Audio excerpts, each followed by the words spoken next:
About 15 years ago, my old high school group of friends decided that we were going to attempt to contact my friend Ben's biological dad, who'd recently died before he got a chance to know him. Now, Ben was absolutely wild. He wasn't scared easily. My high school sweetheart was with us, and he was absolutely terrified. I owned a Native American necklace that had items placed in it for protection from spirits.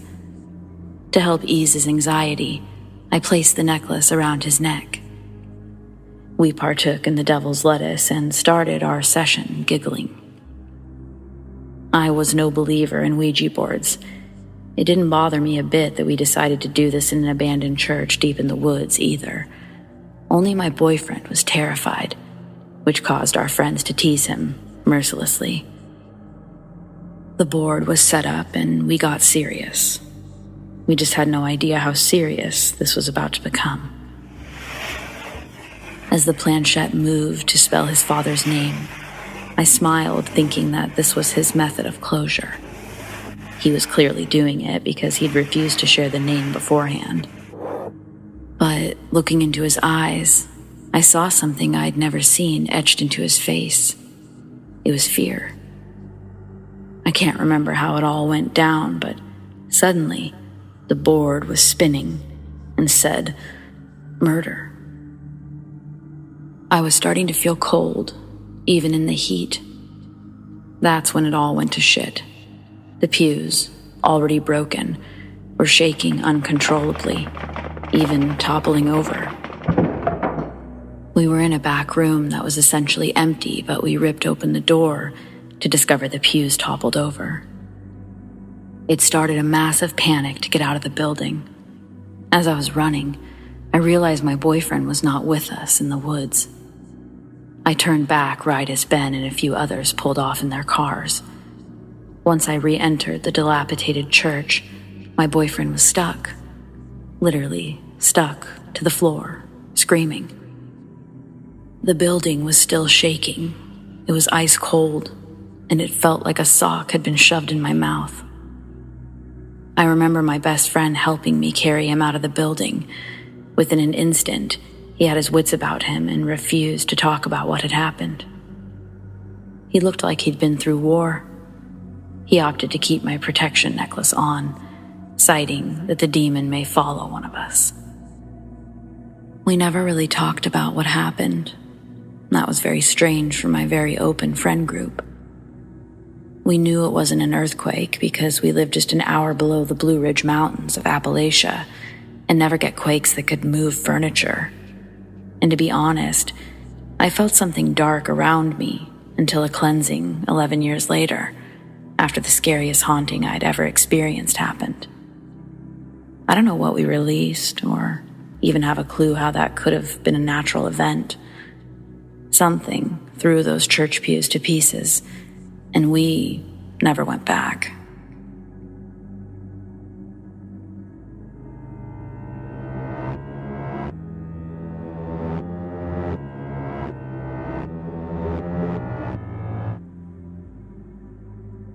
Since using a Ouija board, I've had extreme sleep paralysis and objects moving.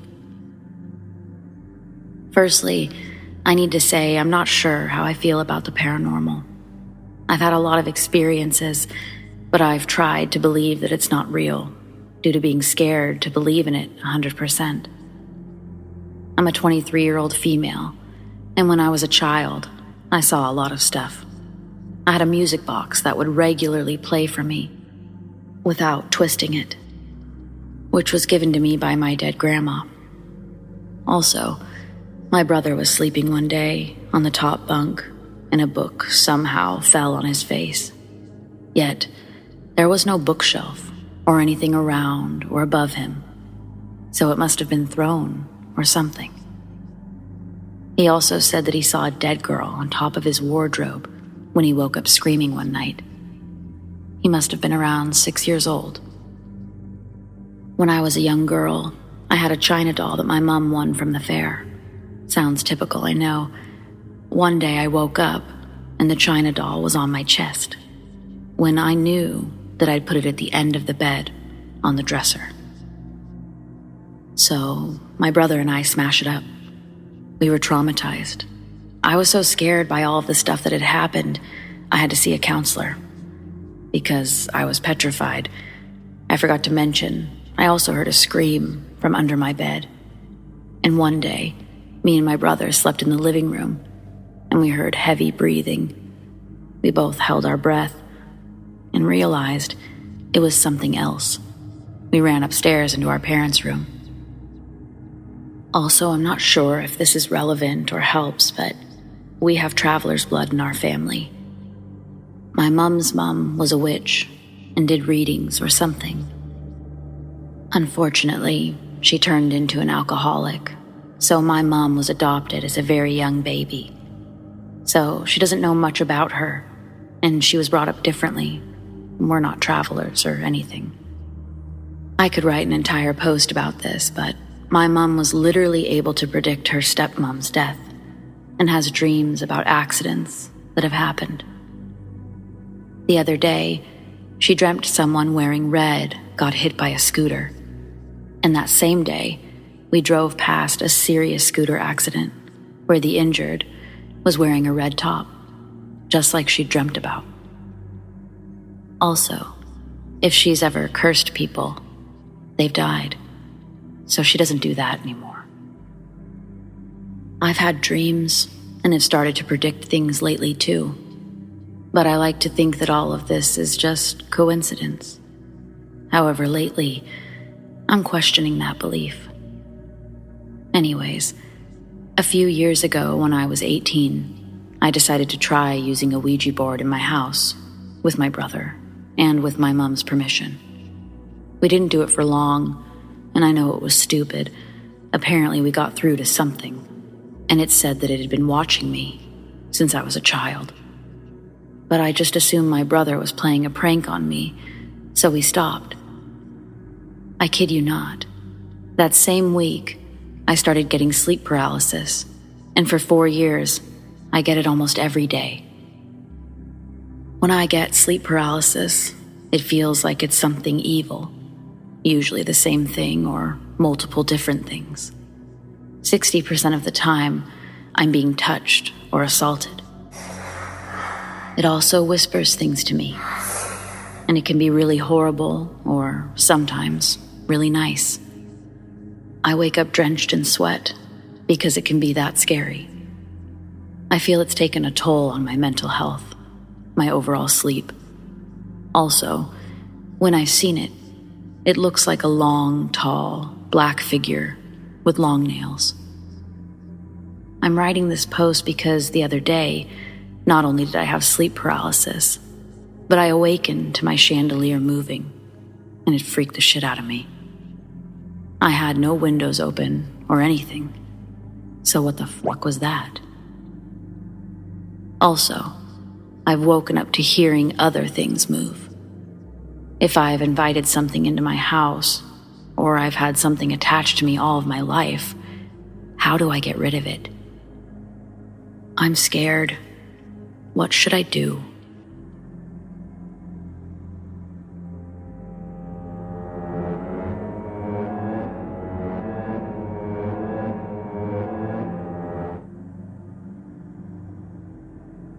This happened in 2015, just after I'd gotten my real estate license.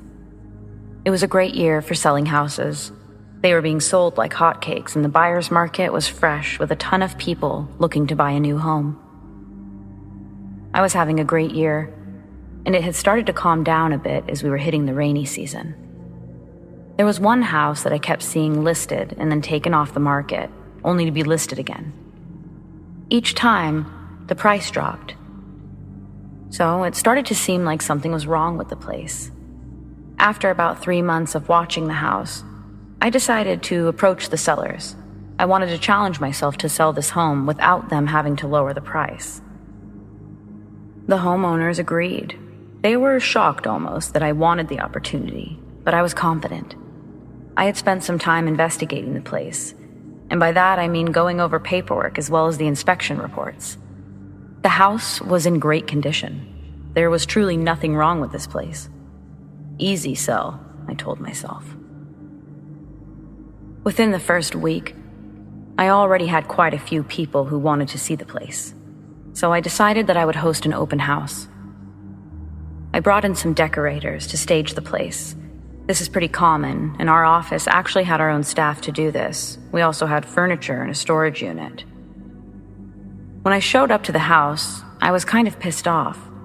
The place was totally locked, which was great, but one of the large vases in the entryway had been broken, and a bunch of magazines from the holder were spread all over the living room floor. I quickly cleaned this up and started to set up the hors d'oeuvres. I'd deal with the decorators later, because otherwise they'd done a pretty great job. 15 minutes before opening, I decided to start a fire in the living room fireplace. Genius, I thought. It was rainy outside and a bit cold, and so I thought this would be the perfect finishing touch. As I finished lighting the fire, I heard the sound of a door close, and then a bit closer to me, the sound of another door closing. I checked my watch and then I looked out to the driveway. No cars except for my own. I walked back and found the door that had closed. It was the smallest of the 2 bedrooms.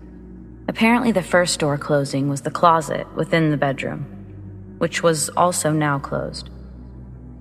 I went inside the room to open the closet, and just as I did, the bedroom door slammed shut. It scared me, but like a jump scare. I cursed out loud, and then I walked out of the room, making sure that both of the doors were open first.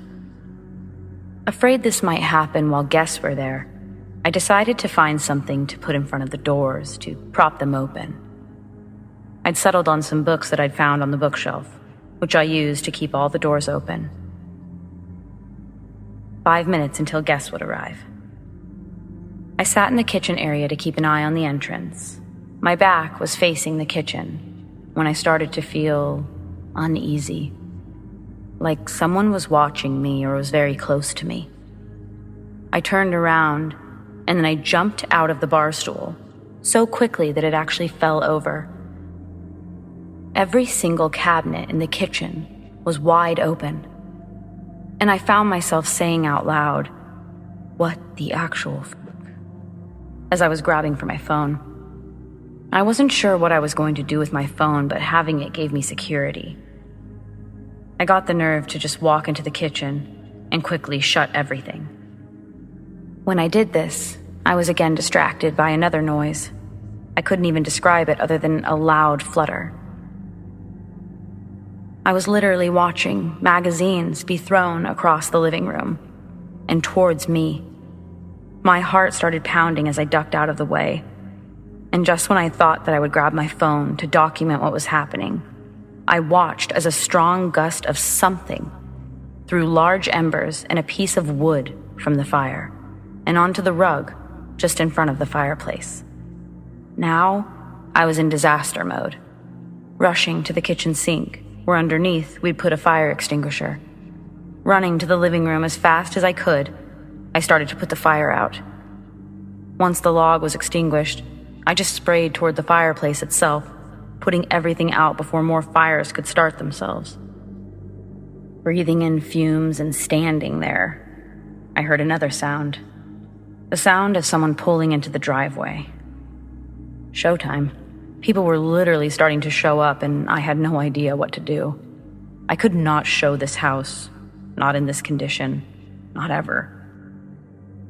Just before walking outside, I glanced towards the bedrooms, and all of the doors are closed, and all of the books are stacked neatly in one pile.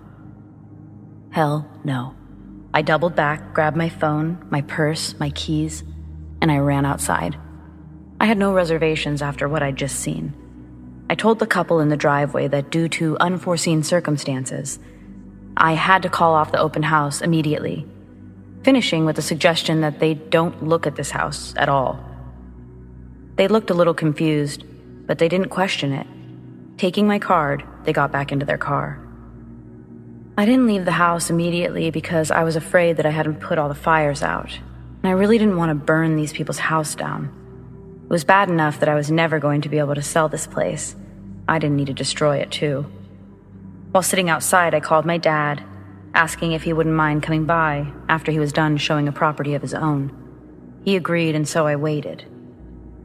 Sitting in the car, I stared at that house, feeling off. What had just happened? I had no idea, but looking at the house, I could have sworn I saw something pass by the front bedroom window, the smaller of the two, the one that had initially closed its doors. I started my car, and I drove down the block, deciding to wait for my dad there. Lucky for me, the only things that were ruined in all of this were the things that our office owned. The house itself was safe from damage, but I don't know about safe in general. I mean, at one point, there were magazines and fire flying around on their own accord. That's basically the poster child of not safe. Anyways, I never did end up selling that house, though the couple was able to sell it eventually. It was on the market for over a year, which was unheard of at the time. But after what I experienced, I completely understood. Not everyone wants to actually live in a haunted house.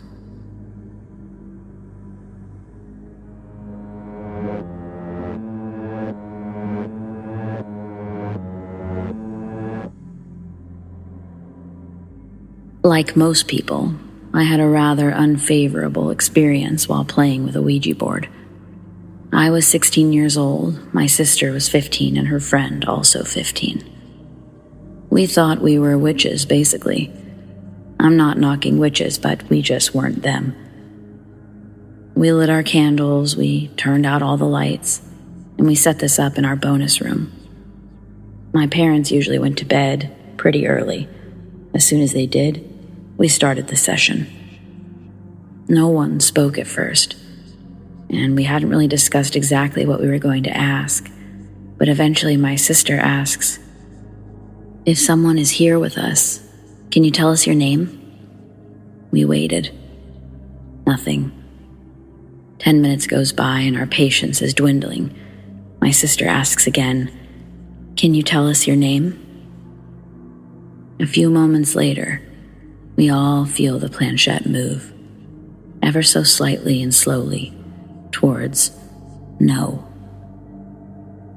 I instantly knew that no one was messing with me because they each looked more afraid than I did. So I ask, "Do you want to talk to us?" It moves slightly away from the no, and then quickly back to it. And then, like something straight out of a horror movie, the planchette repeats this motion over and over, quickly, as if screaming no at us. We all let go simultaneously and stand upright. My sister's friend looks like she's about to pass out. We're standing over the board, essentially staring at it, like we knew something more was going to happen. We watched as the planchette lifted off the board, hovering about 4 inches above it. Instinctually, we all grabbed hands, and we waited for this thing to drop. Meanwhile, you can hear our dog going crazy from the other side of the door, barking nastily and scratching at the door. He was relentless. I knew my parents would wake up any minute. The planchette was still hovering over the board, sitting perfectly still in the air. We all let out a yelp when my parents came bursting into the bonus room. I never took my eyes off the board, though, and I watched as the planchette fell suddenly. My sister let go of my hand and ran out of the room, her friend following close behind, leaving me to explain to my parents what we were doing. Before going back to bed, my mom grabs my sister and her friend from her room, telling them that they need to be with me when I say goodbye, that we have to say goodbye to the board, and to promise not to use that thing in the house anymore. So, scared shitless, we returned to the board and said our goodbyes. The board didn't say it back, but we felt our job was done. That bonus room must have absorbed some sort of bad juju. Our dog never stepped foot in there again without making a huge fuss, and he wasn't a fussy boy. When my parents were getting ready to sell the house, there were lots of accidents that took place in that room. An electrical fire, paint splatter, and the door refusing to open unless you were literally about to break it down. My intuition tells me that it's more than just a coincidence.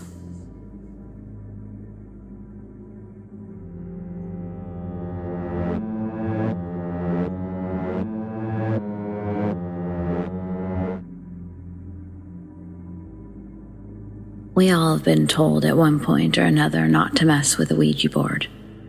It welcomes in spirits, it can bring on disaster, have respect, blah, blah, blah. So of course, when my brother and I were maybe 12 years old, we had to play with the one we found out our auntie had stashed away when we were visiting. We got about what you would expect from something we didn't take too seriously. Little girl wants to play, that whole thing. I think what creeped us out was when we said we were going to close the door now, that we had to go, and all we got was no. My brother and I just looked at each other. I told him to stop screwing with me, and he said the same thing back to me. So we said again, we really have to go. No.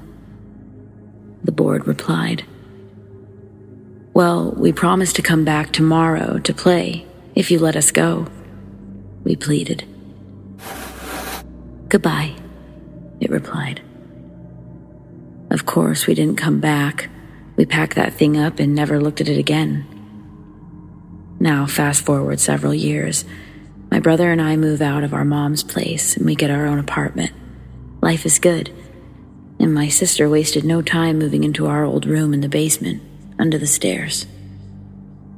One day she called me up and asked, hey, you know a lot about that paranormal shit, don't you? Of course I did, or at least I knew more than she did. Well, she continued, there's this girl. She likes to run down the stairs, bump, bump, bump, bump, bump, bump, and then she slowly walks up the stairs, thump, thump, thump, all night. On top of that, sometimes I'll hear someone just outside my door whispering, hey, until I go check to see who it is. Can you come check it out? Of course, because I didn't learn my lesson from the first time I played with spirit stuff, I said yes. So I go back to my mom's place one day, set up in the basement with a candle and my cell phone, like I'm a big shot paranormal investigator, and start asking questions. Are you here? What's your name? Are you angry at us? Nothing. So we try to escalate. Come on, coward, do something. Scratch us, yell at us. Hit something. Suddenly, from the living room downstairs, a knock. We looked at each other. Must be the cat, but let's go check. We go out and ask, can you do it again? And it obliged. Knock. This one surprised us. It sounded like it came from the wood-framed couch that we were standing beside. So we said, okay, one more time. If you're truly here, knock one more time. Now, I don't know if you had one of those metal banister railings going downstairs growing up, but if you had them, then you know the sound it makes when you hit it just right. That reverberating bong. Well, sure enough, after we called on it one last time, bong.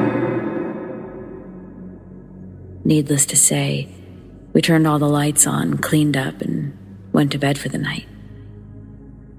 It's been over a decade since then, and over the years it's escalated for her. No matter where she goes, bottles fly off the counters, bumps in the night, shadows in the corner, torn up bed sheets, and nightmares of that same little girl, only now she's angry. It seems to follow her wherever she goes, and when I'm with her, it's pretty common to hear a bump in another room, or something firmly in the middle of the coffee table to suddenly be on the floor. She just kind of lives with it, but I can't help but wonder, did my brother and I accidentally call on something all those years ago? And did it decide to torment our sister when we broke our promise to come back?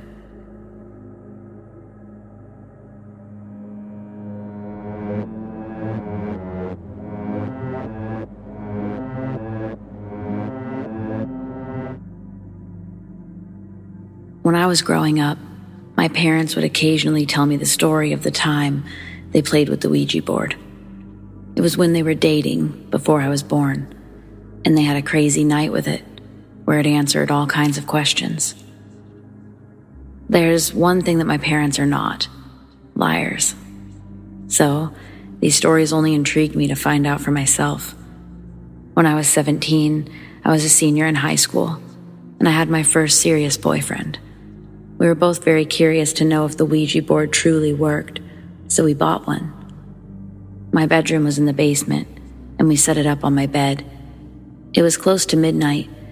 We lit candles, turned the lights out, and sat cross-legged on the bed, on each side of the board.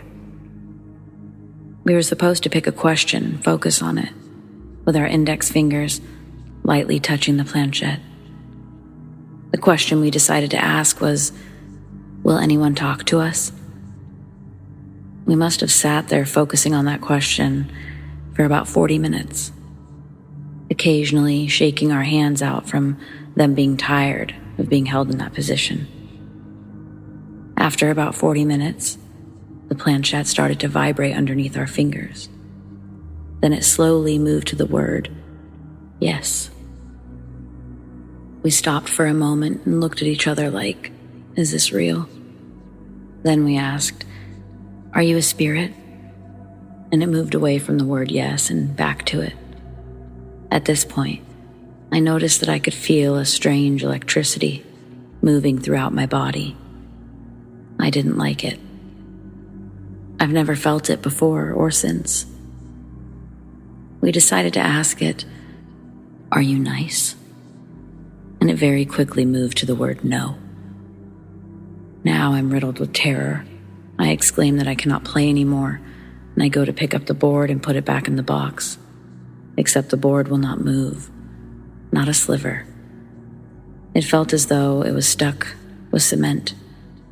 I remember yanking with my entire body at least 3 times, before suddenly it felt as if something got off of the board, and I flew backwards with it in my hands. I slammed it into the box and closed it. My boyfriend's face was pale. He tells me, I have to go home. And I'm like, oh my God, don't leave me here. But he leaves. Here's where it gets even more scary. After I walked my boyfriend to the door, I went back down to my room. Only it didn't look like my room anymore. Don't get me wrong, nothing changed visually. It was still all of my stuff, but I felt like I was in a parallel universe. I felt so far away from all that was comfort and good. I don't know how else to describe it. I'm not a religious person at all, but I was so beside myself with terror that I didn't know what to do except to grab the Bible. I slept with it in my arms with the lights on. I actually slept with the lights on for the next week. I did not tell my parents what I had done because I didn't want to get in trouble for playing with the Ouija board in the house, or for my boyfriend staying over way later than he was allowed to. We played it after everyone went to bed. My room continued to not look or feel like mine for a couple of weeks. Also, when I would get up for school in the morning, I would have to walk through a dark basement living room to get to the stairs, because there was no light switch by my bedroom door for the living room. And my bedroom door was in the back corner of it. So when I would first open my bedroom door, the light in my room would cast out into the living room darkness, and for a split second, I would see a black cat run from the patch of light into the dark. I would shake it off as my eyes playing tricks on me. But after a couple of weeks, I was eating breakfast upstairs with my family, and my 7-year-old sister exclaimed out loud, "I keep seeing a black cat in the basement." That confirmed that it was not a trick of my eyes.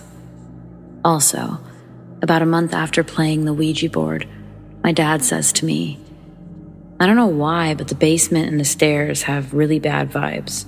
And it's bothering me because when I bought this house, one of the things I liked was that it had good energy." That's when I realized for sure, without a doubt, that all of the stuff was not in my head. I had haunted my parents' house by playing that game. I learned after the fact that I was supposed to say goodbye before stopping the game. I think that had something to do with it. Another strange thing that happened, I always slept with my bedroom door locked. A few weeks after playing the game, I woke up in the middle of the night to somebody jiggling my bedroom door handle violently. In the morning, I asked who was messing with me, but everyone acted like I was weird for asking. About 6 months after playing it, my stepmom was cleaning the house, found the Ouija board, and threw it away. Things started to calm down a little bit after that, but it took years for that basement to feel okay again. And honestly, it never went back to feeling the way it did before I played. I finally owned up to my dad and stepmom about what I had done. I wasn't in huge trouble, but my dad was like, "I knew the house felt different, damn it." And to this day, I feel bad for bringing that energy into the home. After that experience, I want absolutely nothing to do with Ouija boards, and they're not allowed in my home. I've learned.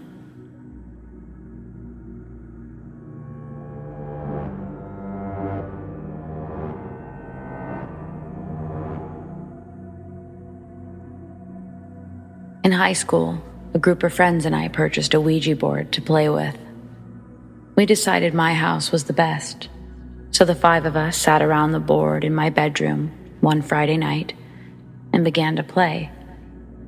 The board was also glow-in-the-dark, adding to the spookiness. The first time was uneventful. The only entity we contacted said that its name was no one.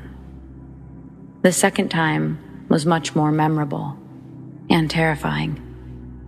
It was only my close friend and I in the room, playing in the dark. Music playing softly on my stereo. We asked the basic questions, and soon noticed our breath was visible. We were freezing. Now, my house was in the woods, and my room was notoriously cold during winter. So I turned my space heater on, and we continued. No one appeared again, and still, our breath hung in the air, despite the heater going full blast. The radio began to jump stations, and the volume raised and lowered. Loud static filled the room, so I shut it off. The stereo jumped back on, lights flashing, country music blaring, even though we hadn't been listening to country. Unnerved but also excited, my friend and I laughed, asking no one more questions. Feverishly, the planchette flew across the board, sometimes right out of our hands. Besides predicting some minor events, we laughed off the encounter, and the Ouija board was put in my closet for safekeeping. The novelty had worn off, or at least no one wanted to play with the board anymore. Some had bad dreams or just bad feelings. Meanwhile, I felt a dark presence following me, almost like an eerie shadow that I could feel but not see. One night while in bed, the doors of my closet burst open, the radio blared on, and my lights flickered. This happened a few more times on various nights before my paranoia got the better of me, and I began to look up how to dispose of a Ouija board. Obviously, we had released something sinister, I learned that burning it was a bad idea. So my next option was a burial deep in my parents' woods. So one rainy afternoon when nobody was home, I took the board and a shovel and I hiked deep into the forest behind my house. I dug a hole the best that I could and I buried the board deep in the mud. I had terrible nightmares for weeks that I would come home from school to find the muddy board on my bed, but no such thing ever happened. My closet would still burst open and the radio turn on randomly. My room stayed freezing cold most of the year. For years, I felt haunted and followed by something dark. It has subsided over the years, but I still have encounters. TVs turn on or my things go missing and suddenly appear. The encounters feel much less sinister than before, so I think whatever or whoever no one was, it wasn't good. I think the board opened me up to the encounters, but only the first felt dark or, dare I say, evil. I have found as long as I tell them that I know they're there, the events stop. I'm not sure what I encountered, or if it still follows me now.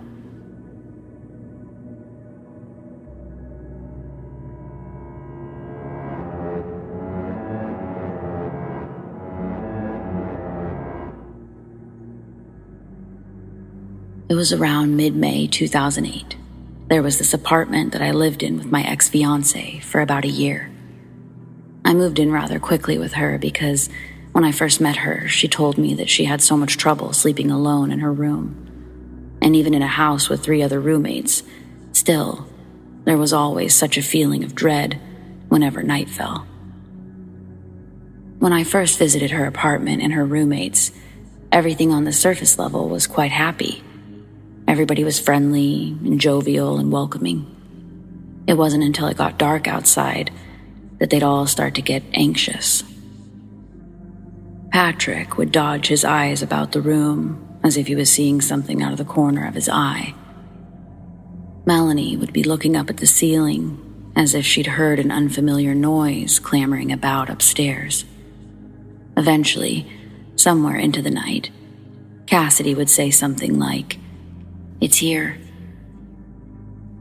I never bothered to ask what they were doing or talking about when these things would transpire. I figured it was some sort of house joke of which I was not included. Move-in day was when I started to grasp what was going on. My ex and I were fixing to get to bed when she told me, "Go to the bathroom now, before you fall asleep." "All right, Mom," I joked. "Seriously," she said as she opened her bedroom door and peered down the hallway. "You do not want to walk down that hallway in the middle of the night." I went to the bathroom and finished my business, and for the first time, I got creeped out. I couldn't quite tell, but it seemed almost as if I just knew there was somebody outside the door. Upon watching the bathroom light streak down the hallway after opening the bathroom door, I saw no trace of a person. I turned off the lights and walked down the hallway towards my ex's bedroom. It was eerie. It felt like I was a strange victim of voyeurism. Your hallway is creepy. I jumped into the bed, clinging my arms around my girlfriend, feigning fear. "Protect me, please." "Don't joke."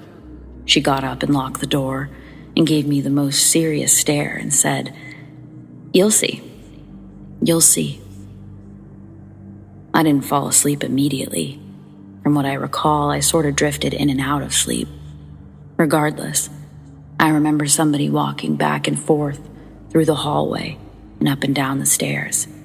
It happened to be quite irritating. That morning after, my ex and I went out to get breakfast burritos. In the car, I brought up one of her roommates walking all over the apartment into the early hours of the morning.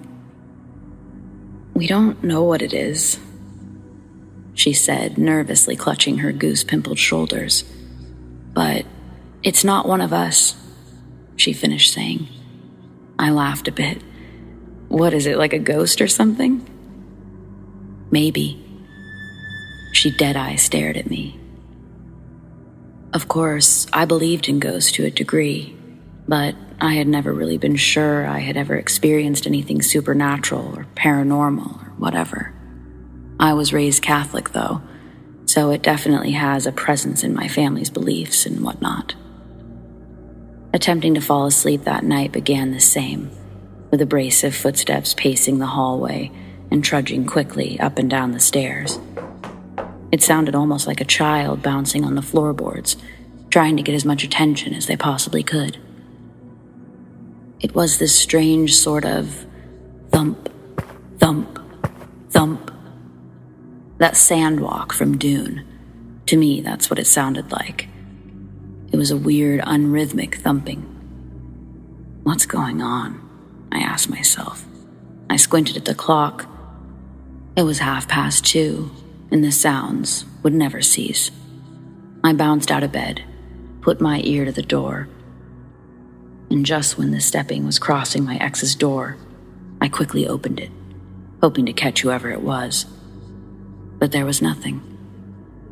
I peered out into the hallway and I saw nobody, or it seemed like there was nobody. After a few moments, though, I could tell that there was indeed somebody standing at the very end of the hallway by the bathroom.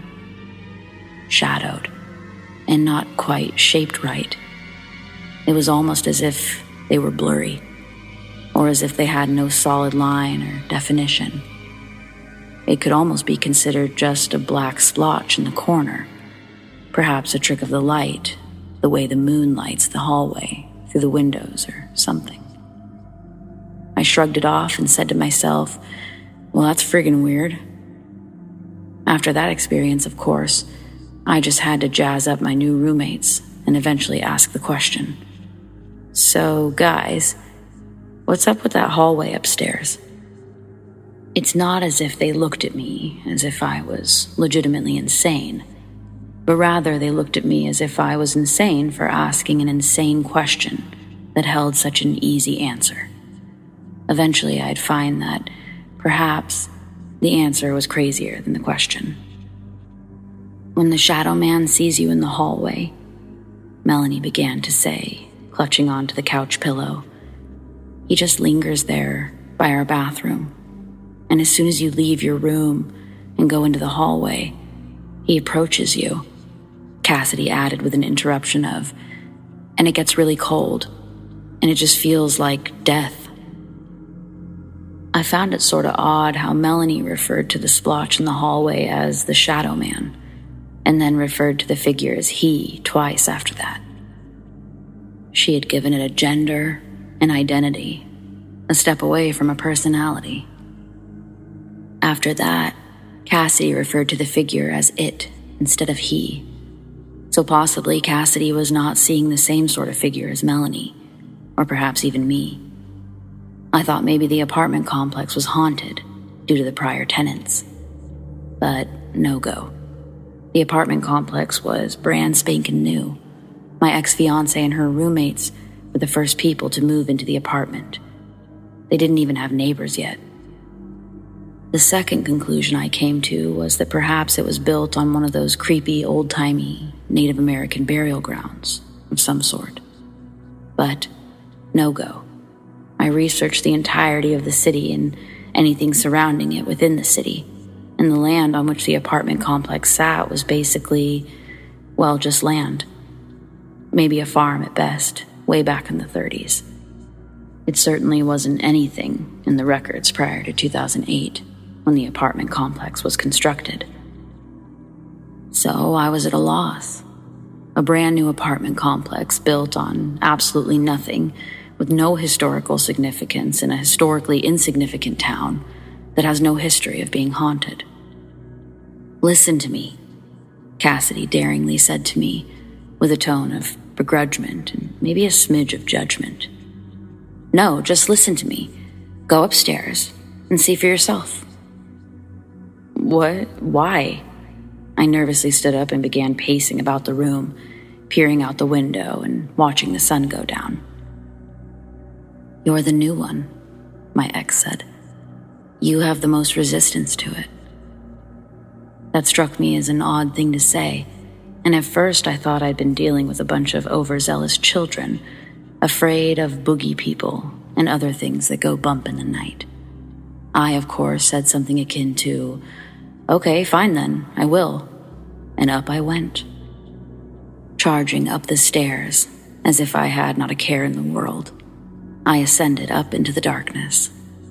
I turned the corner, and I stood upon the entrance of the crickety hallway, leering down into the nighttime hallway.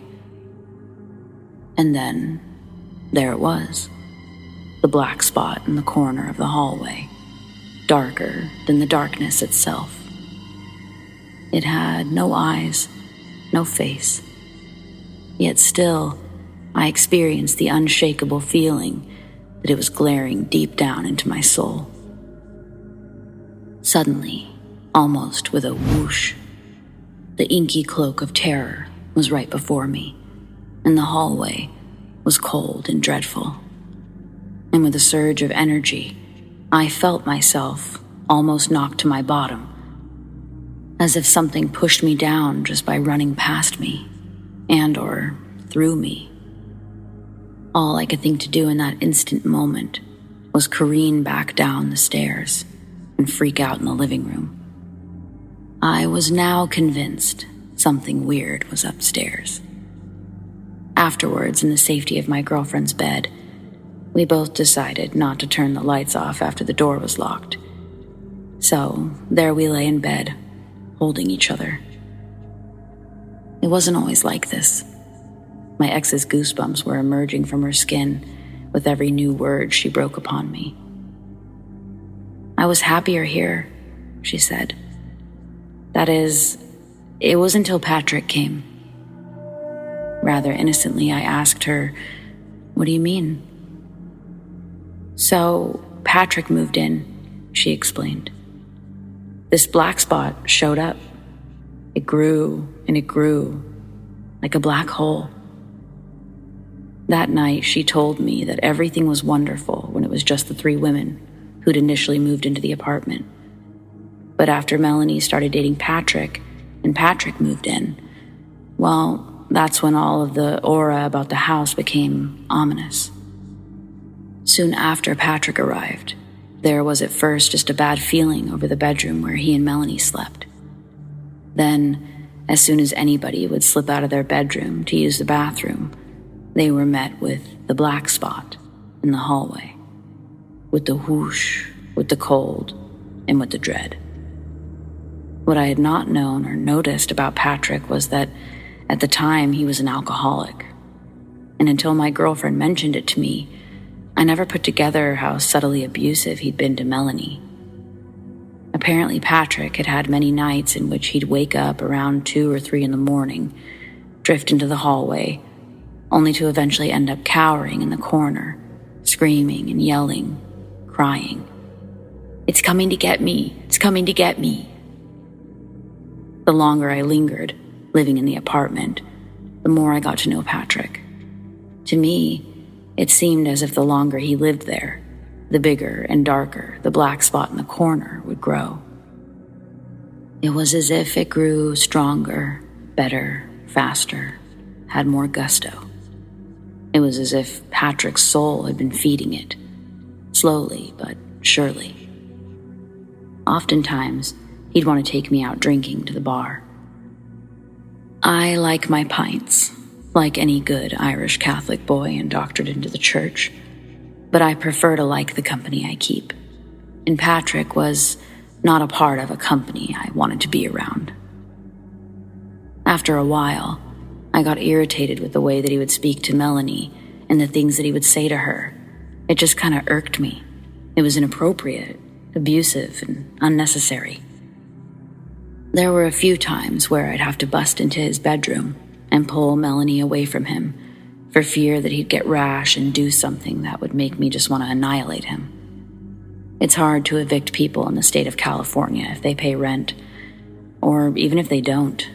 They have squatter rights. Yeah, it's a real thing, and it's a pain in the neck. Patrick would drink constantly. He'd steal money or he'd steal things that he thought he could get money from. I caught him a few times, and those few times were awkward and sort of antagonizing. I don't like getting aggro on people, but I don't tolerate abuse, manipulation, and thievery. Consistently, he'd always say, "It's the black spot, making me do it." "Sure, buddy, sure." I'd say something like, "Whatever helps you sleep at night," to him. But he didn't sleep. He was starting to scream and jolt around in the hallway every single dark hour. One of the strangest things I remember seeing there was when Patrick was shoving some books and binders into his backpack as he went down the stairs, and Cassidy was right behind him. And then out of nowhere, she just seemed to lift into the air and fly backwards. It was as if somebody just shoved her with all of the might in the world, and this poor girl, probably a twig at best, just went reeling backwards into the wall. It got weird because I could never see the shadow during the day.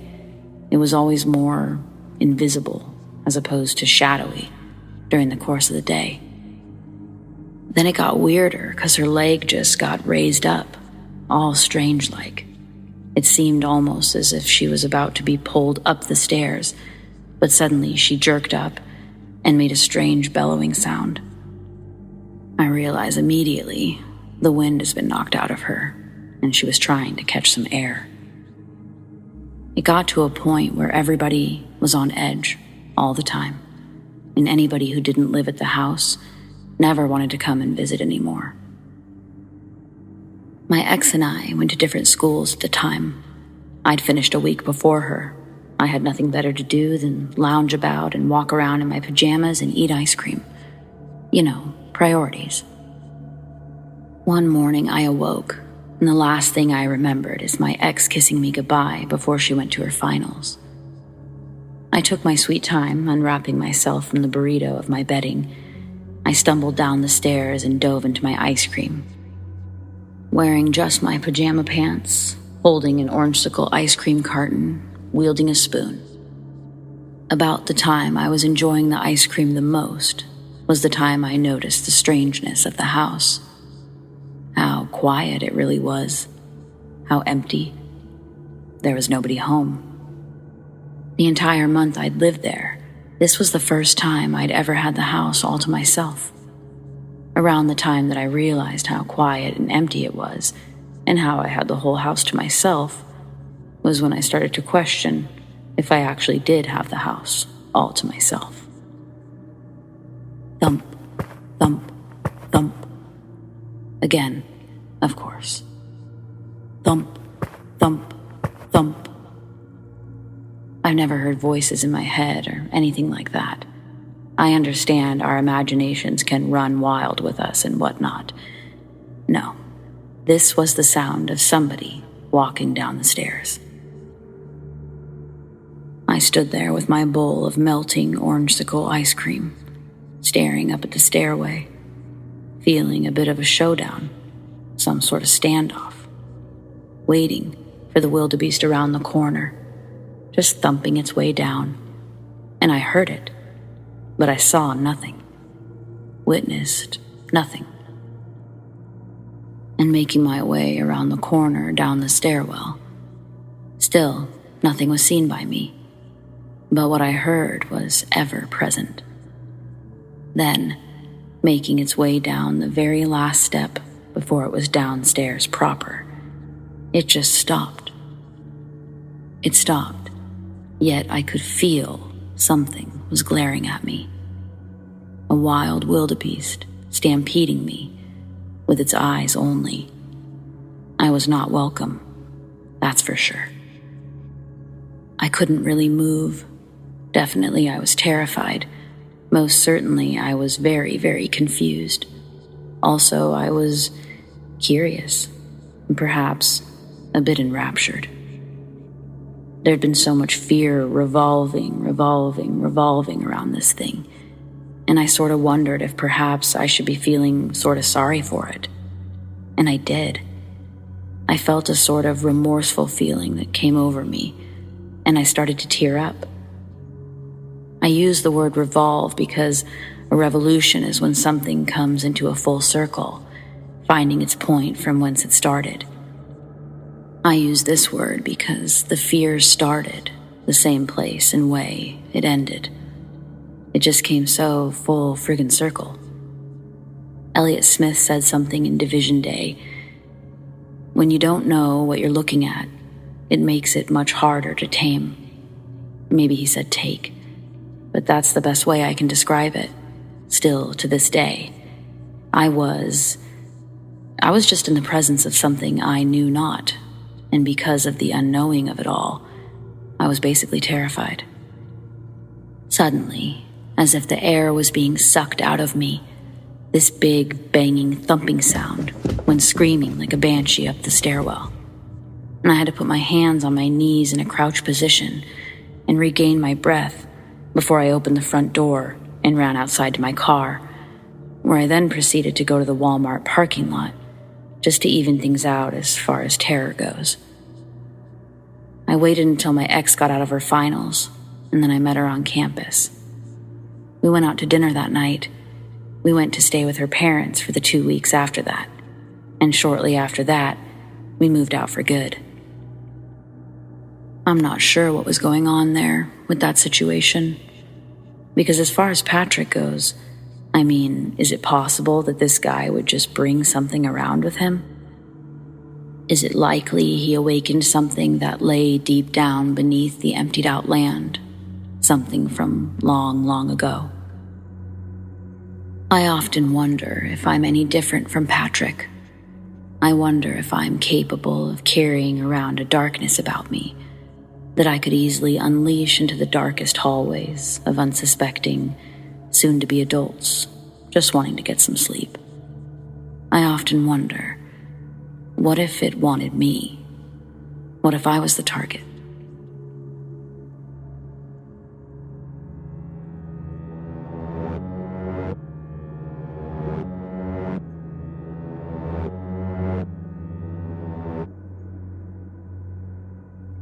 We haven't spoken in years, but when me and my best friend Ashley were 15, we spent every day together.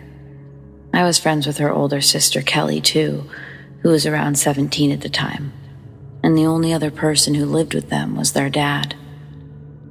Me and Ashley both did online school, so I stayed at her house for weeks on end. Her boyfriend, Brady, lived in the same cul-de-sac as her and came over almost every day. So naturally, all three of us were pretty close. We had a fairly large group consisting of our female friends and his male friends. Her dad went out of town for a weekend, so we decided to all chip in on alcohol and have everyone over. The last person to show up was one of Brady's friends, and he brought 2 girls who weren't in the friend group with him. One of the girls brought out a Ouija board, so almost everyone followed her to Ashley's basement. None of us besides her really believed in that shit, so all but maybe 2 or 3 of us sat around it. When nothing happened, we started throwing insults at the board, trying to taunt ghosts and demons, but still nothing happened, and we continued on with our night. By the end of the night, it was me and my friend Kara and our older friend Melissa sleeping in Ashley's room, and Kelly was in her room with one of her friends. Kelly and her friend were watching a movie, and everyone but me smoked some of Melissa's weed before we laid down in Ashley's room. Half asleep, we started hearing doors slamming from across the hall. We suspected Kelly and her friend until they FaceTimed us from their room, freaking out, doors still slamming in the background. Now that we were sure there was someone in the house, we told them to lock their door, and Melissa pushed a dresser in front of Ashley's door. We called Brady to come over and check the house, and at this point, the door slamming had moved down to the first floor. Everyone who was high, especially Ashley, was super paranoid and scared. Ashley was having a full-blown panic attack. Brady checked the house and found nobody. So we let him into Ashley's room to calm everybody down. He told us that it was probably the cat, which was in Ashley's room, but that he would stay with us for a little bit to make sure. I believed him until I got a Snapchat from him. Only 2 words, but they hadn't even crossed my mind. Ouija board. The conversation went on, and I was fairly confused as I didn't really remember much of the night. But basically what he told me was that he didn't want to freak out Ashley or the others, but that the girl from the party left the Ouija board in the basement because she believed that we all fucked up earlier when we messed around with it. Not wanting to scare my friends, I volunteered to do another sweep of the house with him before he left, as I was the least scared. Me and Brady left Ashley's room and made a beeline to her basement. Neither of us believed in this shit, but I had to know, and I guess so did he, because we sat next to each other and we put our fingers on the planchette. It flew across the board from Z to O to Z. We both had general knowledge of Zozo, and even though we didn't really know what was going on, we tried to move the planchette to say goodbye, but it resisted. Both of our hands flew off the planchette as it flew across the board. It paused for a moment before slowly moving to the last O. Brady grabbed it and swiped it across goodbye, and we sprinted up the stairs to the main level. When I got to the top of the second stairs, he yanked me back to the landing and grabbed me by my shoulders. I've seen Brady do a ton of crazy shit, and he'd had a lot of crazy stories, but I think this was the only time I'd ever seen him scared, and he looked fucking terrified. He just kept shaking my shoulders, asking me, "Were you fucking moving it?" And I said no, and I asked if he was, and he said no. We were so scared, but we agreed not to tell any of the others. They made us state our names before letting us back in the room, and they realized something was up with us, but we didn't tell them, and he went back to his house. I refused to sleep for a long time. I heard noises the whole time. Kelly texted me asking if I heard music. I did, but I told her to go to sleep. I fell asleep at some point, but I woke up with 3 large scratches on my forearm. Brady came over, and together, we told them everything. There was a music box in the unfurnished part of Ashley's basement.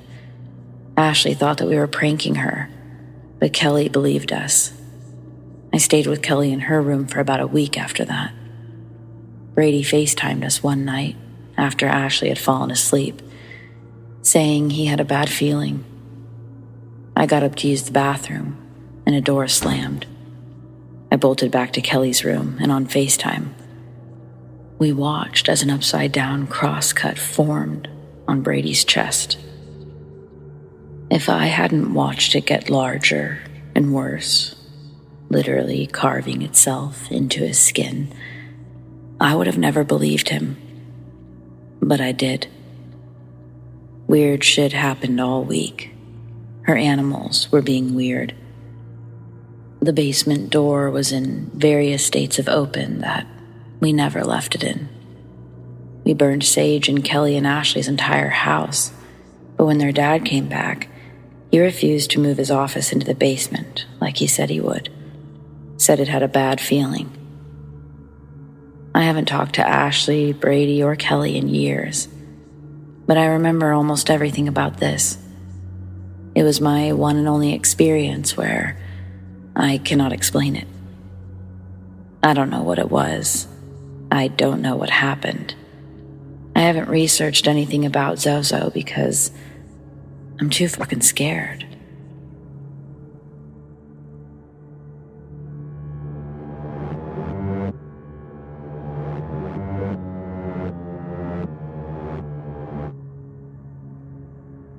So I've been having paranormal encounters ever since I was at the age of 12. I'm 23 now, and they've always been similar encounters. Shadow people, gut feelings, apparitions, etc. But this one seems different. It started back in 2017, when my parents bought a new house. They had part of the shed set up so that someone could live in it, bathroom, kitchen, etc. So I decided I'd make that my spot, so I could have my own space. Bad idea. Fast forward a couple of months, into 2018. My girlfriend and I were trying to sleep in the shed. It was about 1 a.m. She was dozing off, but I had the feeling something was watching me. So I decided to get up and look at the door. When I got up, I saw 5 shadow figures just outside the bedroom, watching us, all different heights. I shit myself, turned the light on, and woke up my ex in a panic. We decided to get up and watch a movie to take my mind off of it.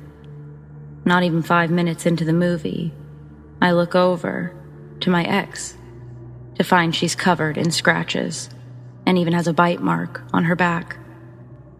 The marks then disappear completely within half an hour. We freaked out and never slept in the shed again. Ever since then, the activity has ramped up and become more frequent.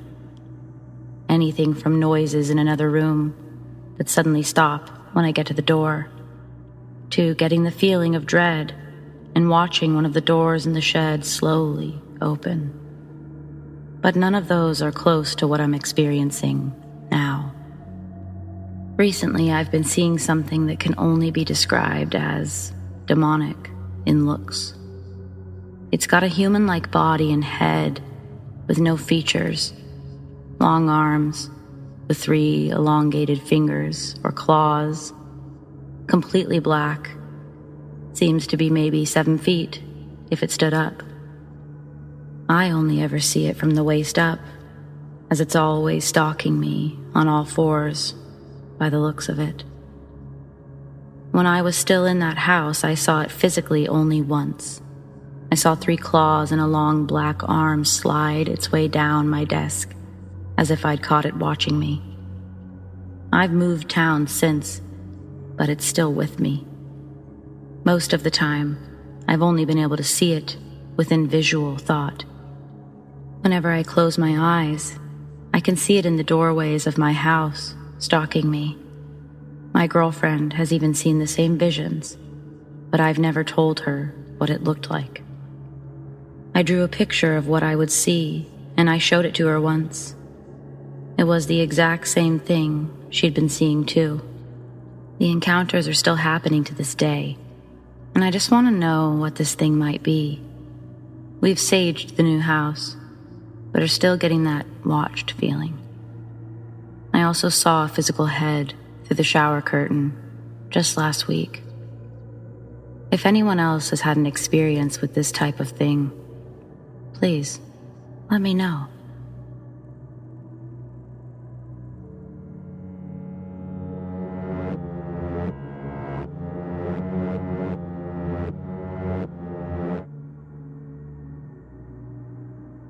I've been a property manager for a little over a decade now, but the first property I was hired on to manage almost made me rethink my career choice. A resident overdosed in their apartment, and I found them when coming to address their second month's past due rent. Before I got to the door, I noticed the red envelope I delivered last month. It still lay unopened on her welcome mat. The mailbox next to her door was also full. It too had a letter taped on the lid from the post office, informing the resident of paused deliveries due to its capacity. Observations of this kind led me to believe the occupant had bailed on their lease. When I knocked, it sounded like animal scratches were coming from the back bedroom. The thought of them abandoning their dog is what prompted me to enter the unit and check. The apartment hung with a thick, sickening odor that still makes me retch thinking about it. Thankfully, I didn't find any animals.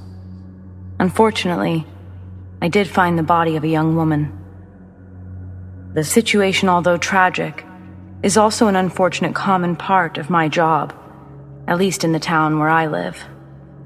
Because a lot of the time, where people live is also where they die. The next day, cleaning crews were in. None of the family notified showed up to claim any of her belongings, so it was protocol for maintenance to take it all to the dump. One of the maintenance men stopped by my office with a box of books and said that it would be a shame to discard such literature. And he offered them to me. I agreed with him and I gladly took the box of books. When I brought the box home, I began to unpack my new books. Stashed amongst the hardback novels, I discover a diary. Immediately, I realize it's that girl's diary. And for the next 2 days, I struggle with the dichotomy of sadness and morbid curiosity.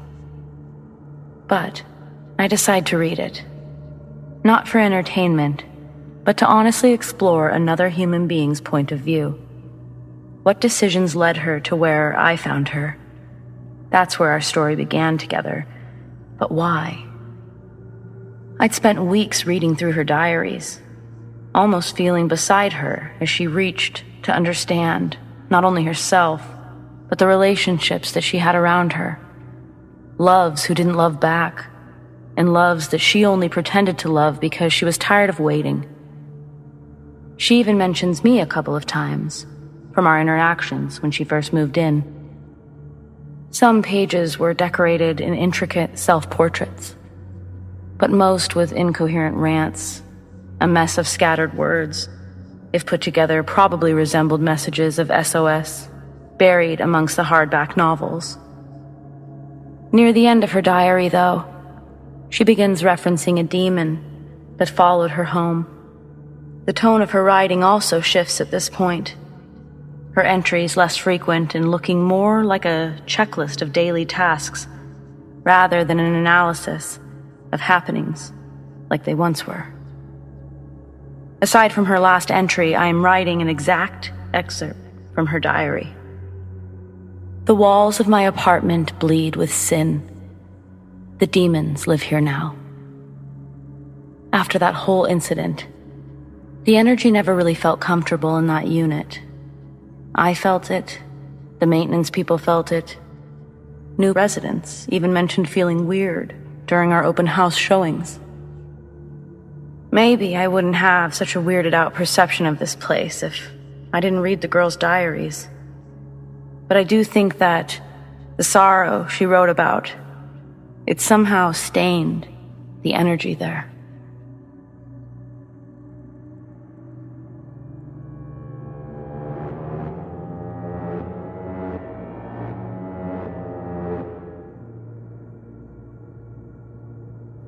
In 2009, I moved into a Victorian railway cottage in London, which was built around the 1890s, 1900s. I moved with my daughter and partner, and the event happened within weeks of us settling in. It's a 3-bedroom house, with all the bedrooms situated on the first floor. It was a November evening when my daughter was upstairs on her bunk bed, and I was sitting in our living room watching TV. It was just us two in the house. My partner was at work. There was nothing eerie leading up to this moment that I could remember, but all of a sudden, I heard, really close to my ear, a guttural growl. It was really loud, but felt located right next to my ear, as if it was only meant to be heard by me in that one ear. It didn't echo. It was just located right next to my head. As soon as I heard that growl, my daughter, who was around 9 at the time, screamed from her room.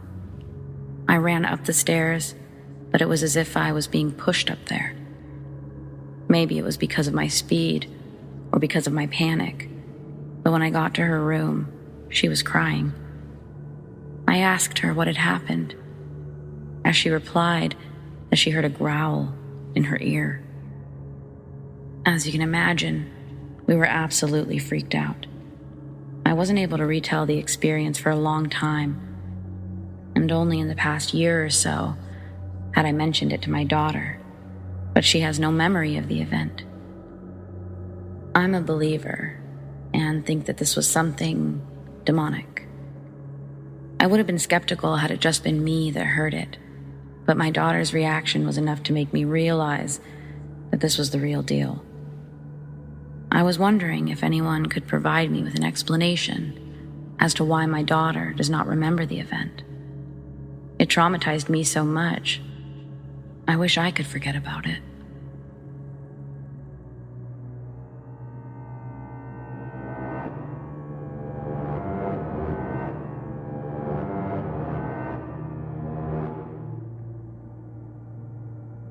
When I was about 12 or 13 years old, my friends and I had slumber parties, and we were really into graveyards, Ouija boards, and seances. I always loved spooky, scary horror stuff, and I wanted to see if I really concentrated on making contact, would anything happen. I had one friend at the slumber party who agreed with me, so we tried doing a seance just by ourselves. We were both holding hands and calling out for a ghost, the Blue Lady, to contact us or give us a sign they were present. And I felt something pinch me, not hard, but pinched me enough for there to be a red mark on my forearm. I asked my friend if she'd done it. Our eyes were closed when we were concentrating and chanting. And she said no, but I didn't quite believe her. I was suspicious, but a little freaked out if it wasn't her. So we told the rest of our friends at the slumber party.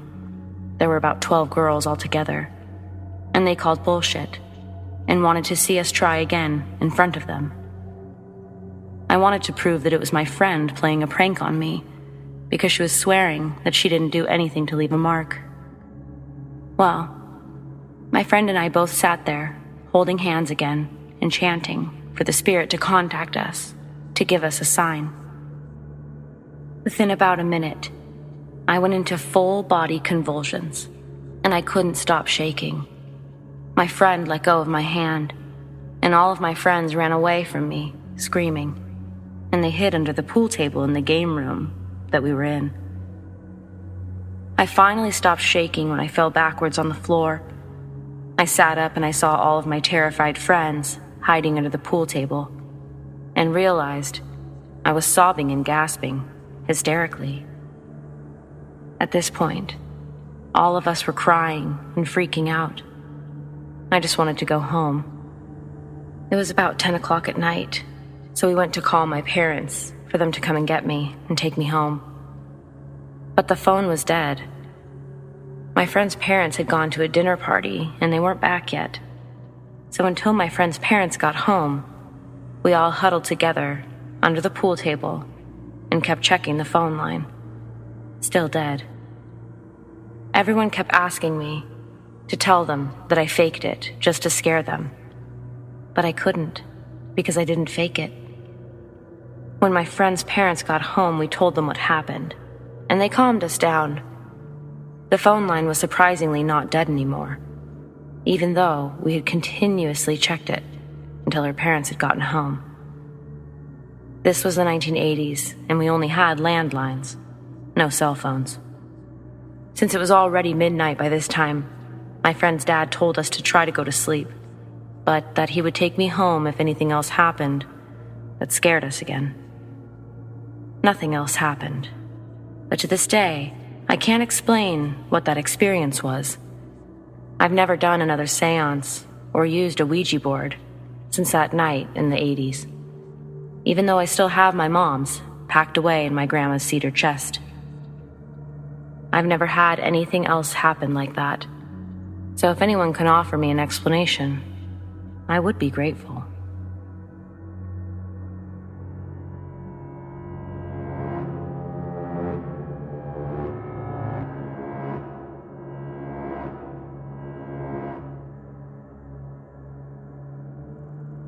Lately, I've been getting into the habit of reading the latest true ghost stories before going to bed.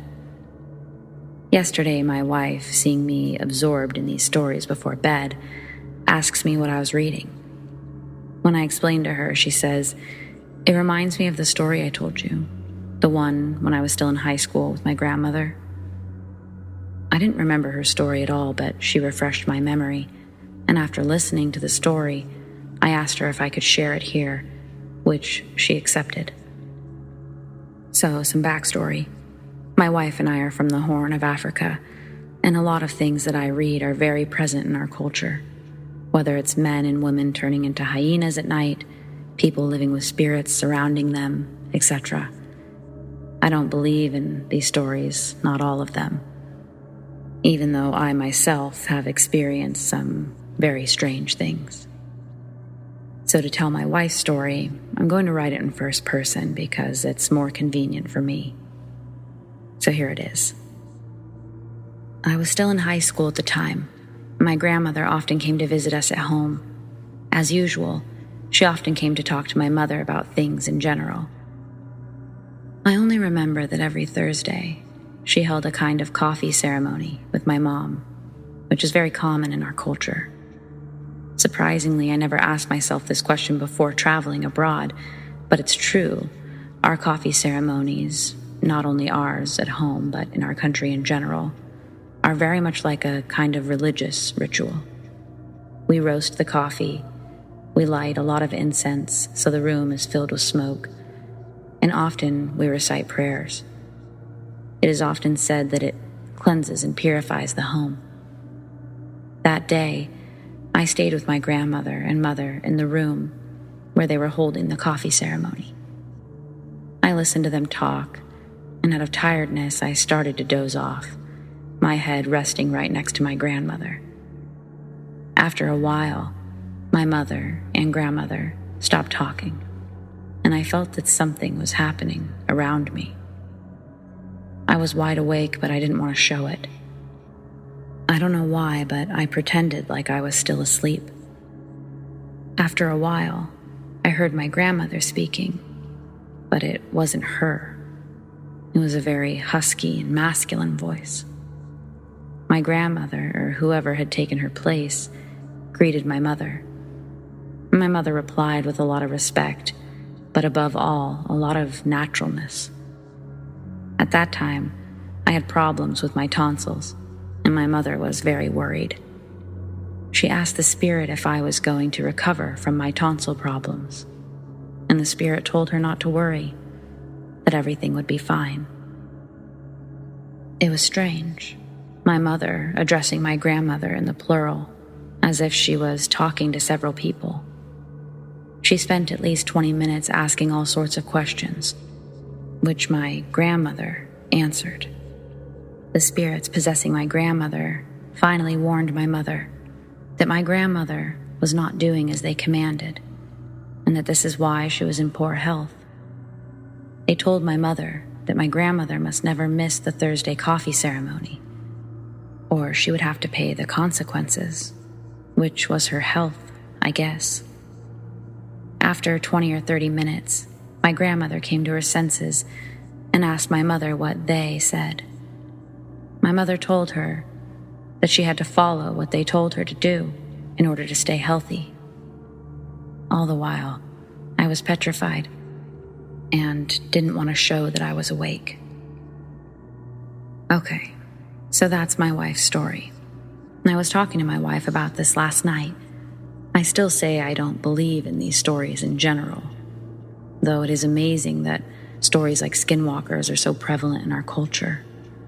It was common knowledge that a neighbor turned into a hyena some nights, and many other stories about people you meet every day but spend some nights in the middle of wild animals, or people living with spirits, even the spirits manifesting themselves in front of you, etc. Finally, to conclude, I think that what happened with the grandmother in question is a possession that we call czar in our country. Basically, some people live with spirits inside of them that give them orders in order to appease the spirits. For some spirits, it is to read Quranic or biblical verses every night. For others, it is to do coffee ceremonies every week. The most amazing thing about my wife's story is that it is completely integrated into the culture, and that people even seek advice from these spirits who possess people. By the way, the funny thing is that my mother is possessed by this type of spirit as well. For her, she also has to organize a coffee ceremony, but only once a year, when she makes an animal sacrifice, usually sheep or chicken, and she's dressed entirely in red from dawn to dusk. I know it's super weird, but I come from a very traditional country. For us, it is totally normal.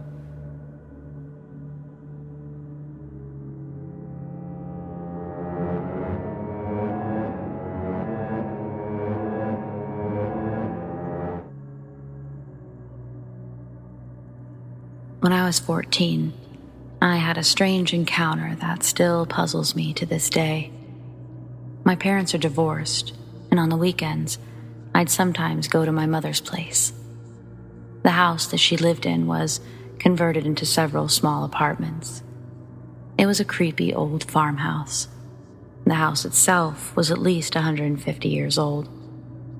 My mom told me off and on of strange sounds she'd been hearing and seeing things in the corner of her eyes, feelings of being watched.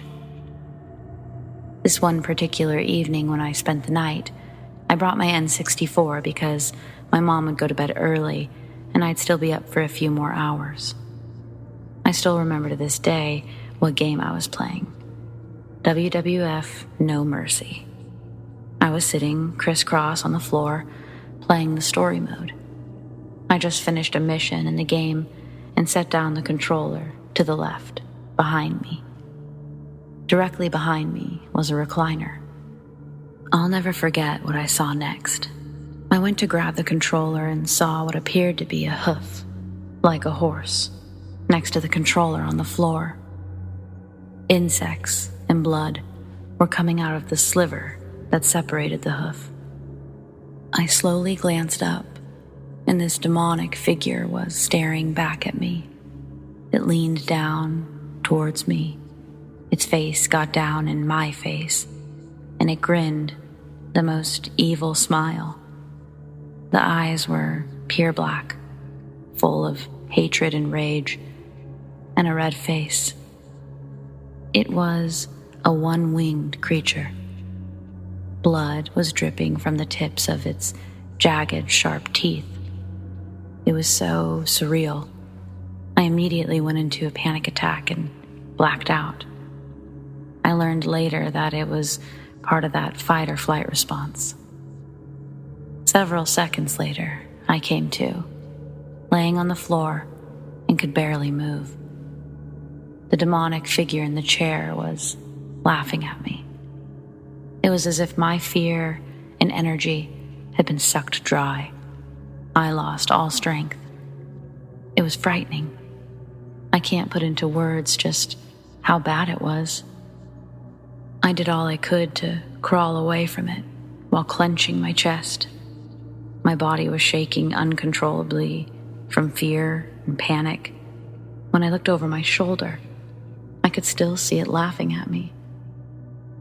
My mother's room was a mere 15 feet away from the TV, yet it seemed like forever crawling there. I finally made it to my mom's room and woke her up. I couldn't speak or stand up for quite some time after witnessing what I'd just gone through. After I woke her up, we talked and she believed me. She told me that her and her boyfriend had seen the same thing weeks earlier, but didn't want to scare me. I don't know what to make of it all, and I still think of it to this day. I have no doubt that demons and angels are real, and believe me, the last thing you ever want to encounter is a demon smiling in your face. I don't care if you believe me or not, but when 3 people see the same thing on different occasions, different locations, either we're all crazy or something was wrong with that old farmhouse. My mom has since moved, and thankfully, we haven't encountered that thing again.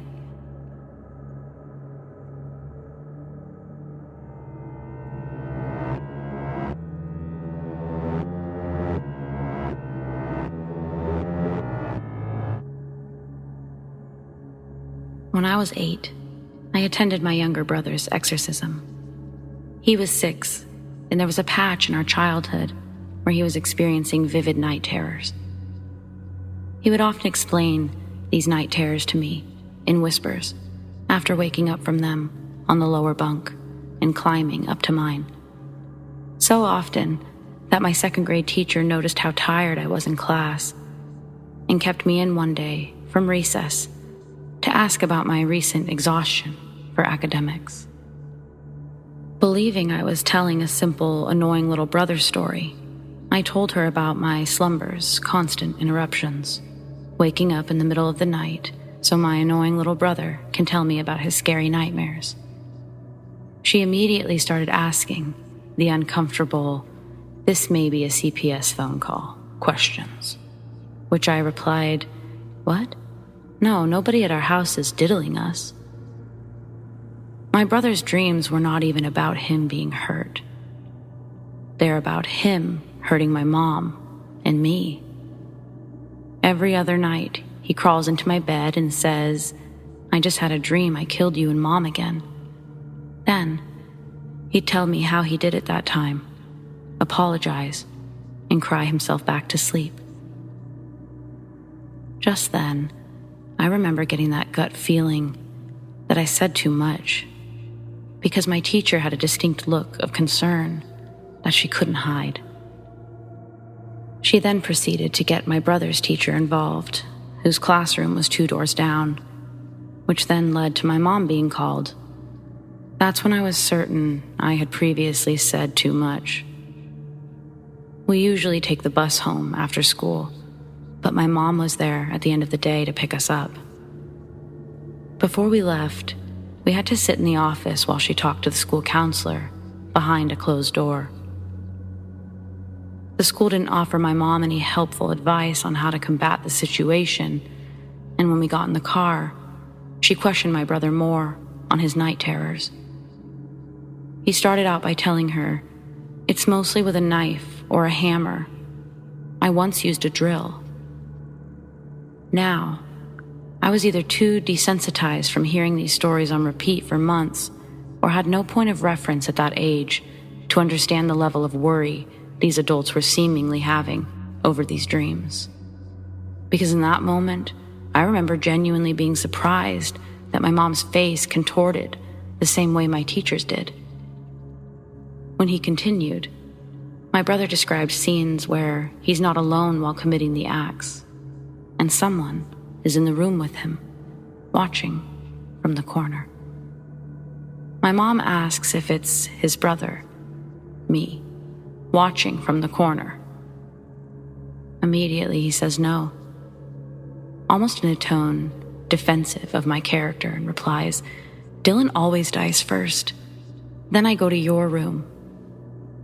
I watch my brother's eyes well up with tears, and he starts to sob while asking my mom if she's mad. She tells him no, and then does the only thing a parent can do in that moment, consoles her crying child. In 1993, my mom was a single mother with 2 young children living in a small apartment. All of our family is from out of state. We moved to escape an abusive father that she didn't want us to know. With no outlet to turn to for answers, she sought help from our local church. We weren't members of the church, nor were we religious in any way, but somehow, a desperate plea from my mother that I overheard through thin walls one night, the pastor agreed to get her connected to an older couple that lived literally across the street from the church. He said they would help us. When the day arrived of our little church meet and greet, that I'd later find out to be my brother's exorcism, my mom made us dress nice, all while threatening us about being on our best behavior. We arrived and walked up the stairs of an old wooden house until we were greeted by 2 wrinkled smiles. We walked in, and I noticed the whole house was dark. Every light was off, and every shade drawn. The only illumination was coming from the brief instant of us opening the door to enter, and the soft glow from the sun behind the dark, closed curtains. The front door we entered from leads to their living room, and from there, we were sat on a long couch. My brother sat in between my mom and I, and the old couple sat on chairs opposite of us, but more huddled toward the middle to where my brother was. They ask us if we know any Christian songs that we can quietly sing together with our eyes closed. A hard couple seconds of silence pass before my mom saves us from looking like complete godless heathens, quickly suggesting he's got the whole world in his hands. My brother and I join in, and we quietly begin singing the only lyrics we know of the only religious song we know, while the old man reminds us to keep our eyes closed and to focus on the Holy Spirit when singing. The couple then begin to mumble and chant in tongues, while leaning in and placing their hands on my brother's shoulders. It feels like at least 10 minutes of this go by until the old man starts to shake my brother harder. The old woman pulls out of her tongue speaking for a moment to remind us to stay focused on the holy word before turning back and starting to shout indistinguishable words at my brother. The old man gets up, knocking the chair back that he was sitting on, and shouts, "I found you, demon. Leave this child," and begins to quote scripture while shaking my brother progressively harder. I only knew this by piecing together sounds of the old man's voice getting closer and my brother's body bouncing harder off the couch that we were sitting on. From start to end, this event lasted, at most, an hour. My mom thanked them, and my brother stopped talking about his night terrors after that meeting. Either one, because they cured him, or two, because he didn't want to go through that again. One thing that I never told my mom or my brother is that I snuck a peek near the end of the session. I couldn't resist not knowing what all the movement was. I slowly opened up my right eye in a squint, and I saw what I thought to be true. The old man was violently shaking my brother, but as I watched, I swear I saw something tugging back on his jacket, pulling him towards the couch. Later, I attributed what I saw to an overstimulation of my mind during an event like that, because it was honestly too much to process as real. It's also easier to believe in an imagination being maxed out, rather than the thought of something really pulling back on my brother that night.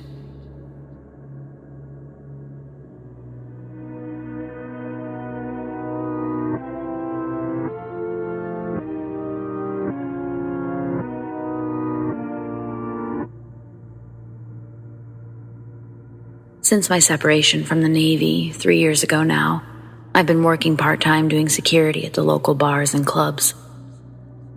I recently just finished my last 2 days, thankfully, because I now have more time to spend with my 5-month-old son and wife without feeling drained from working 6 or 7 days a week. Don't ask how I did it. I don't know. A few months back, I was working at one of the aforementioned local bars. It so happened to be one of my favorite spots to work.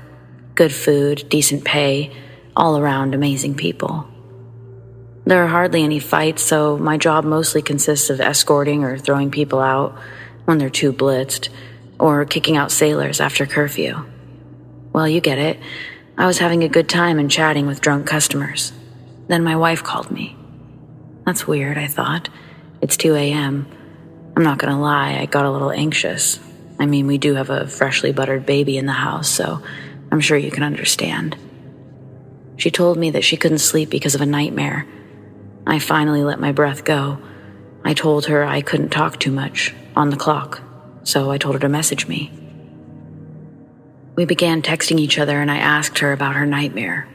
I wish I hadn't. She began to describe the reoccurring nightmare, beginning with her sleeping alone in our room.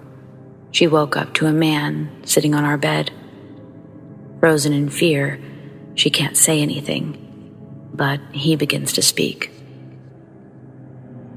You know, for a long time, I've been watching you. I want your baby. When he finally turns to her, she can only make out a pair of red eyes. I then asked what his voice sounded like. She said his voice was so deep, it sounded like something that couldn't have come from a human. She continued to tell me the rest.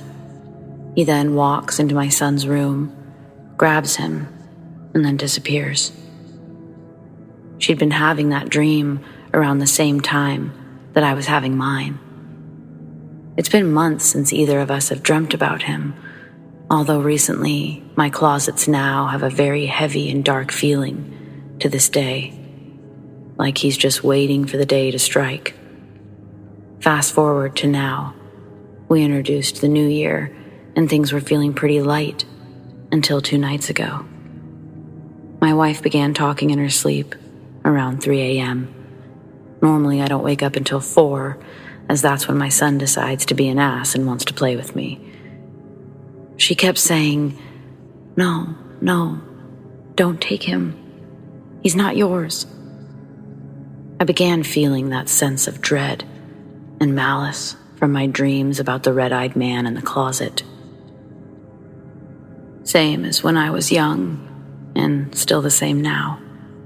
I jumped up, scaring my wife and running to my son's room, only to find the room a lot darker than usual.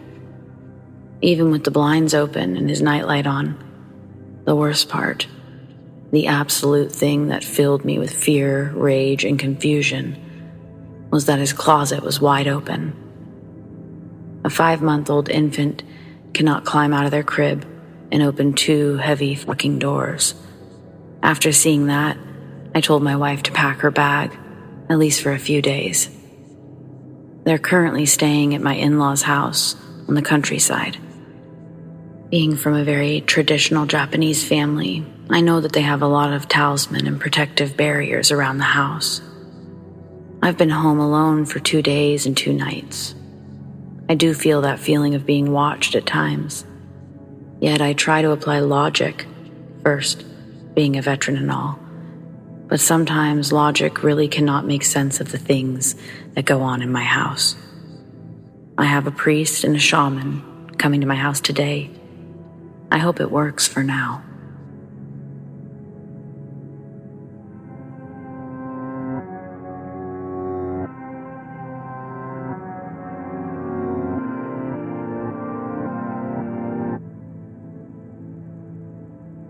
When I was younger, I had a best friend named Sophia. She was a young girl about my age, and she wore a white dress with flip-flops. And we would play games, have play dates, all the time. We played princess and cook and all sorts of fun things, and we were best friends.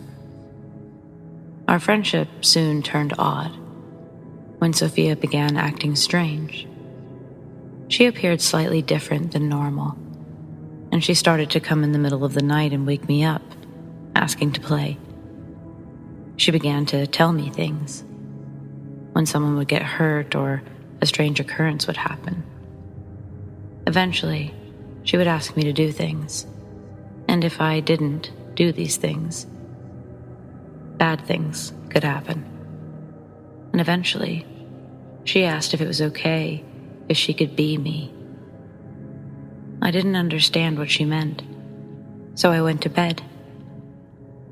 Now at this point, I shared a bunk bed with my sister, and I would wait for her to fall asleep on the top bunk, and me and Sophia would sneak off and play. If my parents heard us, she would hide in her place and I would pretend to sleep. One night, she came to me, and I was really tired, so I told her I didn't want to play. and she got very angry with me. And she told me bad things could happen if I didn't. And while sitting on the edge of the bed, she touched me for the first time. And her shockingly cold touch sent chills through my whole body, terrifying me. I screamed out for my parents, waking my sister, and sending Sophia into the shadows just before my parents turned on the light. I told them what was going on, and they blamed my overactive imagination, claimed she was just imaginary, and that it wasn't real. The next few weeks, I closed the closet before bed, only to wake up to see her illuminated by a nightlight, standing with the closet door behind her, asking for me to come and play, and whispering scary thoughts into my head. And every night, I refused to answer, calling to my parents to close the door when she'd opened it, and they accused me of opening the door for attention, and they began screaming at me to stop. My sister woke up a few times when the door opened, and she tried to defend me, but she only got in trouble for lying. For the next few days, my sister let me sleep on the top bunk with her, till her mom yelled at us and made us sleep apart, only for the cycle to continue. My mom got sick of me asking to close the door every night, and observed the pattern of when it happened and waited to catch me in the act. She burst in one night when she heard the door opening, to find that I was tucked in bed. She watched as the door slowly creaked open, and she flicked on the light. She began to believe everything, apologizing for yelling and screaming at me, not believing, and forcing me to deal with it on my own. That's when she called in a psychic. The woman came in and read the room, asking me about my friend, and telling me she wasn't actually friendly, and that I needed to tell her to go away, and that she wasn't welcome here anymore. The next night, I told her that I wasn't her friend, and I never wanted to see her again, and she left. I was finally able to sleep peacefully, until the night everything changed. I had been sleeping in my parents' room, and I woke up to the sound of the closet creeping open. And there she was, Sophia. She was staring at me from just inside the door, and slowly she crept forward until she was directly next to me. I was frozen with fear. She crept on top of me, holding me down, and I was stuck, staring into her cold, lifeless eyes as fear encased me. Suddenly, I could feel my mom moving next to me, and it pulled me out. A blood-curdling scream erupted from within me. My mother bolted up and was silenced with fear as she saw a tall, pitch-black shadow looming over me. She held on to me and tried to wake up my father, pounding her fist onto his chest and arms unable to let out a whisper.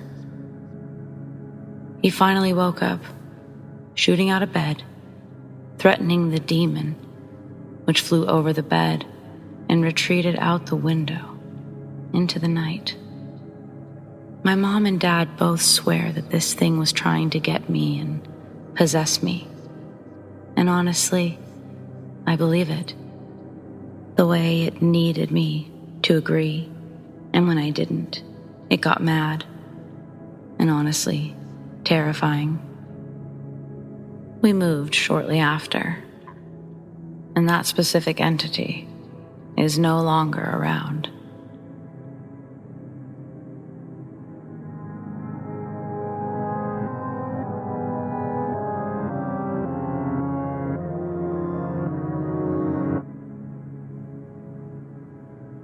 There was a time when I was 10 years old.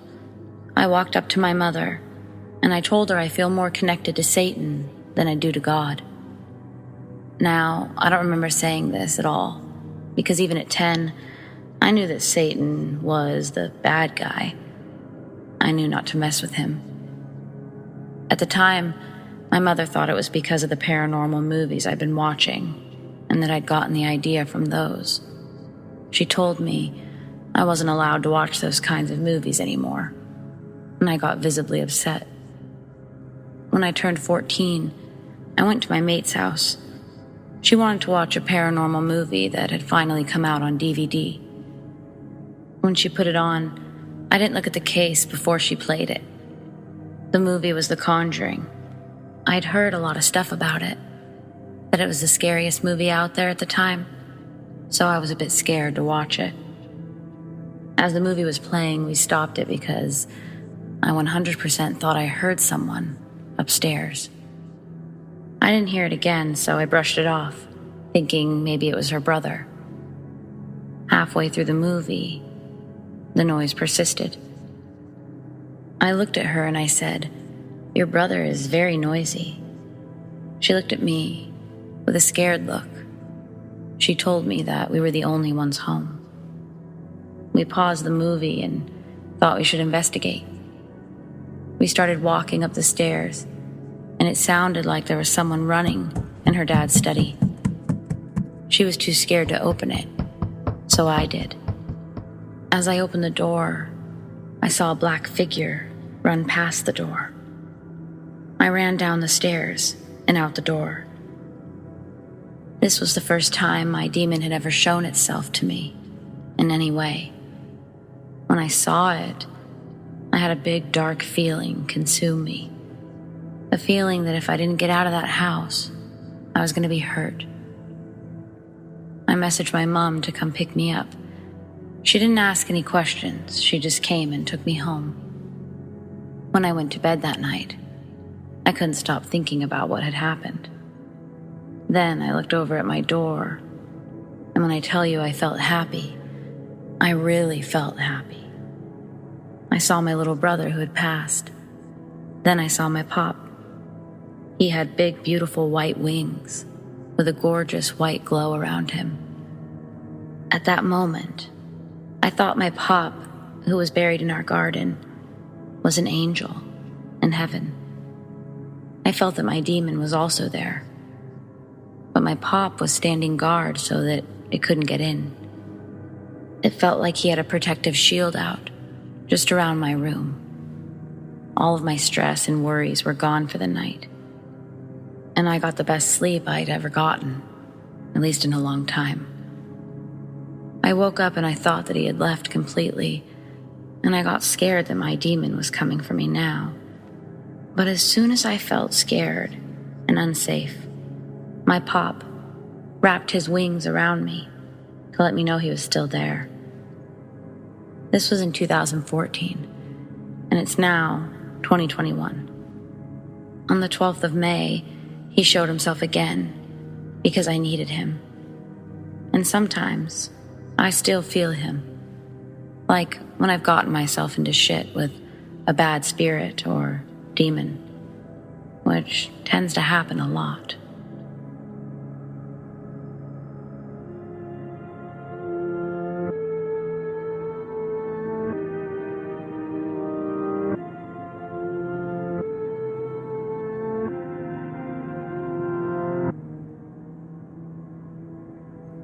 For some context, I lived with my brother and parents in a flat in the north part of the city. Due to a legal procedure, we were evicted from that flat, so we split up. My parents and brother went to live in a flat near that area, and because I had no money to pay rent, my aunt offered to let me live in the second house she and her husband have. This house was located in the east zone of the city, a bit far from my work and the area that I used to live in for more than 20 years. However, it sounded like a promising way to start my independence. The house is located in a zone that is not very safe, and the periphery around the house is a bit shady.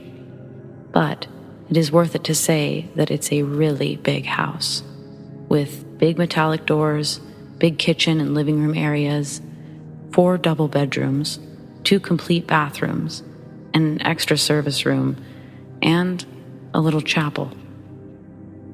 Second side note, my uncle studied to be a priest, and then he studied psychoanalysis. He was a very well-educated man, and he knew a lot about black magic, tarot, exorcisms, that kind of stuff. And third side note, this house was used as the consultory house, so anything related to therapy or any other kind of stuff that he needed to sort out was dealt with in this house. Conferences, seeing patients, etc. So the first night I arrived, I had a spooky feeling about it. I went into my room and had difficulties falling asleep. Then at about 2300 hours, I heard 3 massive bangs coming from inside the closet. I shit myself and called my aunt. She said that was because of the neighbors, but to be honest, the sound was too loud to be the neighbors. Every night I came home from work, I felt quite agitated and anxious. After closing the main door, I had to run upstairs to turn the lights on until I got to my room. Once inside my room, I usually avoided any other areas around the house. The only other area that I would go into at night was the bathroom, which was next to my room. Some creepy noises were common during the night. It was also common to hear a window opening, which was even more scary. One day, my girlfriend stayed overnight with me, so she went into all the rooms in the house, checking everything just to find anything spooky. She found a cassette that was supposedly a therapy session, according to the label. But when we played it, it was my uncle speaking with a woman, and this woman was saying that she had a headache. Suddenly, she said, "The voices in my head are trying to say something." Then my uncle asked what they were saying. And completely out of the blue, the woman started speaking with a very deep, guttural voice and said something in a language that we couldn't understand at all. Then my uncle asked her to explain herself, and the guttural voice said something else, and then the cassette stopped. After this situation, more creepy things started to happen in the house. Suddenly, a lot of big and creepy spiders and scorpions were seen around just the upstairs rooms. One night, when we were playing cards, something moved the main deck from the middle of the table to the left corner of it. I barely sleep. I started to leave the side table lamp on all night, and I used to sleep from 2 or 3 a.m. till about 5 a.m. There was a really creepy feeling around the house, and there were some areas to avoid. The main ones were the kitchen, the chapel, and the room where we found the cassette. If you were there, you could easily feel that someone was behind you. Finally, I said all of this to my cousin, and she explained it to her father, my uncle, the one that did the exorcism in the house. And he said there was something wrong with the house, but for him, it wasn't too bad. He said the audio tapes were just to prove that this kind of thing or things were real and relatively common. I lived there for just 2 months, but felt like I was there for ages. As a fun fact, the only person that used to go there regularly was my uncle and my girlfriend. But my aunt just went there once when I was moving out, and she stayed in the car parking area the whole time. Some months after I moved, I asked her why she didn't go to that house regularly, and she said that she doesn't like it because she knows the house is haunted. And then she started laughing.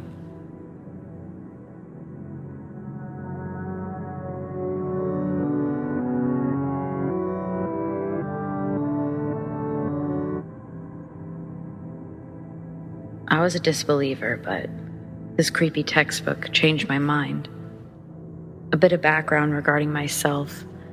I'm a progressive Muslim living in Malaysia, a country stuck between being progressive and conservative when it comes to religious beliefs, and as a child, I always didn't care. So anyways, I was 10 at this time, and usually in my country's education system, we would receive textbooks that were loaned by the schools. These textbooks are often held by previous students of the same school, and when they're done with the textbook, another student would receive it. I received mine from a student who, by that time, had passed away. I didn't think much of it. I used the textbook as usual.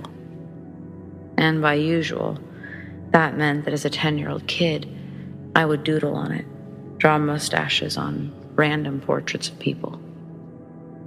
I did this in a religious education book. I drew satanic horns on a famous Islamic figure's portrait. What happened next scared and scarred me for life. It was just me alone in the classroom, after school hours, as I drew those horns and fangs on him. A gust of wind blew over, and the pages of the book were turned. I went back to the page where I was doodling, and I was shocked to see the page ripped out. It was missing. I closed the book and reopened it. To my surprise, it was there, and it was intact. It looked like it hadn't been touched, like brand new. Creeped out, I closed the book and reopened it again.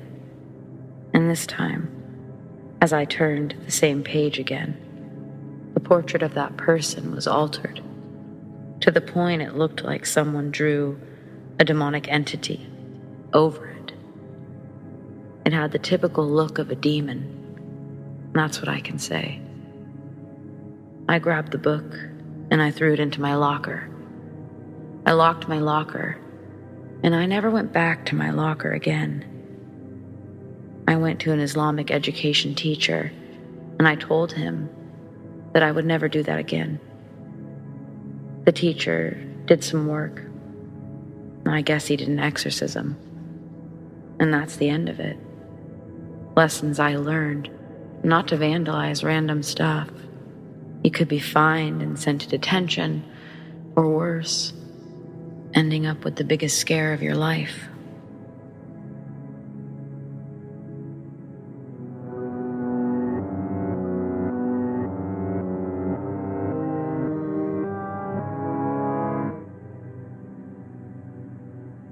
Me and some friends were counselors at a music camp in Northern California. And we always stayed in this super old dorm that was a hospital at one point.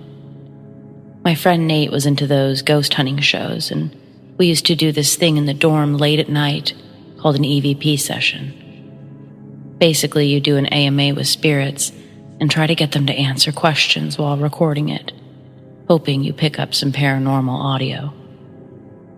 We never took it too seriously. It was mostly something we did for fun after a few drinks. Well, one night we start doing the session, and we start hearing some bumps and sounds in relation to the questions we asked. We're still kind of joking around, going, "Yeah, right." But we feel the room getting a little quieter. Then one of us asks, "What is your name?" A few moments go by, and we hear Nate ask, "That was a joke, right?" He had his headphones hooked into his recorder, and we sat watching him, puzzled, because he had this look on his face. He heard something that we didn't. After some discussion, we played back the audio through the speakers on the recorder so everyone could hear. "What is your name?" we hear our friend ask. We hear a whisper, but clear as a bell, something we didn't hear before. "I'm Timothy."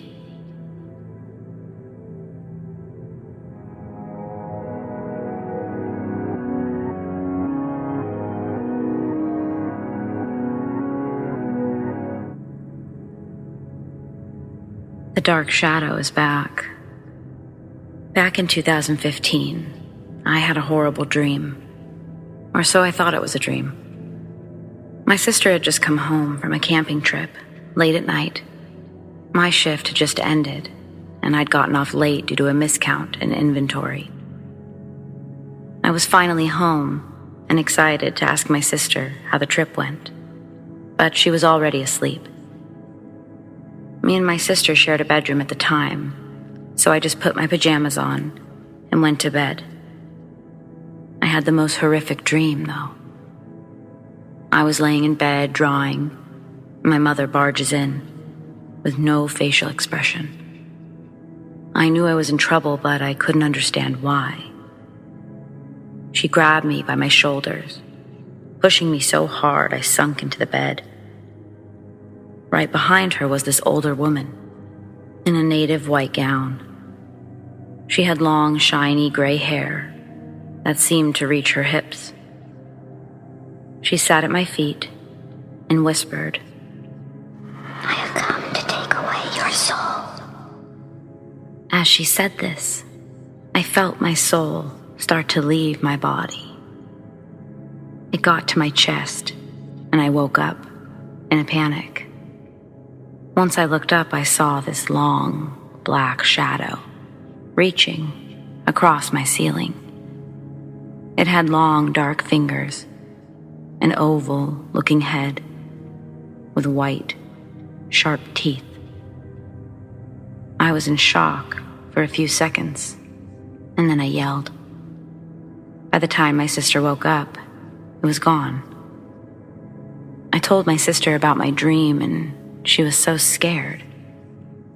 She told me that at camp, they were sitting around a bonfire telling scary stories. She said that a girl told her that in every dream, there was an old lady and a dark shadow. Keep in mind that I didn't speak to her because she was already asleep when I got home from work. And fast forward to last night. I was trying to sleep, and I saw it. The black shadow reaching over my ceiling. I blinked to see if I was imagining it, but no. I entered into a panic and I yelled. My fiancé woke up and turned the lights on. He said I yelled for more than 5 seconds, but it felt like it was just one. He didn't look up at the ceiling, and it was gone in the blink of an eye. I haven't been able to sleep well.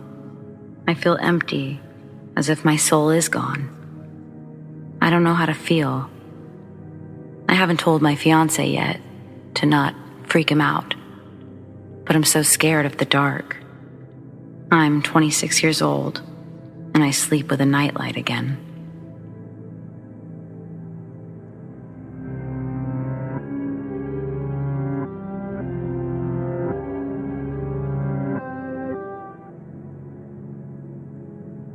I'm a female, and I was 23 at the time of this story.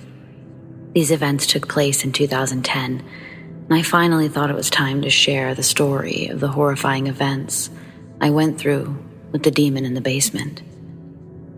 At the time, I'd been on the lookout for a new place to live, as my roommate had a cat, and I could no longer deal with my allergies. When I moved in with her, I was living in a dingy motel room, so having a roommate in a proper house was a serious upgrade. I thought the cat wouldn't be too much of an issue, but it was not to be. Being an animal lover, I could never even think about suggesting to someone to get rid of their beloved pet, so I opted to move out instead. I'd been searching for a new place for a couple of weeks when I came across an ad on Craigslist describing a room for rent on a waterfront property. It was surprisingly affordable, and I was very intrigued. There were no photos on the ad, but the address was pretty close by. So I took a drive over to the place to look at the property, and it was beautiful. It definitely looked lived in and well maintained, so I called the number on the ad later that afternoon to make an inquiry. This is when I first came across Crazy Patty. At first, she seemed extremely friendly on the phone. We laughed and joked and got along very well. She said that she'd be delighted to meet me, and for me to come over any time to view the property and the room for rent. So I made an appointment for the next day. I pulled up in the driveway and was greeted by Patty, waving warmly at me from the front porch. She was a middle-aged woman, in her 40s. She had a kind of hippie-ish clothing style. She wore thick glasses and long, frizzy brown hair. She was shorter than me by a couple of inches, and she spoke in a kind of nasally baby voice. Now, before I continue, I'd like to give a little background on the women in my family. We're all gifted in the spiritual realm. The gift can be traced back to my great-great-grandmother, who could read tea leaves. She was extremely gifted and did readings for her entire life, until one day she finished her tea and read her son's death. Needless to say, she never read tea leaves again. Since then, the women on my mother's side have inherited some kind of special gift, whether it's clairvoyance, clairsentience, or something of that nature. Funnily enough, no one since my great-great-grandmother has had the ability to read tea leaves. I was lucky or unlucky enough to be clairvoyant, meaning I can see and hear, even smell things from the spirit world. These things happen very rarely to me, and at this point, I just considered my abilities a bit of an annoying quirk, and I had not yet accepted them as part of who I am. Even though I was aware of my gifts and the spirit world, I was still a very skeptical person. I always tried, and even wanted, to find rational explanations for things before I came to any conclusions about any kind of spiritual activity. Before these events, I had never experienced any kind of malevolent or demonic being. Since my phone conversation with Patty had gone so well, I was expecting us to get along just as well in real life. As I walked up the stairs of the porch to shake her hand, I immediately noticed her eyes. I can't fully explain how they looked, only that they were off. She said how nice it was to meet me and shook my hand. I immediately got icy chills down my spine. I managed to smile and said it was great to meet her too. She took me inside, and to be fair, the house was beautiful. It had a massive living room with huge skylights, and there were lush plants everywhere. The kitchen was ultra-modern and sparkling clean. There was also a huge 2-story deck out back, fully kitted out with furniture, a bar, and a fire pit. The deck opened out to a private beach on a lake. I immediately fell in love with the house. Patty took me downstairs to the finished basement, where the room for rent was. The basement consisted of 4 rooms, a large living room with a pool table, a bathroom, a smaller living room, and a bedroom. The rooms for rent were the bedroom and the smaller living room. Apart from being a little bit dark and without a huge amount of light, the rooms for rent were lovely. They were clean and fully furnished. Patty was extremely nice to me, and she seemed very excited to show me around, but something still seemed off about her. Despite the uneasiness I felt, I decided that I loved the house, and the next day, we went through with all the relevant paperwork. I paid my deposit, and before you know it, I was all moved in. At the time, I had no family where I was living. One side of my family was in Europe, where I'd just moved from at the beginning of the summer, or all the way down in the southern part of the United States. So I was feeling a little lonely, but I was optimistic. Patty worked during the day and I worked at night at the bar, so we rarely ran into each other. At first, this arrangement was perfect and I was settling in nicely. I had no issues until one night, about a week in, I decided to cook myself dinner. I had a night off, my first since moving in with Patty, and I was dying to use the gorgeous kitchen. Growing up, I was always taught to clean as I go, so I did just that. I heard Patty's key in the front door and greeted her as she walked into the kitchen. My smile flattened as I saw the expression on her face. She looked enraged. and she yelled at me. What the hell are you doing? Her brow was furrowed, and her lips were pulled back in a snarl. I was completely shocked, and my body froze for a moment before I answered shakily that I was just cooking dinner. I tried to appease her by offering her some, but she swelled like an angry toad and screamed that I had destroyed her kitchen. Now, my dinner was fairly simple, and I'd been cleaning as I went along. The only thing that was dirty was one pan, which was already soaking in soapy water. I explained that I obviously had every intention of cleaning it up, but she screeched again, stomped down the hall, and slammed her bedroom door. I quickly cleaned up everything and made sure that the place was spotless before taking my plate down to my bedroom and eating down there so I didn't run into her again. After that, things got worse. Patty was no longer friendly to me and looked at me like I was just a gross insect that she longed to squash. I tried desperately to look for somewhere else to live, but I lived in a tourist area, and it was a seasonal town. It was coming into winter, and many businesses had shut down and residents moved out of state. I could find nowhere else to rent that I could afford. I even contacted my old roommate, but because of a sudden family issue, she'd moved back in with her parents. I kept looking for weeks, but I found nothing. As the weeks went by, it became apparent that Patty didn't want me there. She wanted no trace of a roommate in her house. She wanted to collect the money, and that was it. I tried to stay out of her way by doing my household chores and emerging from the basement when she was out of the house. On my night shift, I went into work to eat dinner so that I didn't have to use the kitchen. I made sure to only buy microwave dinners for the nights that I couldn't afford to eat out. Every time I had to come upstairs and Patty was there, I would be met with her intense glare and those eyes that continued to be off somehow. At this point in time, my living situation had started to affect me physically. I was constantly exhausted. My skin was paler. I even became very skittish. It was after this change in me started to take hold that things in the basement started happening. Things would go missing and then turn up. At first, I just put this down to forgetfulness, which I'm prone to. But one day, something happened that made me incredibly uneasy. See, I always keep my work shoes in a specific spot when I come downstairs. I'd been called in for a day shift last minute, and I was getting my uniform on. On my way out, I went to grab my shoes, but they weren't there. Now, this was something I was not forgetful about. I always kept my shoes in this specific spot because Patty didn't want me dirtying up the carpet. I went upstairs to check and see if I'd left them up there, and I hadn't.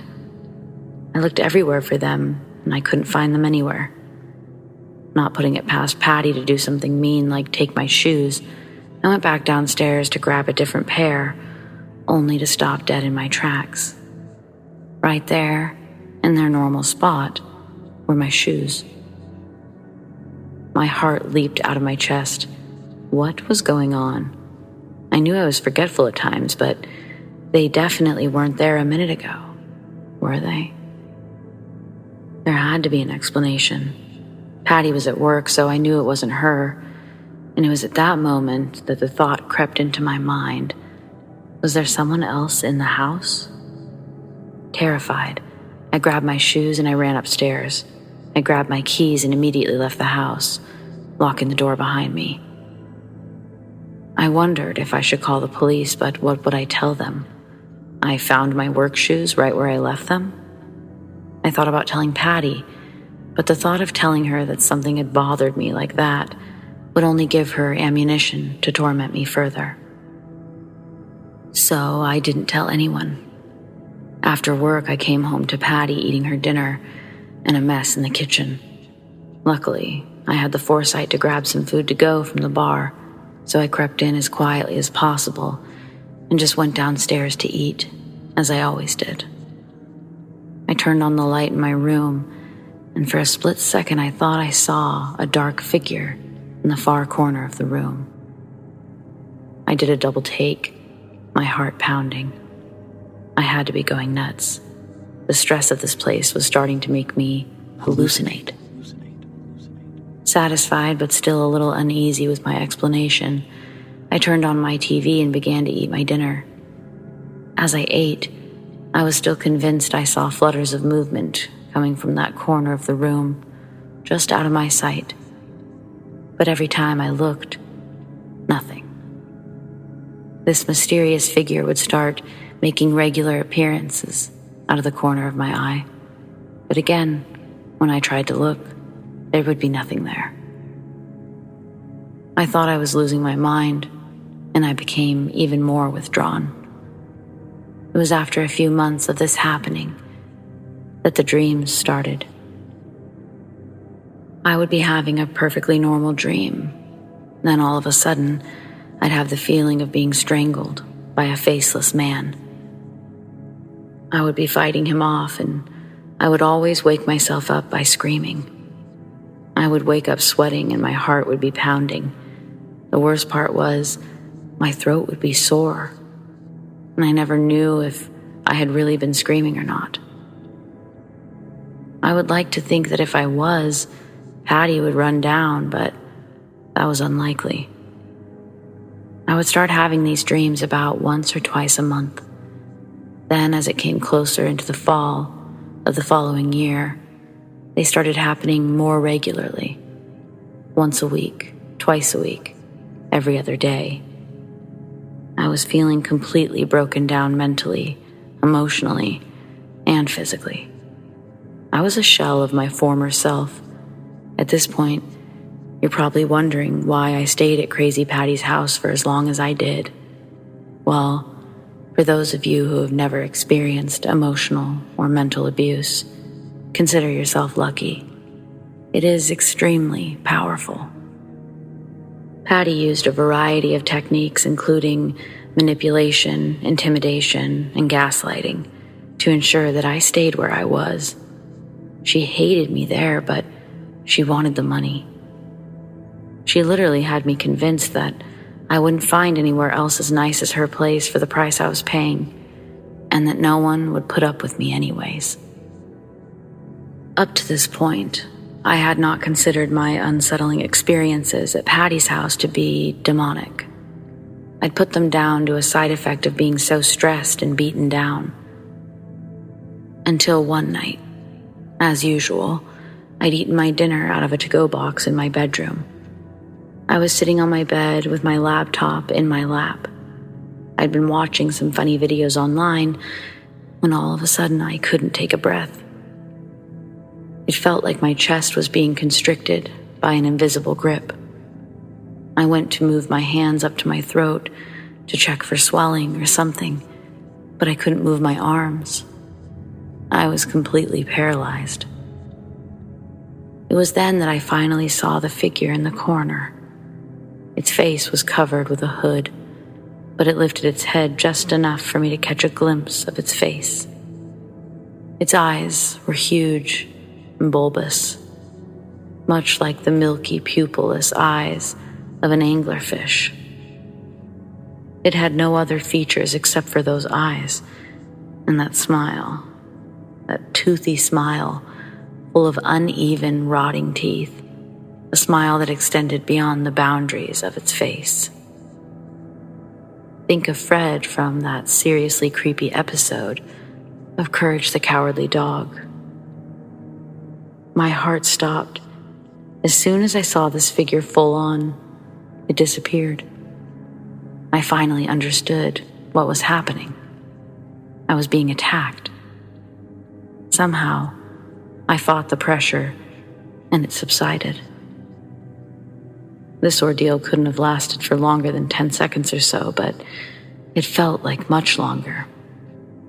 I was finally able to draw a breath as I lay on my bed, panting as if I'd just been drowning. I immediately jumped up and dug into my junk drawer. I found a few white candles, some sage, and a few crystals. I lit the white candles for protection, I lit the sage to purify the room, and I kept my crystals in my hand. Needless to say, I did not sleep much that night. After this incident, I continued to keep sage lighting at all times when I was in the room awake, and things settled down for a while. It wasn't until Halloween night that the crescendo of my experience peaked. Cliché, I know, but think about it.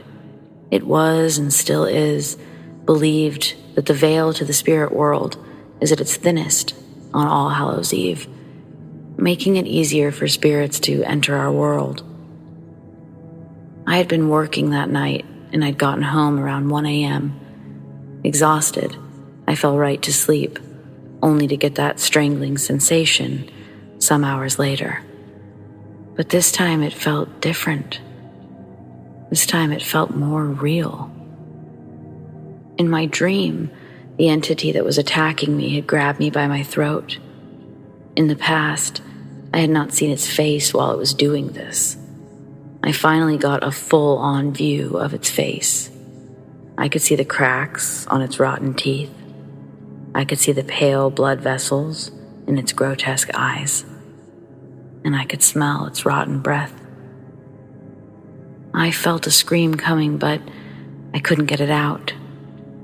In my dream, I fought and fought desperately, trying to escape its grasp.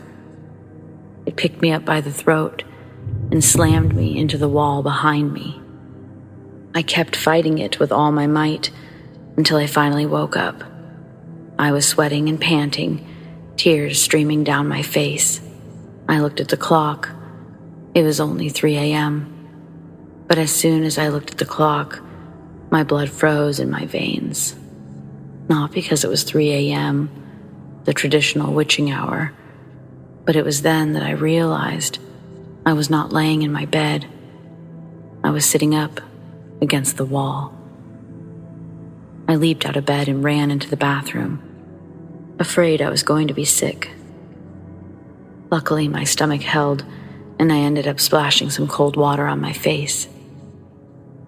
It was only when I caught a glimpse of myself in the mirror that I had to stifle a scream. My neck was bruised and scratched, like I had been strangled. Without even thinking about how late it was, I called my boss in absolute hysterics. The bar I worked at was attached to a hotel, and I pleaded with him to let me sleep in one of the rooms that night. He did, and I decided right then and there that I'd be moving out of Crazy Patty's house. I arrived back the next day to pack up what few belongings I had. After I had everything all packed up, I noticed her bedroom door was open. This was highly unusual, as she always kept it locked when she wasn't there. Thinking maybe her car was in the shop and she was there, I went over to tell her I was leaving. But she wasn't there. I went to close the door when something on the floor caught my eye. Normally, it's out of character for me to snoop in somebody else's room. But something in my gut just told me to check out what it was that caught my eye. On the floor was a planchette that had been broken in half, with the glass shattered all over the floor. The glint of the glass is what caught my eye. On the other side of the room was a board, the Ouija board. It finally clicked that it had been Patty that set this entity on me. I stormed out. I was fiddling with my house keys, trying to get it off the keychain to leave it on the counter with a note that I'd left her, when I noticed movement on the deck outside. I looked up and was absolutely horrified to see Patty standing on the other side of the glass door, staring right at me, completely naked. She had her hands on the glass, and she seemed to be pressing her face against the glass. It was then that I noticed her eyes. Her eyes had always been off to me, but I finally understood why. Instead of her usual slightly off eyes, staring right back at me were the milky, bulbous eyes of the entity. I quickly turned around, ran to my car, and tore out of the driveway and never returned. Things got better after that. My anxiety subsided, my face filled out again. I started to be a lot more social. After a few weeks, I moved into an apartment with 2 girls I worked with, and I got along with them really well. I never saw Crazy Patty again.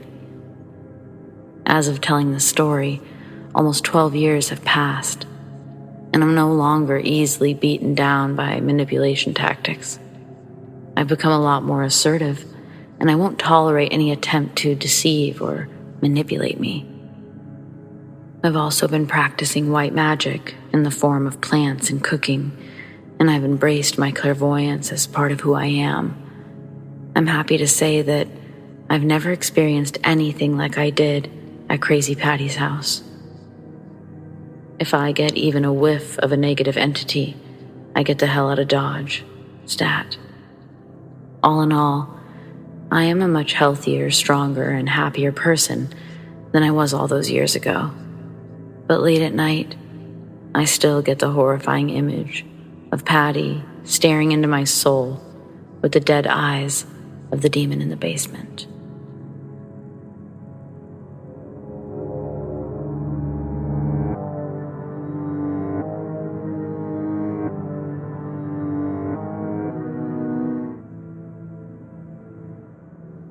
This happened a little over 3 years ago. I still don't have an explanation of what exactly happened to me, but I've got this story.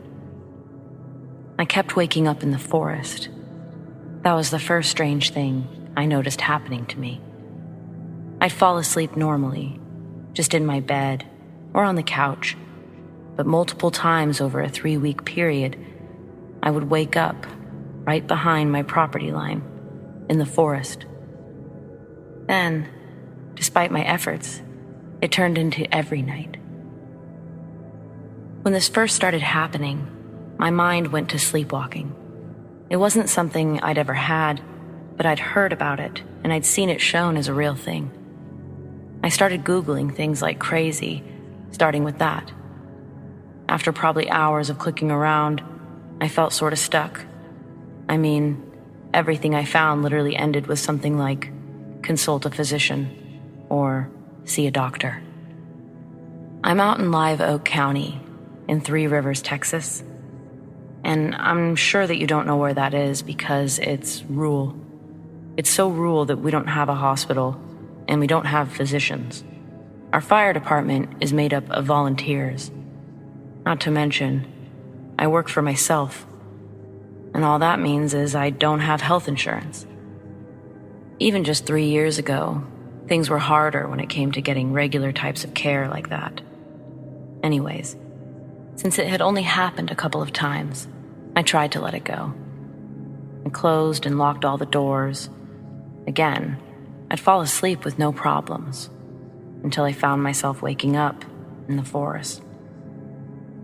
Weeks into this, my situation hadn't changed. It actually seemed to be escalating.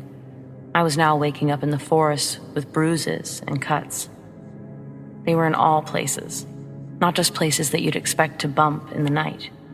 Places like my inner arms, my inner thighs. I still wasn't going to be able to get to a doctor. So, instead, I went to the local drugstore, and I picked up some sleeping medication.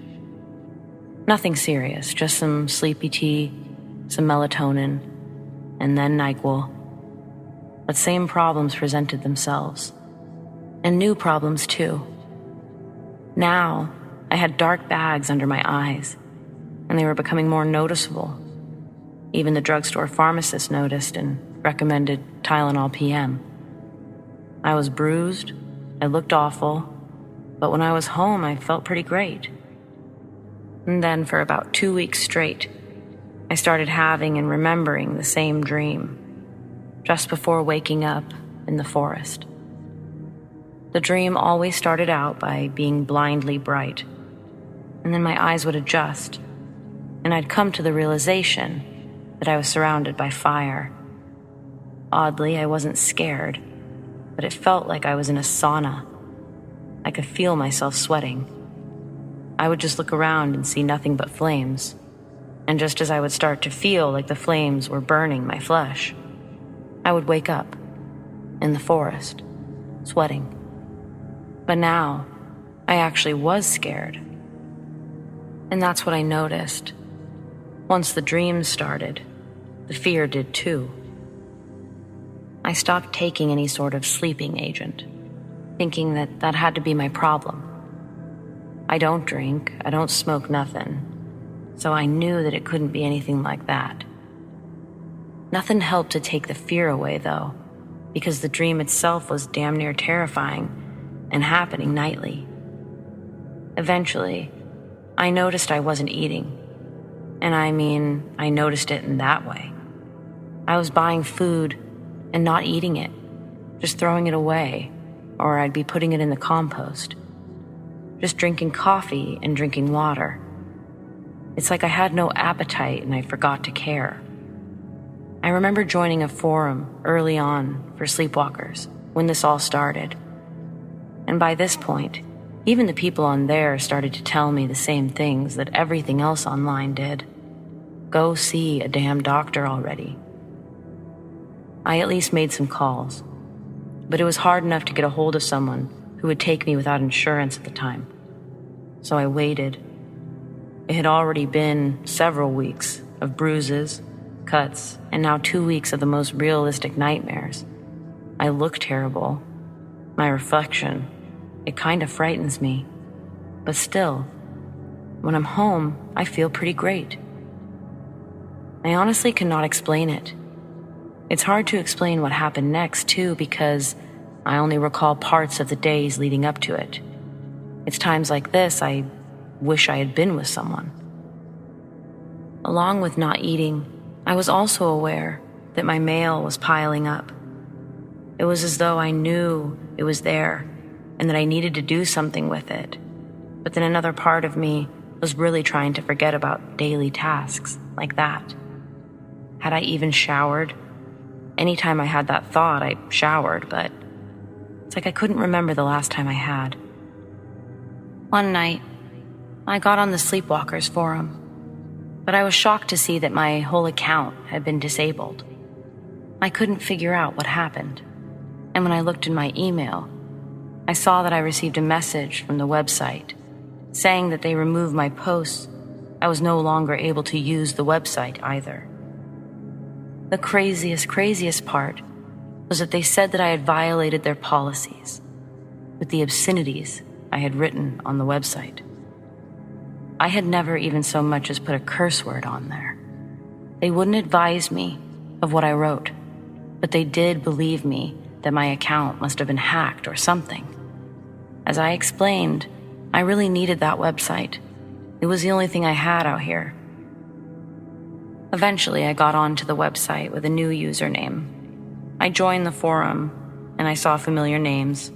I put out a statement that I was sorry if I'd said something that offended someone.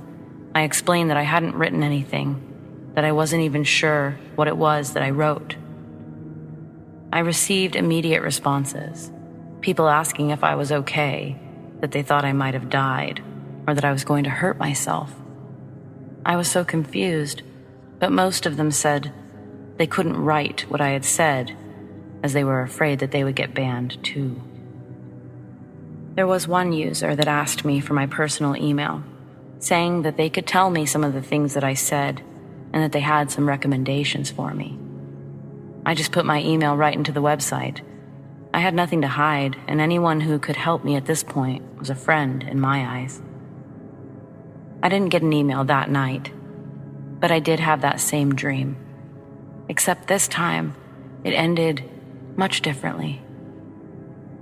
This time, when I woke up, I could see the fire still. But it wasn't burning me. It was burning the left side of my house. It was burning inside my bedroom. I was completely disheveled. I immediately ran to my truck to grab a fire extinguisher. I knew that I was screwed. There was no way my little extinguisher was going to put this out. I tried anyways, as I thought about what to do next. I did have a phone inside. Likely my cell phone was toast, but my home phone was clear on the other end of the house. I ran and rang the police, asking them to send the fire department, that my house was on fire and I had to evacuate. Within a few minutes, someone had shown up. It wasn't the fire department. It was my closest neighbors. They said they saw the smoke billowing from their farm about a mile down the road. They'd brought tools to help put the fire out, so all three of us got to work until the fire department showed up. By the time they showed up, we had contained the fire, but we hadn't put it out entirely. Soon, the police showed up, and they wanted to talk to me, of course, asking me exactly what had happened. I told them, the best I could, what I experienced, what I had been experiencing. The officer looked at me and said, "Are you telling me that you started this fire?" That wasn't what I was trying to say, but I guess there was no other explanation. The way he was looking at me, it made me uneasy. But then I thought about what I actually looked like, and it all made sense. The officers in the fire department asked if I wouldn't mind taking a ride to the closest hospital to get checked out. I basically jumped in the back of the car. I was desperate to get to see someone. And so before I would get myself a doctor's appointment, I would end up at a hospital by way of emergency transport. They kept me overnight for tests and observations, which was the first night in a while that I'd actually slept a real night's sleep. No dreams, no fires, and I didn't wake up outside. But by day 2, I was being sent home. $2,800 later, and they still didn't find anything wrong with me. They couldn't find a source for the fire either. The cause was left as undetermined, which I'll tell you in hindsight actually worked in my favor when it came to insurance. I was terrified I was going to not only face criminal charges for the fire, but also be out of a home. So when I was released from the hospital, I wasn't staying in the home itself. I was renting a trailer that I had parked down the road, and I'd bring it over to the house while I started construction. I had stayed at the property the night I was released with the trailer, and though I didn't wake up outside, I didn't sleep either. I was too spooked. It would be almost 3 weeks before I would get onto a computer again. When I eventually did, the first thing I did was check my email. I'd received a message, and it was from the same individual who said that they would send me a message the night of the fire. It had come through the next morning, and it read, "Dear Ed, some of your comments concerned users because of their vulgarity. Many of the statements used were out of character for you. They focused around hatred for things like God and prayer, even when there was no mention of them. Your statement of, 'I will burn every motherfucker to the ground,' starting with this motherfucker, was incredibly hostile and ominous. But it was your comments to others that likely got you banned. Attacking random posters with language like, 'fucking cunt,' and 'your blood is weak, just like your mind. You'll die in fear.' And of course, mentions of slaughtering things, including people and children. So, like I said, people were concerned, as it was very out of character. However, I was concerned for other reasons too. I just wanted to reach out apart from the forum, because what I'm about to suggest isn't for everyone, but I think it could apply to your particular situation. Have you considered the possibility that some sort of infestation or manifestation is taking place with you or your home? I ask that you think about the time leading up to your sleepwalking and ask, aside from the dreams you experienced after you started sleepwalking and ending up outside, had you had any other strange dreams? Dreams where you thought you were interacting with a loved one, someone you trusted? And also, do you practice any sort of religion? Honestly, I think that while you wait for a doctor's appointment, it would be a great idea to consult your local priest. I know you don't know me, and you have no reason to heed my advice, but I strongly insist that in the meantime, you find some sort of protection before you end up hurting yourself or someone else. I've attached a couple of links that you may or may not find helpful. I truly wish you the best, and if it's any consolation, I do believe you when you say you didn't write those things, and that's why I'm writing you today. Please take care. Reading that email, I went from totally embarrassed to scared. I sat in front of my laptop, immediately deleted my account from the Sleepwalker forum. I couldn't even believe the things that they'd said I said or that I had said. Either way, I didn't want to go back there. And then I sat in silence inside the trailer next to the house. I turned to look at the house, and I looked through the half-finished bedroom. I looked into the forest behind the house. At some point, I found myself in a trance-like state. I zoned out on nothing, basically. And the next thing I knew, hours had passed. Finally, I blinked my eyes profusely, and I looked away from the house and the forest. I thought about everything that person had said, and everything that I'd been reading when this all started. I was never one to remember dreams much, but I did often dream about my parents. They were both gone and were the only family that I had, so I liked seeing them in dreams from time to time. But now I was reading things about demons trying to reach you in your dreams, disguised as familiar faces like loved ones. That didn't feel right. But I was also reading that this can affect literally anything, this infestation, like cars, homes, inanimate objects, even forests. It wasn't long after that I sold the place. I still live in Three Rivers, but nowhere near the forest. And I personally haven't had any issues with sleeping, dreaming, or fire since. So I'm happy about that. Before I sold the place, I had hired others to finish the construction. And though I'm not religious like that, I had a priest come out to bless the place. But I don't think the problem was the house. I'm willing to bet that it's in the forest behind it.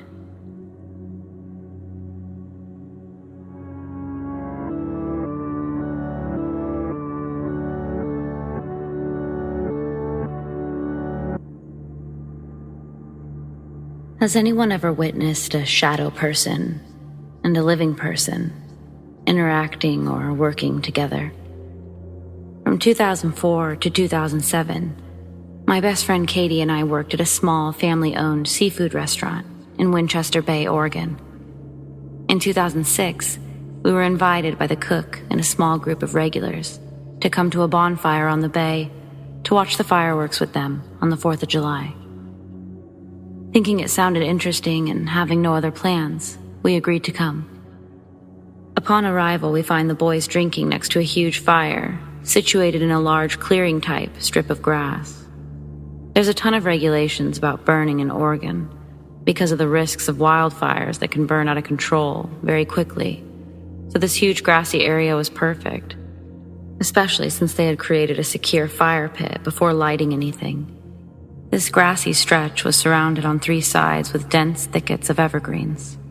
There was one wide, clearly defined trail that led through the trees to the water's edge and a gravel parking area behind us.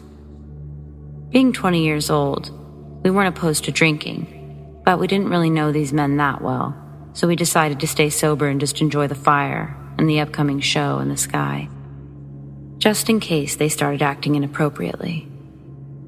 After chatting for a bit, the guys decide they want to partake in an herbal smoking session. Katie and I say no thanks, and the boys head off into the trees to puff the chiba. Katie and I are standing alone by the fire, just vibing and enjoying the evening. Suddenly, I get this strange sensation, and my eyes keep wandering to a specific area of the tree line. It's a crawling sensation, which I'm trying to ignore, but I can't help myself. I just keep glancing over. After a minute or two, an older woman comes walking out of the trees. She was not on or near the trail. This tiny woman had walked through an area of thick undergrowth in the pitch black. She was short and looked frail, although it was hard to tell if she was dressed in layers of raggedy long skirts or dresses, and had several shawls or blankets wrapped around her shoulders, like a human ragbag. She was hunched over and walking slowly, as if she were older and her joints were bothering her. She was a little over 100 yards away, and it was twilight, so I couldn't make out her face or features, just her outfit, which, I'm not gonna lie, was pretty creepy. Figuring she was a homeless person who deserved some respect and sympathy, I tried not to stare. However, when I looked over at Katie, she was watching this woman too. The woman had a force or vibe about her that made it hard not to watch her. She gave off the feeling of a wild animal in your house, when you know it's probably not too dangerous, but you have to keep your eyes on it, just in case it becomes aggressive before you can get it out, if that makes sense. A feeling of unease that I kept trying to shake. Katie turns to me and asks if I'm seeing this. I reply yes.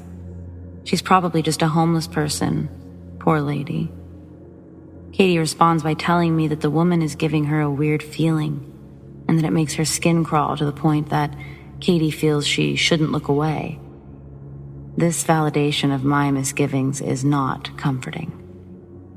Katie and I stand in silence, watching the woman make her slow, tottering way along the tree line to our front left. I am still feeling bad for staring, and I'm going through all the reasons in my head that I'm an idiot for worrying about a decrepit grandmother, even if she does look like a stereotypical witch.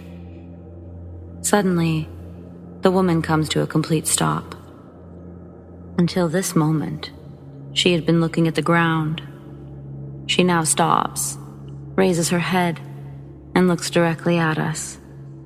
A feeling of dread immediately hits me in the gut. My stomach drops. Her look feels malevolent, even though I still can't make out facial features in the dusk. Then, no shit, this woman raises her left arm and points straight at us, while letting out the most blood-curdling screech I've ever heard in my life. I think my heart stopped beating for a second. Then, and I will have this image in my head until the day I die, right in front of her pointing finger, a silhouette of a human made of what looked like black mist coalesced, a shadow person, the first one I'd ever seen. I don't know if it just appeared or if it actually came from her body. I barely had time to register what I was seeing before the thing flew towards us. It moved so incredibly fast that it blurred and covered about 300 feet in less than 3 seconds. This thing passed directly between me and Katie, on my left and her right. It literally blew my hair back over my shoulder on the side that it rushed past.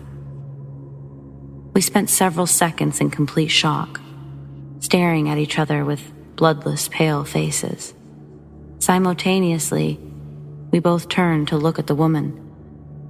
She was no longer looking at us or acknowledging us in any way, but she'd picked up her pace and was doing a hobbling sort of run in the direction she'd originally been headed, eyes on the ground. Katie and I stood in silence, each afraid we might have just gone mad. At first, I was afraid to even ask her if she'd seen that thing, but looking at her face, I knew she had seen something.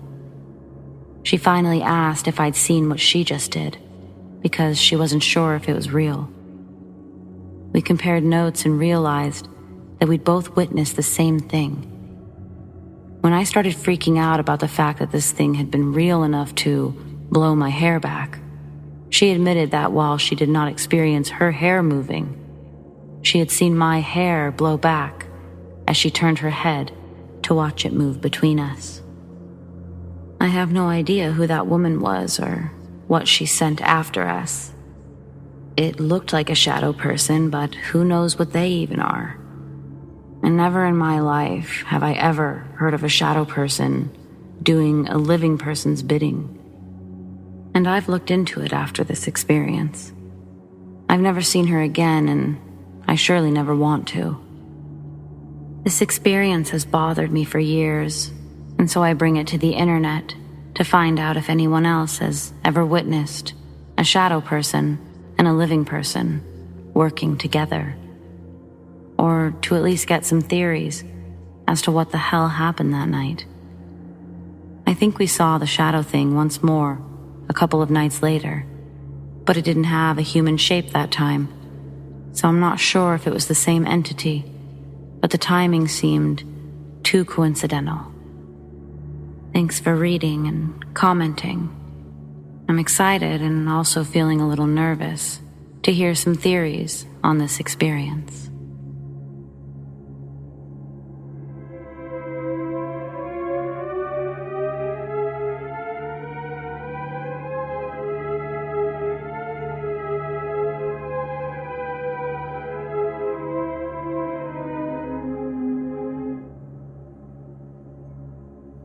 I'm not sure how I feel about something that just happened over the last 2 nights. I've been dating this guy for about a month and everything's been great. Not only is he attractive, but he's normal and funny and kind. He's basically a catch. The last 3 nights we've spent together, whereas previously we'd never actually slept over at one another's place. The sleepovers have been great. You know how it is in a new relationship. So on night 2, I passed out pretty early. I woke up suddenly in the middle of the night. I figured it was because I was in a new place. I'm laying on my stomach and I decide to turn over and check the time. That's when I met with the blank stare of my guy. He's just sitting up in bed, staring at me. Naturally, I thought he was awake because his eyes were open, so I playfully smacked his shoulder and I asked why he was being so creepy. He doesn't respond, just keeps staring. Before I can even process how actually creepy this is, I hear noises coming from outside of his room. This guy lives alone and doesn't have any animals, not even a houseplant. The noises, they sound like animal noises, specifically pig noises. I'm fucking dreaming. I have to be. That's what I told myself. Then I laid back down, still fully aware of the stare down and animal noises. I knew it wasn't a dream, but I closed my eyes anyway.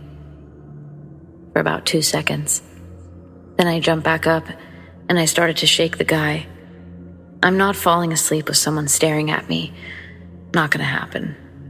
He snaps out of it or wakes up or whatever, immediately asking me if everything's okay. So I explain everything, and when I get to the animal part, I tell him to shh.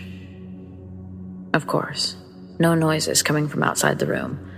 Now I look like the crazy one. He's basically half asleep and he tells me he's sorry. I tell him it's fine because, I don't know, I wasn't really looking for an apology, more of an explanation.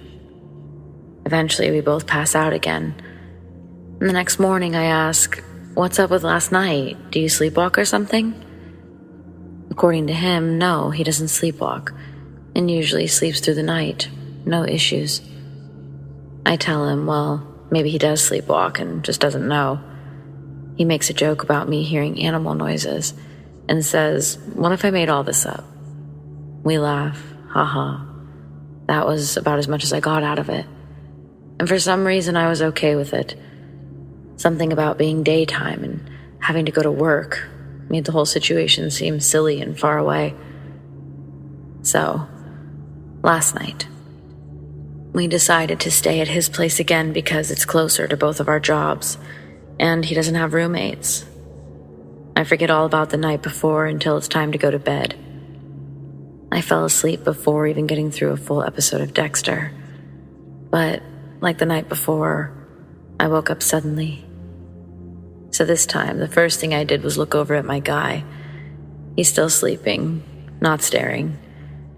But I'm filled with this horrible sinking feeling in my stomach. It took me a minute to register that it was fear, but more like pure terror. I laid there in silence for a minute, and then I could hear the sound of someone breathing shakily. It wasn't my breathing, and it wasn't my guy's breathing. So who the fuck was breathing right now? It grew louder and louder, and it was incredibly disorienting. I couldn't tell where it was coming from, if it was close or far away. I literally hid myself under the blankets. I just tried to pretend it wasn't happening. And I was doing well, closing my eyes, humming. I didn't even stop humming to see if the breathing had stopped. Everything would have been fine if I didn't start to feel movement. The feeling scared me so much I stopped humming. The breathing, it hadn't stopped. In fact, I now knew that it was close to me. But I refused to move the covers. I started to kick my legs towards my guy to wake him up, but he's not there. I ripped the blankets off my head. My ears are filled with this breathing sound, and then I spot my guy in the dark, standing in the far corner of the room, facing the wall. What the fuck? I didn't even bother waking him up this time, at least not immediately. Instead, I ran my ass to his bathroom. I needed silence from this breathing. The moment I walked out of his bedroom door, it practically slammed on me. The door literally hit me on the way out. But at least the breathing was gone. The only thought that I had at that moment, besides total fear, was I left my fucking purse in his room, so I couldn't just dip out right then and there. I sat on his couch for literally forever. I watched the clock go from 3 to 4 a.m.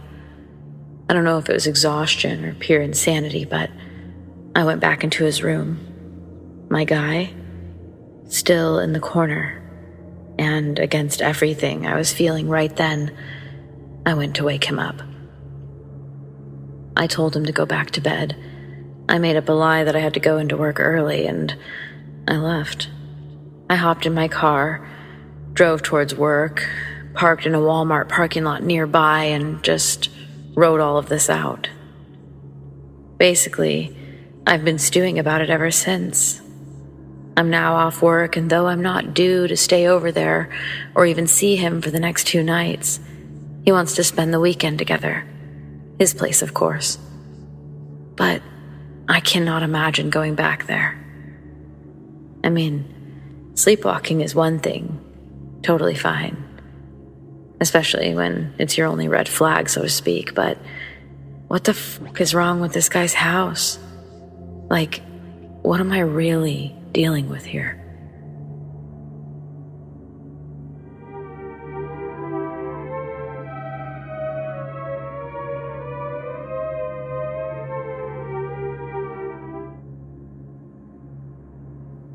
From the time that I was a literal baby until I was about 7 years old, I went to a daycare that was run by a woman named Shauna. The daycare was her home, which was a really nice place. It had a pool, jungle gym, entertainment center, and back then, my family didn't have any of these things, so basically it was a totally awesome place. Basically. There were things about Shauna's home that weren't awesome at all. Shauna's room was at the end of the hallway, and when the door was open, her full-length mirror faced the hallway. I hated this because sometimes you'd come out of the bathroom and accidentally scare yourself because of the reflection of yourself. But that wasn't the thing about the mirror that scared me the most. The mirror, it would move. Not just move itself, but it seemed to be responsible somehow for opening the bedroom door. I'll explain. I couldn't have been older than 4 or 5 when this first happened. But my brother was 7, and he remembers it even better than I do. We'd been sitting at the dining room table, and from where we were sitting, you could see directly down the hallway if I looked ahead and if my brother looked to his right. As he explains it, we were coloring with Shauna's kids. and Shauna was putting together Halloween crafts for us to do at the table. My brother sees out of the corner of his eye that the bedroom door was opening. He tapped me to look at the door, and it was opening slow enough to where I saw it happen as well. Maybe it was the wind. Well, as we looked through the door, the mirror, one of those ones that swivels up or down, the mirror was essentially facing upwards, toward the ceiling.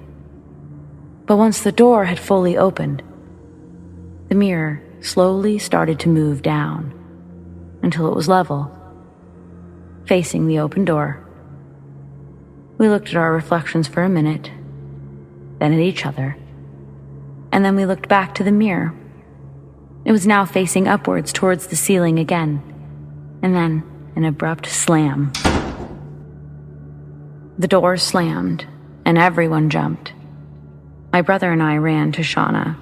I just remember me and him grabbing her by either leg, telling her that the mirror was moving. I remember her saying that it was the wind, and I was okay with that. But my brother says that he remembers her saying that, but she didn't seem confident or anything. It was just something that she said. This seemed to happen whenever we were there. I remember she put a heavy stool in front of it, saying that that would keep it from blowing open or closed. I remember this heavy stool because I watched it fly down the hallway. This was probably a year later. We'll get there. But before that happened, the mirror's activity seemed to grow. There was a time that I was sitting in front of the mirror as Shauna was putting my hair in braids. She'd gotten up to grab her spray bottle, which was just out of reach. She was hardly far from me at all when the mirror suddenly flipped up to face the ceiling, hitting my face on the way. At first I was just shocked. I wasn't scared and I didn't feel pain. But as soon as Shauna looked at me and made a face of uh-oh, I felt something run down my lip. I had a bloody nose. I was that kid that was always getting hurt, so it was no surprise to our mom that I'd gotten a bloody nose. But I tried to explain with my limited vocabulary that something was wrong with the mirror. My efforts were lost on my mother, and back to Shauna's we went for over a year. And even though I loved it there, basically, from that moment on, I refused to sit in front of the mirror. I would close my eyes as I ran to the bathroom, and I would never face it when leaving.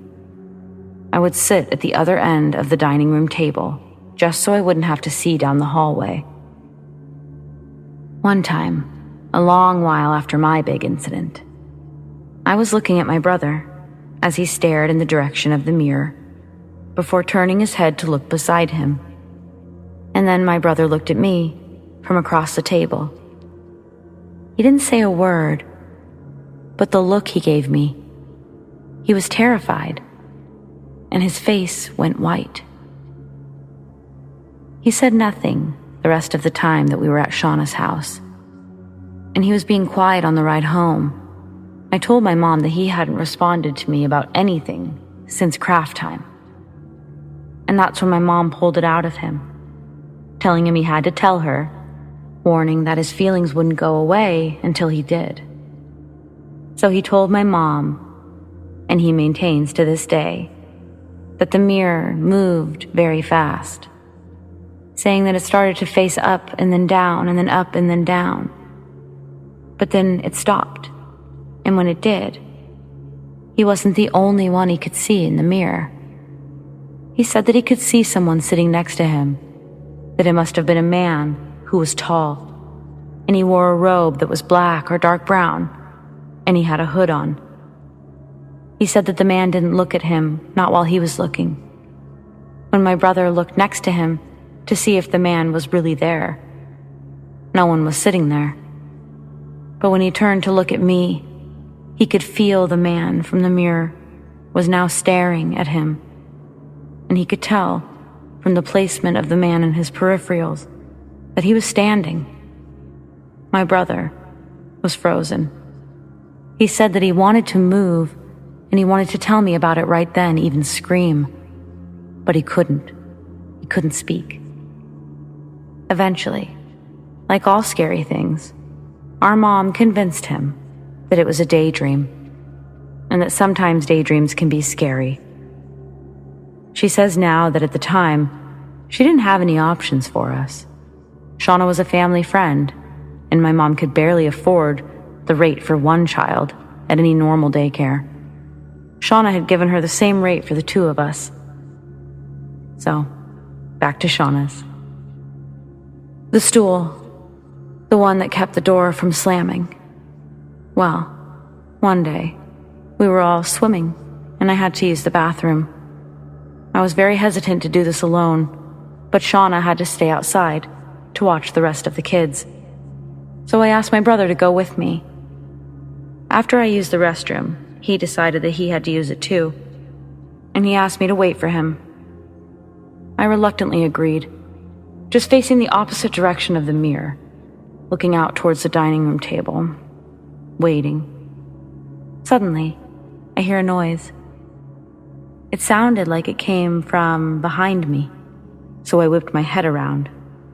Just as the heavy stool flew across the floor, down the hall, and crashed into the wall just before the dining room. It made a loud crashing noise, and I screamed. And as bad as I felt, I ran outside. I was screaming to Shauna that the chair just flew at me. She had no idea what I was talking about, until she went inside. That's when she saw the stool. She saw that it had broken a leg, and that it had managed to dent the wall. I remember Shauna looked at me and asked where my brother was. He was still in the bathroom, I told her. She spent some time trying to get him to come out. Finally, he did.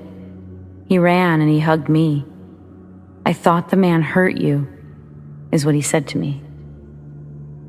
From then on, Shauna's house was different. We had fun, but it wasn't the same. We started talking about horrible nightmares. My mom would wake up to us on either side of her while she was sleeping. Essentially, we were sleepwalking, and our pediatrician told our mom that it was likely due to stress or trauma. The only thing that had caused any of that was Shauna's, specifically her mirror. It was probably that same year that we stopped going to Shauna's. Since we were both in full-time grade school, it wasn't really as necessary. Over the years, our family stayed in contact with Shauna and her kids. What we learned over time was that the mirror was an antique, that it had been in Shauna's family for years and was given to her once her great-aunt and uncle had passed away.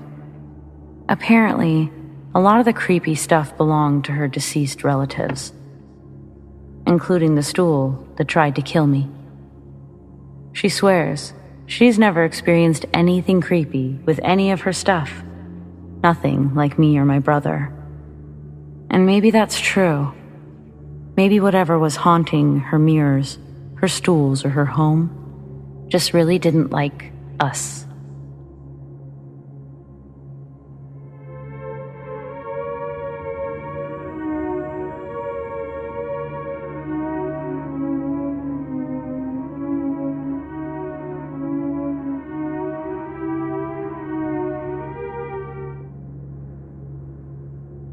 I've always had spooky happenings go on around me. I have multiple stories of seeing shadow people and spirits, and of hearing stuff that was less than natural. I might post about those other experiences someday, but for now, I'll just tell the stories of a demon that followed my family around for a while. I haven't talked about this in years, as I hated how crazy it made me sound. I also don't like talking about it because it tends to make activity start up again. But luckily, no one in my family has experienced these things since I last saw him in 2012. I'll try to keep the stories as brief as possible and only list what details are necessary. But buckle up, because there was a lot of activity for many years. A bit of background. I grew up in a non-denominational Christian household. My dad in particular was a very strong believer.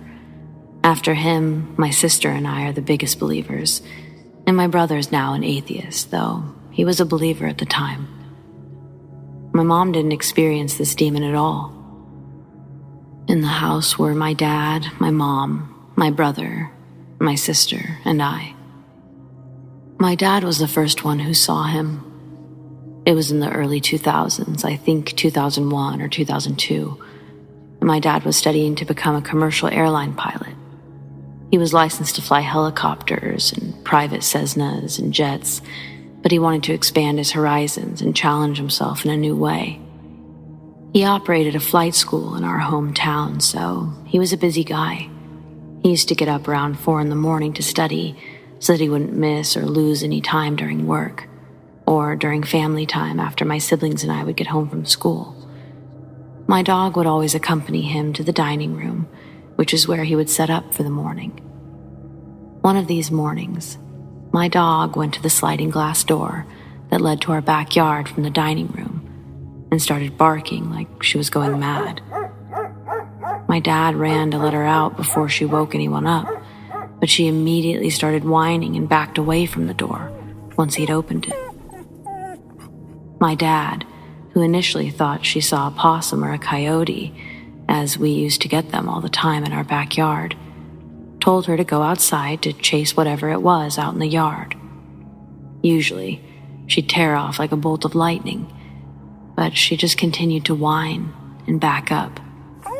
My dad looked out the door to see if he could see what was scaring her so badly, and that's when he saw him. A large, hulking black figure that was moving very slowly, encircling the house next door. As soon as he saw him, my dad gasped and froze. When he gasped, the figure stopped and turned its head toward my dad. He didn't really have a face, but my dad felt his eyes on him. As soon as it looked at him, the words, "strong man," popped into my dad's head. He knew that was what it was called. They stared at each other for a bit before Strong Man eventually turned its head back forward and resumed his slow march around the house next door. I was only 9 or 10 at the time, so I didn't hear this story until much later, but this does mark the first time anyone in my family saw him. After that, my dad would periodically look out the windows when he was studying to check before he would let my dog out to do her business. And he would see him from time to time. But now, instead of circling the house next door, he would be circling ours. The next person to see him was my brother. At this time, my brother was a typical angsty teenager with an added helping of snark. He was about 14 or 15 and was going through a hard time at school, which made him act out at home. My parents were struggling with how to reconnect with him and were coming up short.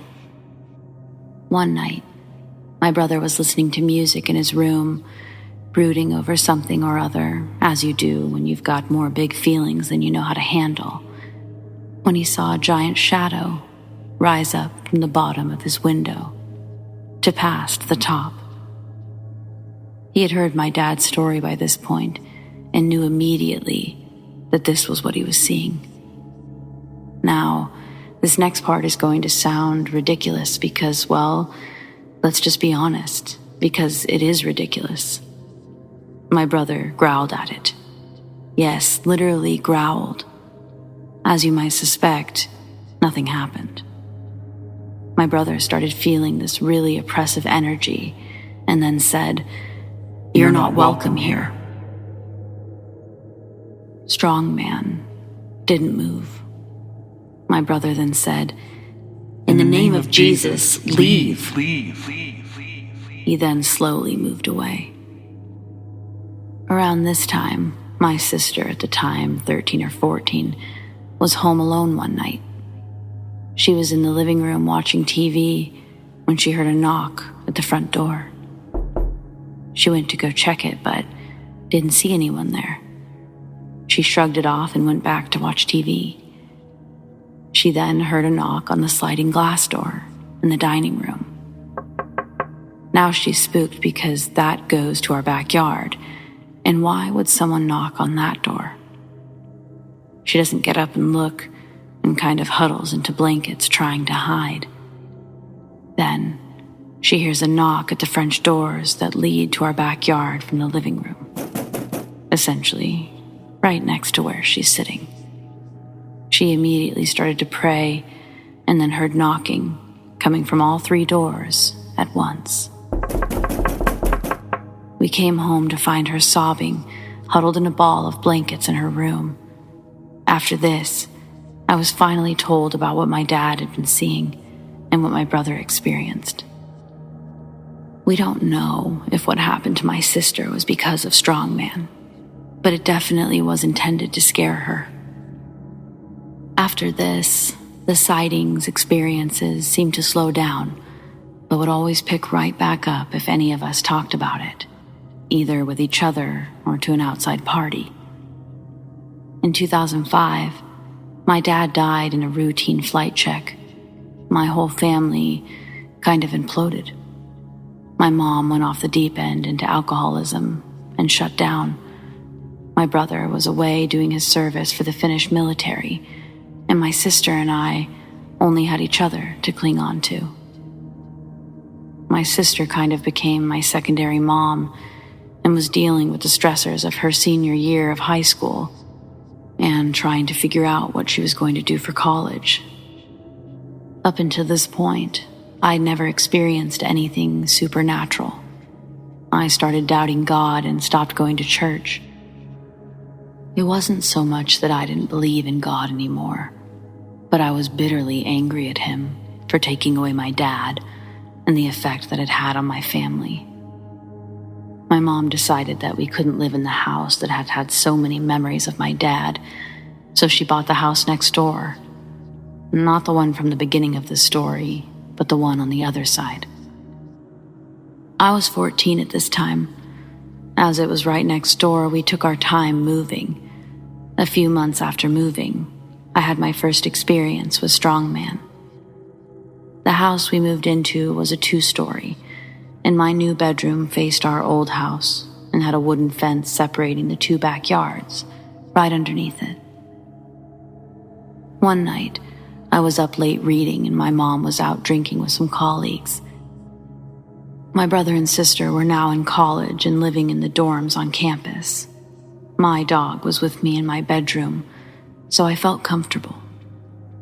As I was reading, I started to feel heavy. I don't know how to really describe it other than feeling wrong and heavy. I chalked it up to Home Alone jitters and went on reading. As I was reading, I started hearing a scratching on the fence below my window. My dog started growling intermittently, and I'd have to tell her to shush because I thought it was just a possum. As I said before, we got a lot in that area. It wasn't until a few minutes had passed that I started to realize that the scratches were coming in rounds of 3s. Scritch, scritch, scritch. Pause.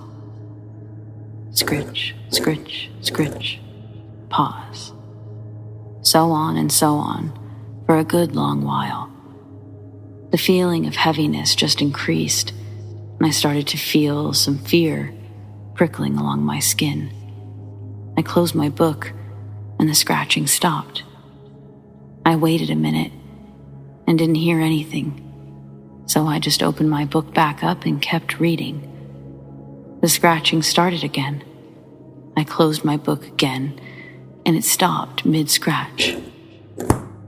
Even though I was feeling far from God, I started praying for Jesus to take away all the evil from the house, to send his light here instead.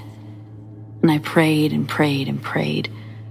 The scratching got louder, the louder I prayed, until I finally said, Amen, Amen, Amen. And the scratching stopped, fully.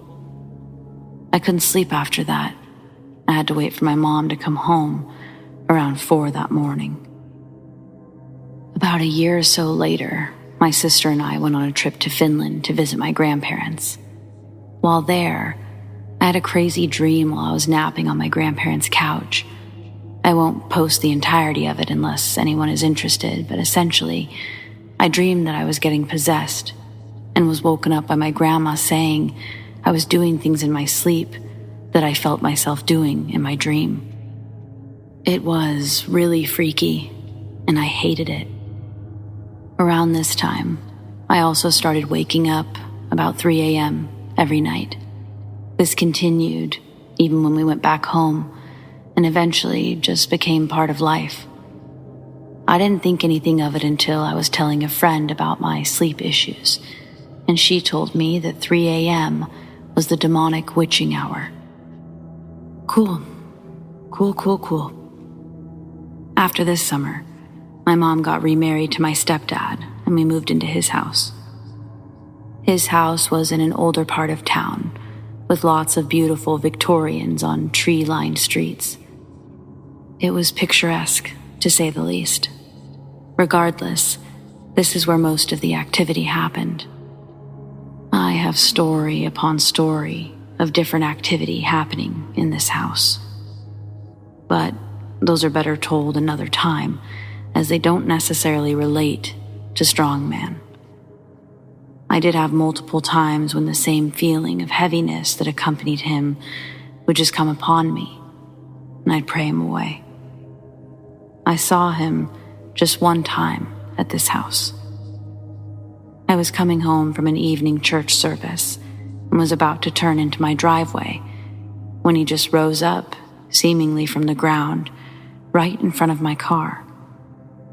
I thought I was going to hit something solid, but I just drove right through him and turned into my drive. I was so scared to get out of the car, but that overwhelming feeling became too oppressive, and I had to get away. I started praying out loud and ran to my house. I saw him one other time in college, outside of my dorm, when I looked out the window one evening after a late night of studying. He always showed up when things would start to feel normal again, almost as if to say, I'm still here. It was awful. That was the last time I saw him. I haven't had a demonic experience since, thank God. Sorry this was so long. It just happened over many, many years. I don't randomly wake up at 3 a.m. anymore. I don't get that oppressively heavy feeling randomly either. I hope I never have to experience either of those ever again.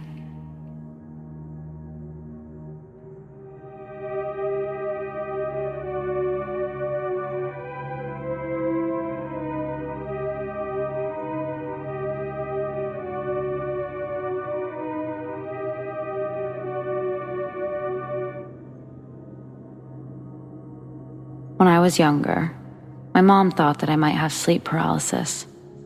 I would complain about nightmares of shadows dancing around me in my room at night. I would tell my mom that I was screaming for her and she never came to save me. She always felt really awful that she couldn't hear me.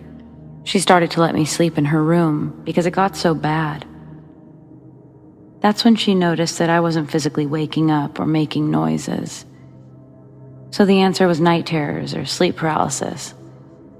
Even the suggestion that I was just scared to sleep alone like a lot of kids, afraid of the dark. There wasn't much of a cure, but my mom needed me to sleep in my own room. She'd gotten nightlights and hallway nightlights, but the dark wasn't exactly what I was afraid of. It was everything that seemed to come with the darkness. This is when I really start to recall strange events, when I was back in my old room for the nights. One of my nightlights was a moving one. It had pictures on the inside of seashells and seahorses. Those would reflect onto the wall, creating a sort of projection. I would watch it until I fell asleep, and most of the time that worked. But on occasion, I would have my eyes closed and feel like someone was looking over me. And when I'd open them, so slightly, there was no one. But the things being projected weren't the usual seahorses and seashells. Instead, it looked like melting sad faces. And the light was a dark orange instead of the light purple that it had always been. I'd close my eyes and just try to forget the melting faces, but eventually, I just stopped using that light altogether. Then the lady, always an old woman, and always at the foot of my bed. She was either short, really short, or was kneeling down in some way. But she watched me. Her eyes were foggy white. Her skin was almost green. And it had small cracks. They seemed to create shadows of their own all across her face. She didn't do anything but watch. And I couldn't do anything but lay there. Eventually, morning would always come, and I wouldn't have to worry about it. Not until night. For who knows how long I tried to ignore her. But that was impossible. So I thought that I would fall asleep in the living room, and that actually seemed to help. I don't know why, but she wouldn't appear. My mom told me that I couldn't sleep in front of the TV every night, and that I needed to use my bedroom. I would start in there to appease her, but I would move to the living room. Naturally, this didn't fool her, because she was finding me in the living room every morning. I really didn't want to have more tests done or go to the doctor. I didn't want my mom to think I was crazy, so I honestly just kept it to myself for a long time. I kept sleeping in my room, and though she wouldn't appear every night, I saw the woman on occasion, the old woman. I would tell myself that it was a dream, and I started to just keep my eyes closed no matter what. And like the couch, it seemed to help. I would eventually fall asleep. Towards the end of us living in this particular house, the woman became more active. Since I wasn't opening my eyes, she found other ways to get my attention. One night, I was falling asleep when I felt a tickle on my foot. It jolted me awake, but I didn't move. I almost forgot about the woman until I opened my eyes. I was paralyzed, but I could see that my foot wasn't under the covers at all. It was in front of the old woman's face, and as much as I wanted to move it, I couldn't. But she could. I saw her sort of rise from her position, making her way towards my left side. I could follow with my eyes, but I couldn't move anything else. She crouched in very close, and my nostrils burned, like they do sometimes when you drink something carbonated. I felt incredibly cold, and I just had to close my eyes. She said nothing, but I felt her move away from my face. I opened my eyes to see her back at the end of my bed. Now, she was grabbing my foot in one hand, and something was in her other hand. Maybe it was her fingers themselves, but she held up something very sharp. And in an instant, she swiped it across the bottom of my foot, and I could feel real pain. I didn't make a sound, but I felt cold tears run down my cheek. I could also feel coldness coming from the bottom of my foot. I felt exhausted and terrified since I couldn't move. I closed my eyes tight. My heart was racing and everything was cold. Eventually, I felt myself be able to move my hands, but without my consent, they clenched into fists. My whole body was tight. Still, I kept my eyes closed. Suddenly, I felt like I could move everything, and I began to unclench my fists. My fingers were sore from clenching, but my body, I felt it relax.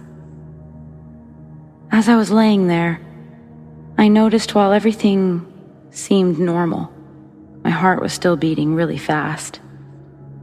I pried my eyes open. I could see that it was light inside my room now. There was no longer a woman at the foot of my bed. As I got out of bed, I winced in pain. My foot was tender.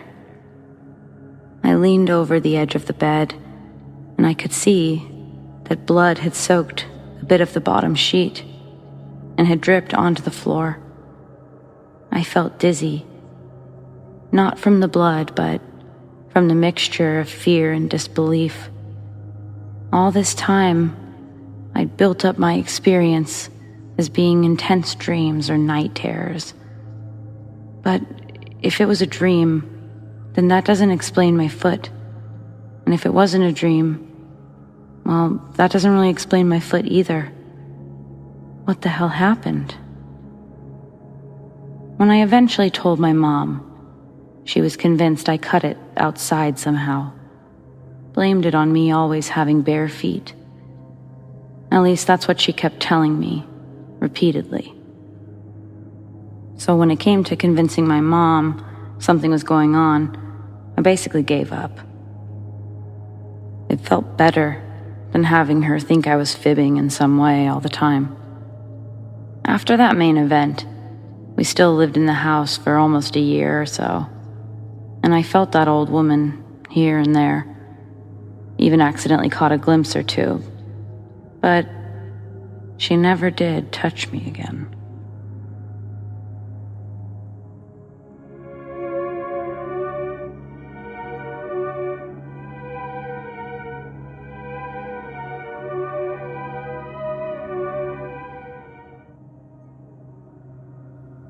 So this all has happened in the past, obviously, but it spans from around 6 to 7 years ago to about a year ago at its most recent.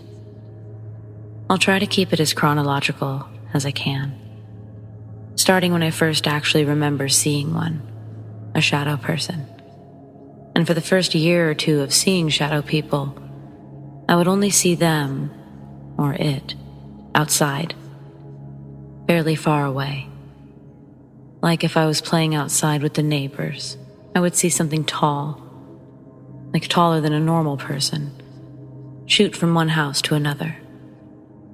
And any time I asked a neighbor, they would say nothing was there. And once I even ran over to see if it was a dog or something. I know that's a stupid explanation, but nothing was there. This continued for a while, until one point, I noticed them at night. I'd see it stand just out of view, under a lamppost, and I could tell it was there, like I got the feeling I was being watched. Shortly after, as I started seeing it more often, I was in my room one night, being a kid, on an iPad, and I heard a noise from the side of my room. I had a flashlight, and shining it around the room, I saw nothing. I was in a loft bed, so I was scared there was something beneath it. But there was nothing. I don't know why, but I shone the light towards the vent that was visible from my bed, and I definitely remember seeing an all-black face with glossy, beady eyes staring at me, then moving away from the light. I screamed. My mom came in, found nothing. About 3 years ago, one apparently was following me as I left in the dark early morning for the school bus. I didn't see this. My neighbor told me this, that as I left the garage, and I left late. Everyone else was already at the stop. I walked down the middle of the road, and my neighbor yelled something to me, but I don't remember what it was. What I do remember is him and my sibling telling me that there was a tall, dark man right behind me. Checking the camera above the garage showed that nobody was present. Around 2 years ago, I abruptly stopped seeing it.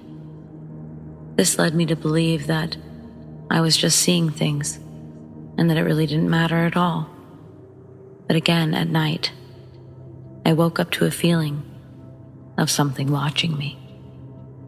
I rolled over and looked across my room, towards the door, and I saw a large, hulking figure, hunched over like it didn't fit in the room. I was too scared to move, but it literally faded away in front of me and disappeared. A month or so after that, I woke up with the same sensation, and I chose not to roll over, to ignore it, and I'm sure that it touched me. I felt a sharp jab, as if someone poked you a little too hard on my upper back. I jumped so hard and didn't go to sleep the rest of the night. Finally, I was telling the neighbors about all of this, and they seriously told me that a girl who lived down the street had the exact same thing. Like, she told a similar story before she moved. It was really freaky. As of the last 8+ months, I haven't seen or heard from it since. Honestly, I'm kind of curious about it at this point.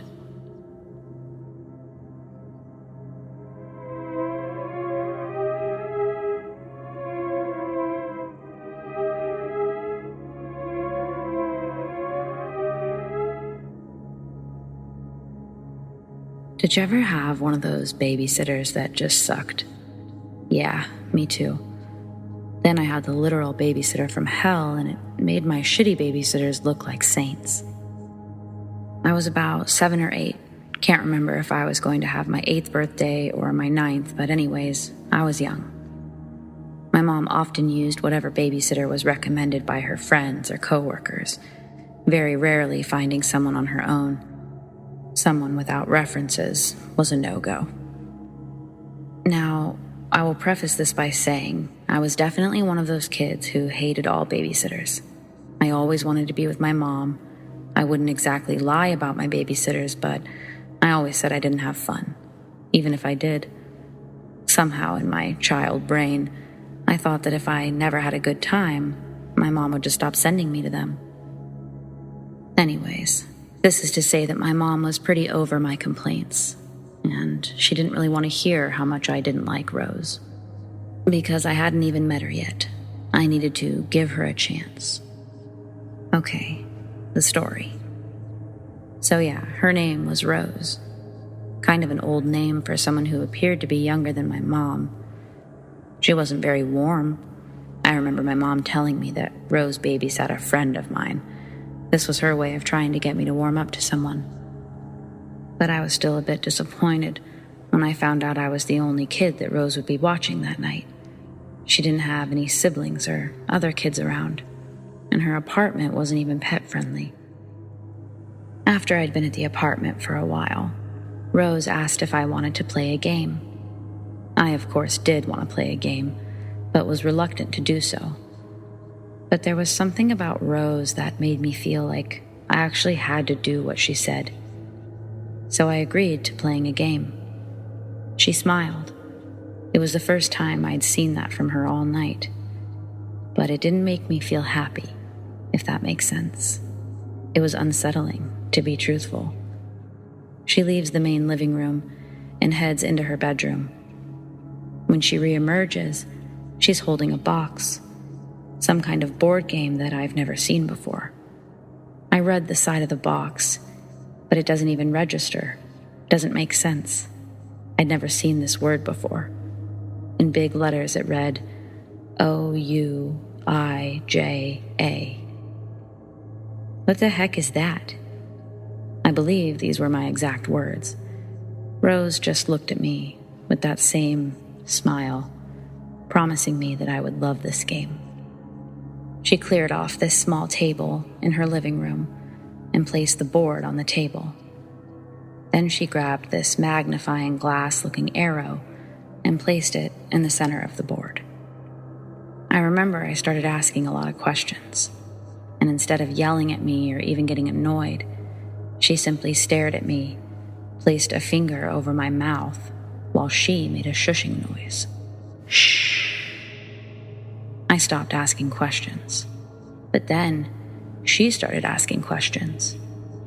I almost thought her questions were for me, but they made no sense. Are you here now? Or, can you introduce yourself to my new friend? I didn't answer any of these questions. Instead, I stared at the board intently, then back to Rose. At one point, I tried to move my hands off of the centerpiece thing, but Rose applied pressure to mine, saying very sternly that I couldn't move my hands. I told her I didn't want to play this game anymore, but she wasn't listening to me. Instead, telling me that's not how this game works. She asked the room, the board, I don't know who, "Can you show yourself again?" And just as she asks this question, I feel my arms being yanked, and I see her arms being yanked as the centerpiece moves rapidly to the word no. She asks this again, and the same thing happens, except it doesn't stop after just one. It goes back and forth between yes and no, so quickly that I literally feel like it's rubbing parts of the board off. I remember fighting my grip away from the centerpiece. When it finally released, I was running out of the living room and locking myself in the bathroom. I literally don't remember what happened after that. I must have fallen asleep, passed out, whatever. I don't remember leaving the apartment.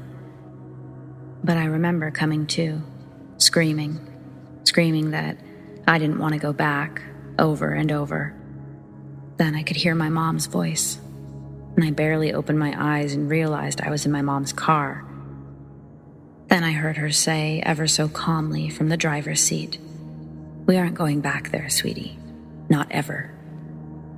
As soon as the words resonated, I was fast asleep again.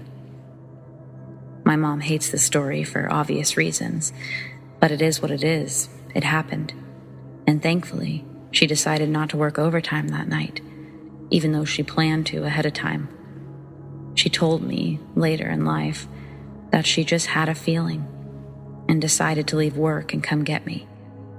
When I was younger, I told my mom everything that happened, everything I could remember. She believed me, but she tried to tell me that I started having bad nightmares at Rose's house, that Rose wasn't a good fit, other things like that. As an adult, I asked more questions about this experience because I still remembered it differently. I figured she would tell me now that I was older. So I asked her one day, "What did you walk into that night?" Because the last thing I remember is locking myself in the bathroom. That's exactly what I walked into, you being locked in the bathroom. She said Rose answered the door with a literal, "Oh shit." My mom didn't like that, so she charged through Rose, only to see two other people sitting on the couch, drinking beers, with the Ouija board and paraphernalia spread out on the table. She said she screamed at Rose, asking why she left me in the bathroom. Why didn't she try to unlock it? Grabbing a bobby pin from her hair, my mom popped the lock open in seconds, and she found me sleeping in the bathtub. She said she raised hell on the way out. She was calling the cops, and she was going to sue the shit out of Rose, and if that didn't work, she was going to beat the living shit out of her. The first time my mom told me this, I was like, "Whoa, Mom, that's absolutely insane of you." Then she explained that I didn't see the condition that I was in. Curled into a ball, scratch marks on my hands, shaking. I decided that she wasn't overreacting, In fact, she probably underreacted because she never did press charges.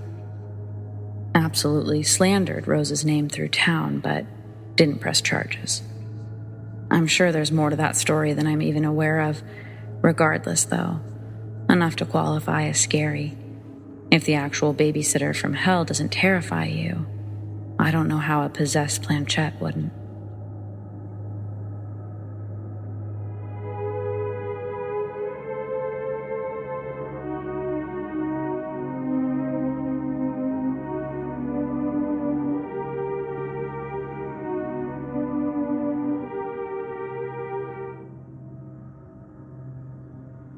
I never told this story to anyone until now. I stay in an area of North Carolina that back in the early 1800s had the biggest sawmill in the United States at the time. The town of Elizabethtown now sits on the grounds of that sawmill. To the north is Bladen Lake State Forest. There's a creek there called Turnbull Creek, named after the Indian chief that laid claim to the land there. My grandfather told me Chief Turnbull struck a deal with the sawmill and allowed them to cut the trees, except in one area where many of their ancestors were laid to rest. The story goes that the loggers began cutting, and for years there was no problems that had come between the loggers and the tribe, until the day they cut on the sacred land. A battle broke out, and in the end, the tribe was slaughtered, all except the chief. It was said he cursed the land and swore to protect it forever. It was said he changed into black smoke, as dark as coal. And in it were two bright red eyes, like fire. A story when told in detail would scare any kid from venturing off into those woods, except me and my then best friend.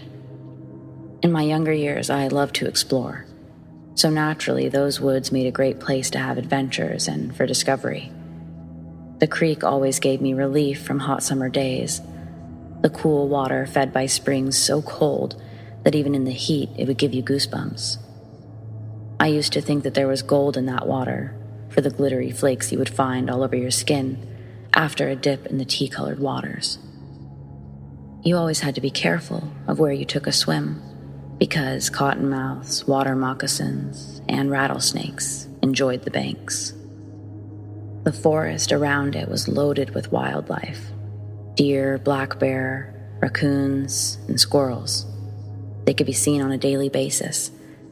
Sometimes, if you were lucky, you'd find an arrowhead or a railroad spike from the old logging rail that went down the side of the creek. The old dirt road to the creek was a good hour walk from the neighborhood. I remember one spot on the road was always cold, even in the summer. So cold, in fact, that we would run as fast as we could through it. Sometimes it felt like the temperature would drop from 99 to 50 degrees, right there. Eventually, I got curious as to why. Maybe it was another creek that nobody knew about, or a pond filled with fish, or maybe something else. Whatever it was, I was going to find out. In June, me and my best friend set out to find out. My grandfather told us not to, and he told me the story of Chief Turnbull. I wrote it off as an old tale to scare kids, and set off into the woods anyways. I never believed in ghost stories. This one wasn't going to scare me either. I told my best friend to be prepared for my grandfather to try to scare us, and off we went. I remember walking forever through those woods and never finding anything. So we decided to follow the cold air and see where it went. After some time had passed, we came upon a thick area in the woods. Thorny vines and thick underbrush was everywhere. The cold air was coming from the inside of this thicket. We found what we thought was a deer trail, and crawling on our hands and knees, we made our way through it. It felt like 100 feet we crawled before everything cleared. No trees, no brush, just tall grass and mounds of dirt scattered about. And the air was freezing cold. The whole clearing was surrounded by the thicket like a ring. The air was misty, like a light morning fog. In the middle of the clearing was what looked like smoke from a campfire. It was a dark smoke, and in it, it looked like a person standing there. All I could see was the outline of a body, but when it turned around, I saw the eyes, bright red like fire. It moved towards us, quicker than we could react. When we did react, we moved like lightning had struck our feet.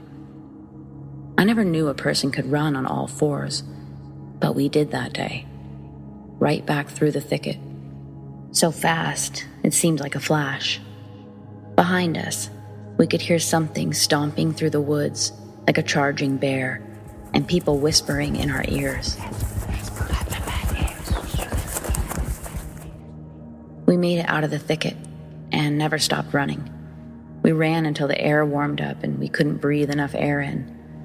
I think it stopped chasing us long before we stopped running, because we didn't hear it anymore. But why not be a little safe and make sure? When we made it out of the woods, it was starting to get dark. No words were spoken on that walk home. Just two kids trying to make sense of what happened in their heads. We walked by his house, and then mine was a block away. I had to walk past my grandfather's house to get home. He was sitting on the front porch when I walked by. He asked me if I found what we were looking for, and I told him yes. He asked if I wanted to show him with a smile, in which I replied no. The next day, I went back to my grandfather's house. He told me how he did the same thing when he was little, how he saw the clearing and the mounds. He said it chased him out of there too. Them woods hide a many dark secret, and that was just one of them, I remember him saying. My best friend and I drifted apart after that. He never spoke to me about it, and I never spoke about it to him. He's now the chief of police in a town close by, and I work for an engineering firm, building roads and bridges. My stepson came to me not long ago and asked if we could ride that road one night and spotlight deer. I told him, go if you want to, but I wouldn't. Them woods hide a many dark secret. Some you don't want to discover. Sometimes I ride by that dirt road. Sometimes I will look down it. Sometimes I see a smoky figure standing there with glowing red eyes, looking back at me. When I do, I know Chief Turnbull is still there, and he's still protecting the sacred lands. He won't have to protect them from me, though. I'll never go back.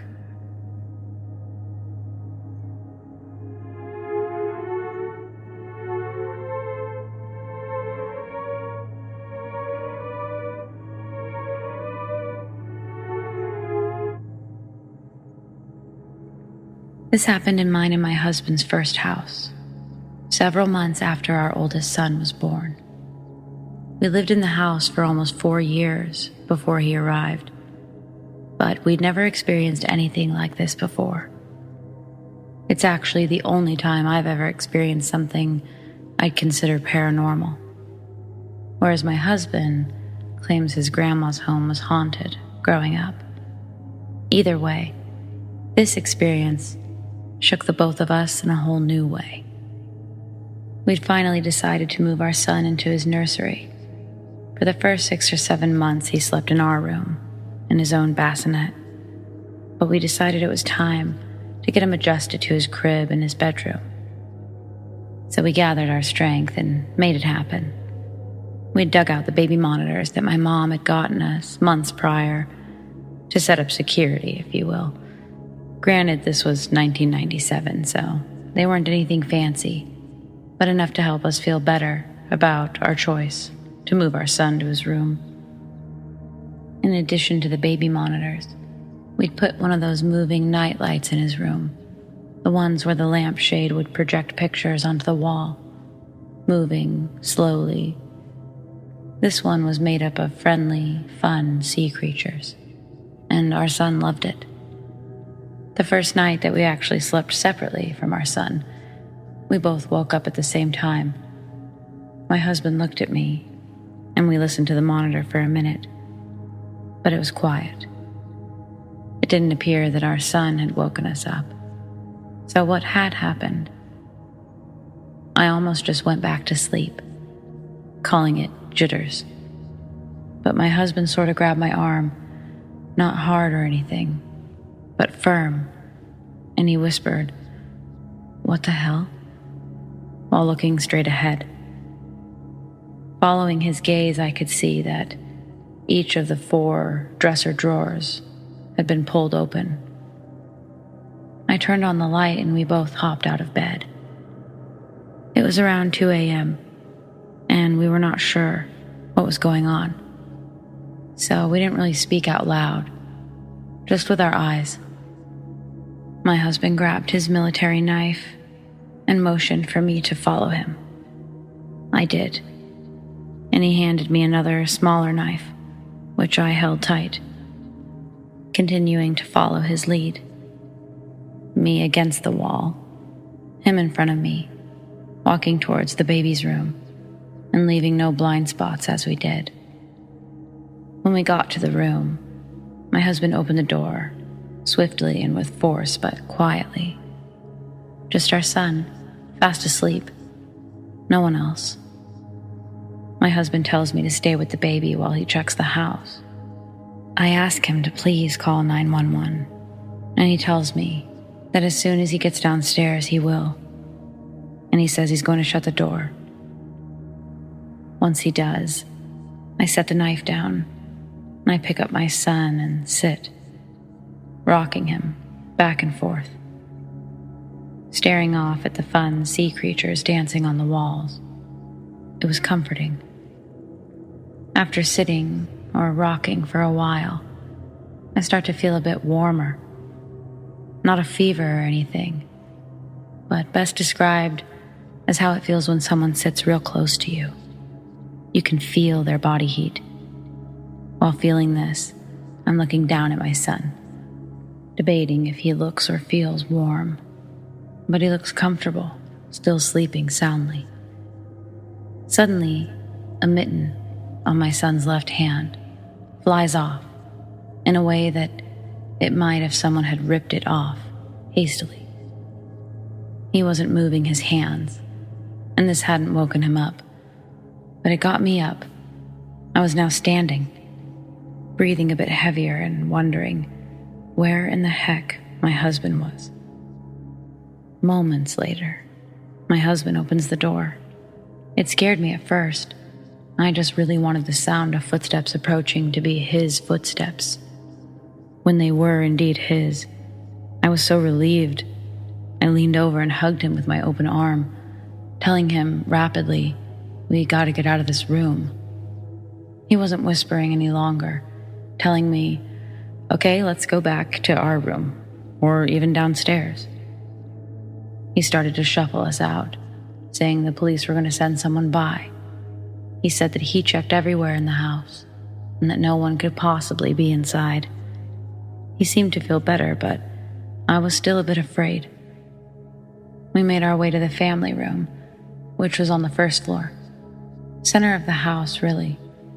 You could see the whole area from the top of the stairs and from 2 of the bedroom doorways, our room and the baby's room. From where I was sitting, I could see the nightlight reflecting off my son's walls, so I watched them again. This time, I was a little bit wary of the room, though. I couldn't help but wonder what the heck I had actually experienced up there. But I just tried to keep my cool while we waited for the police. My husband asks me what I'm staring at, and I told him our son's room, and then I told him what I'd felt in there, which at first he sort of smiled at, but then in all sincerity he told me, "Maybe it's a ghost." To which I said, "Excuse me?" He didn't elaborate. Probably the loud knock on the front door. The police were here now, and they were waiting for us to let them in. Long story short, there was no guy, no person, at least not in our house, and not the surrounding areas. The officers had checked, as soon as my husband's call came in. It was a rather quiet night in town. I wasn't having it, though. At least not that night. I told my husband, let's get a hotel, have our parents and such search the place again tomorrow. He said he would stay at the house, but send me and our son to his mom's house. And so that's where we went. By the next night, maybe even 2 nights had passed, my husband had convinced me to come home. We were on the phone and he told me that the home was fine. He had decided that maybe we had overreacted. For a bit, I guess I agreed with him. When he picked us up from his mom's later that day, I asked him what he thought about the mitten incident, the one that flew off of our son's hand. He just smiled again, and I asked, what about? And he just said he thought I had nothing to worry about. Think of it like a guardian angel or something. No harm has come of this thing, right? I told him that he couldn't be serious, that if he thought our house was haunted, let's go, like now, back to his mom's. Then we sort of found a way to laugh it off. Finally. By the time we pulled into our driveway, I was very excited to sleep in our bed, happy to be home, and I actually felt sort of silly for making such a fuss. My husband put our son down in his room, and then he joined me on the couch with the baby monitor. I remember laying there as we sort of nodded off and watched some late-night TV. Above the TV are the 2 bedroom doors. My peripherals are on my son's bedroom doorway, but I'm only keeping it there in the event that something about it changes. Nodding in and out a bit, and then I'm wide awake, sitting straight up. My husband saying something like, whoa, or what's wrong, but I just turn his head to the upstairs, and he sees the same thing that I am. The fun sea creature light is spinning rapidly, or at least it's projecting as though it is. I tell my husband to go and turn it off. Just as I do, we hear some sort of sound, maybe something falling or moving. We know that it came from our son's room, though, because we hear it both inside the house and through the baby monitor. He hops up, runs upstairs, heads into the room, and he's gone for a minute.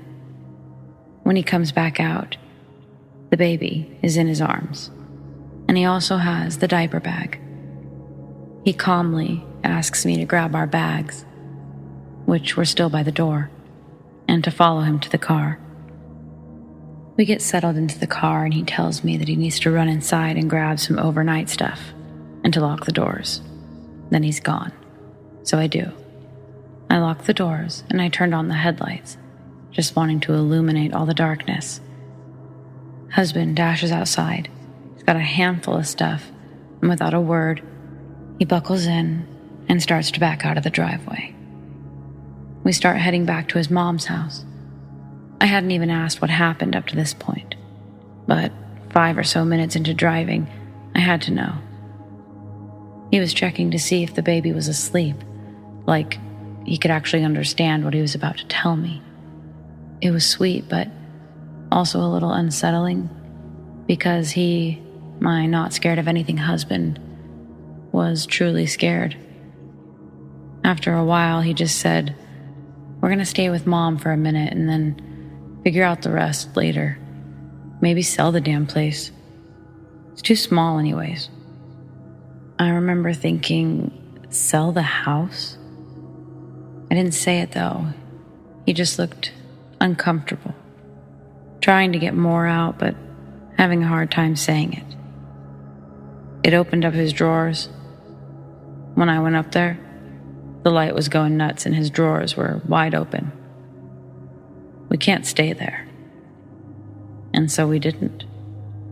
We got our stuff, but we never stayed there again. And we didn't bring our son there. In the end, we had the place blessed, handed over the keys, and haven't really ever looked back, other than to talk about remember when, which isn't exactly frequent. Basically, I don't miss that house, not even a little bit.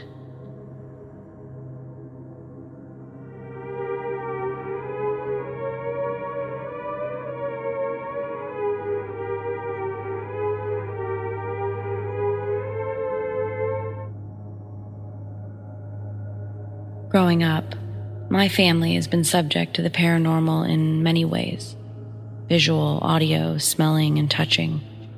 My father was a non-believer until the day he died, always made a logical reason for the bump or the bang.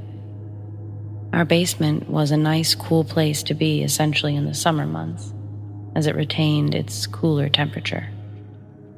For as long as we can remember, a spirit remained down there and was receptive to the company of the living. We used to play Monopoly at the dining room table, and we would hear the squeaky stairs, and then we would go look at the door as the knob jiggled. Sometimes the door opened, and sometimes just the jiggle. As if some days it had the energy, and others not. When my mother would do laundry, she only went to the basement in the company of one of our 2 black Labradors, Duke and or Duchess. She hated going down there because she was the very religious one and just hated the feeling of someone behind her. I would go down there and sleep often as my dad was too cheap to install an AC unit, and it was much cooler. I never really felt scared, but I did know I was not alone. Often, I would hear the light switch click on and off. I remember my bike was flipped upside down and had the little beads on the spokes that would tinker-tanker as the kid spun a tire slowly. One time, he must have gotten spooked because I got spooked. He spun the tire when I was down there watching TV. I got up and started to leave the basement thinking, not today, not today. And I felt him behind me, as if escorting me out. I started to run and I felt the adrenaline, as if my friend was about to take me in a game of tag. My dad was an electrician and installed the metal switches with the lights, green and red, indicating current or no current flow. The switches controlled everything from each individual light and the TV. Imagine a circuit breaker, and that's how the electricity was controlled. You could hear these metallic clicks from 100 feet away. After we did some digging, we learned through the library that a kid, Stephen, hung himself as a teenager from severe depression. It was not uncommon for patients to be untreated back in the day. It was sometime in 52 or 53 that this happened, if I remember correctly. My hair just stood up as I recall this next bit. In the laundry room, directly behind the washer and dryer, was our furnace. Above and just off to the side remained the pulley that the young man attached to the joist. This is why my mother hated doing laundry. As soon as the dogs acted funny or raised their hair on their backbone, she was out of there like a bat out of hell. The kid never did anything malicious, but he got satisfaction knowing that he got to you. As long as you could close your eyes, let the chills pass through you, as you kind of raise your head and cocked it as if you wanted to say something but were holding it in. It passed, and then you could continue to do what you were doing. I think he liked my mom the most because she never stood her ground, and besides that one time I ran, I usually did. I think what really gets under my skin was the cat that left no footprints in the winter. Well, that's a story for another time.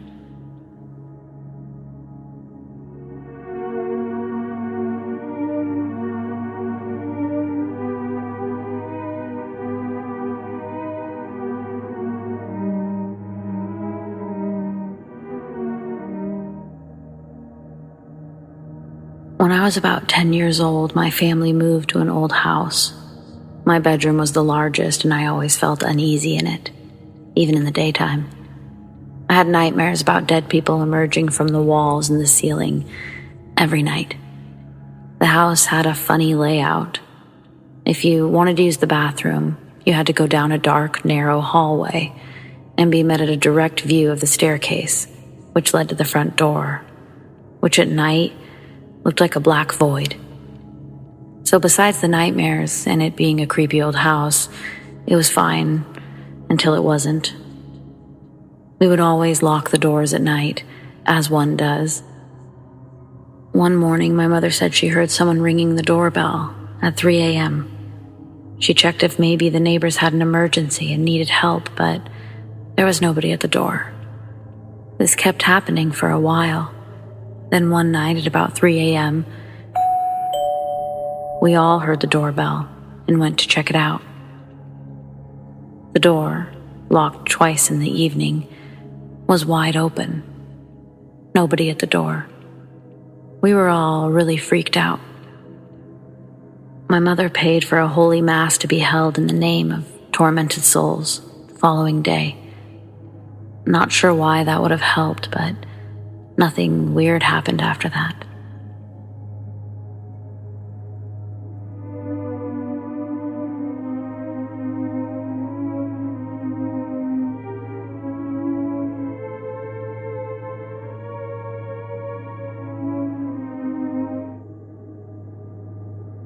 So my new house, I just moved in about 5 years ago. It always gives me creepy vibes. I always feel like I'm being watched and stuff like that. One day when I got home from band camp, I was home alone and my fire alarms were going off. I look all around the house for smoke. It was coming from my basement. So I went downstairs, opened the door, and there it was. A man, at least 6 foot tall, pouring gasoline on top of a fire. I remember I ran at him, trying to stop him, but then sharp claws came out of his hands, and he scratched my leg, stopping me from getting up. Then all of a sudden, everything disappeared besides some smoke. I was freaked out. I climbed up the stairs, locked the basement door and the garage door, and then I crawled 2 more flights of stairs to get into my room. I hid there until someone got home. And if anyone wants to see, the mark is still there.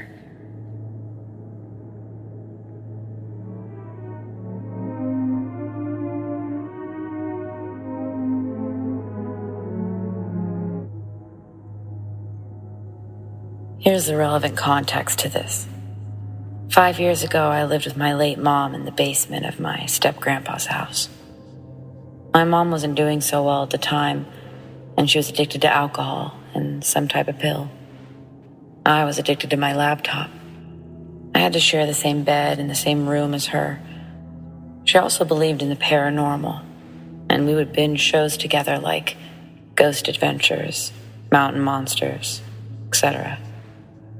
I don't really know when I first began seeing the weird shadow figures.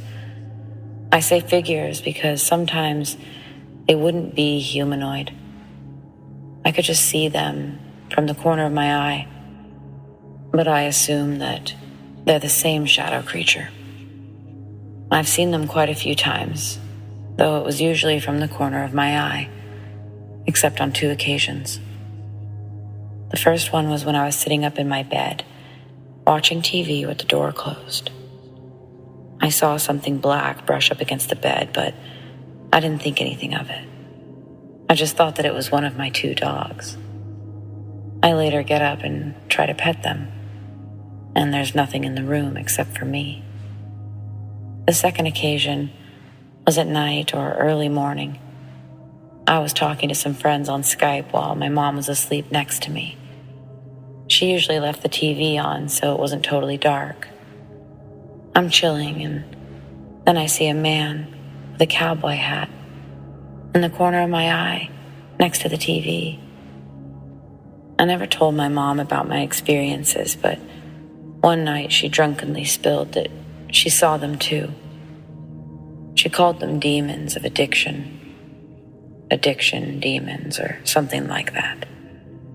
We smudged the basement a few weeks later, and I felt uncomfortable the whole time, like something would jump out at us. I don't think it was because I was sleep deprived or anything, but I also don't know if it's a shadow man, shadow shape-shifty thing or what. It was pure black though, like it was solid. I haven't seen anything like that since, and I haven't seen it since moving to a different state with my other grandparents after my mom passed. I'm not sure if this is possibly connected, but one night, my mom was insisting that there was a demon. I thought she was out of her mind until she told me to look up alabaster on Google. I did, and I went to Google Images. I'm swearing on her grave right now. It was filled with demonic pictures, like the old medieval types of demonic pictures. We never mentioned anything about it again, though, and I never got those results from Googling it again. What do you guys think?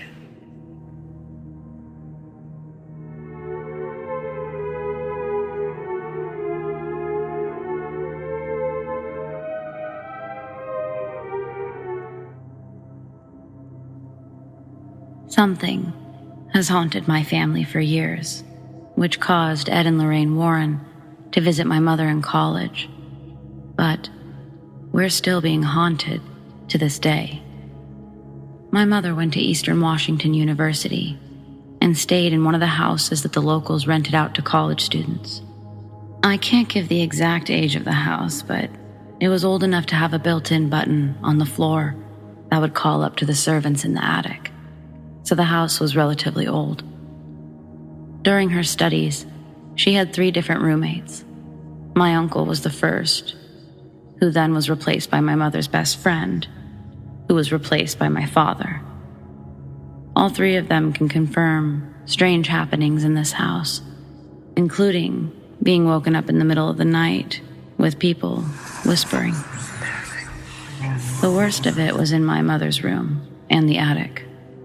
My mother hated that house, but she didn't have anywhere else to live, and the dorms were expensive. So she sucked it up and lived there until she graduated.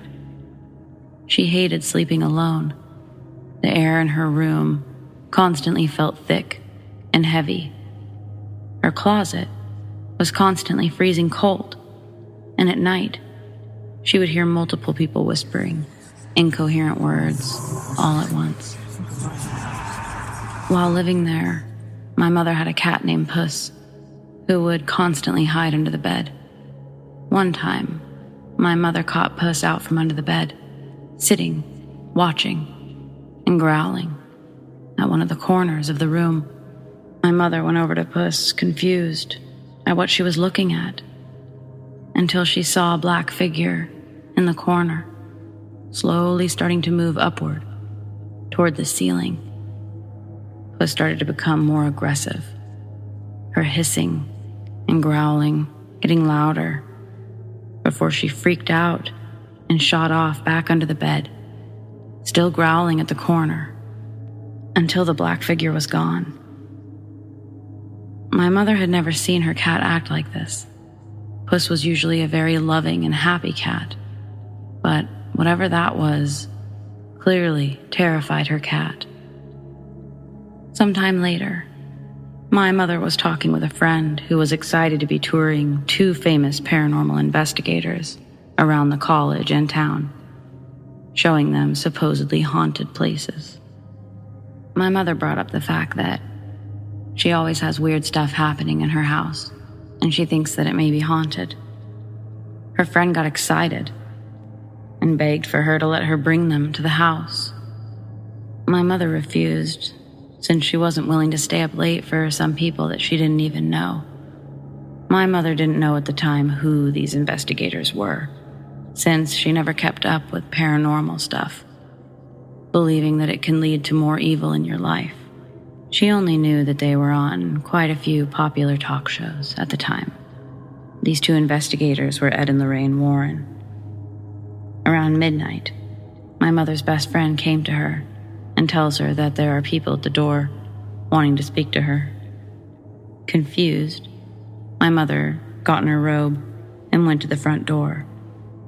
And that's where she saw her tour guide friend, 12 other students, behind Ed and Lorraine Warren.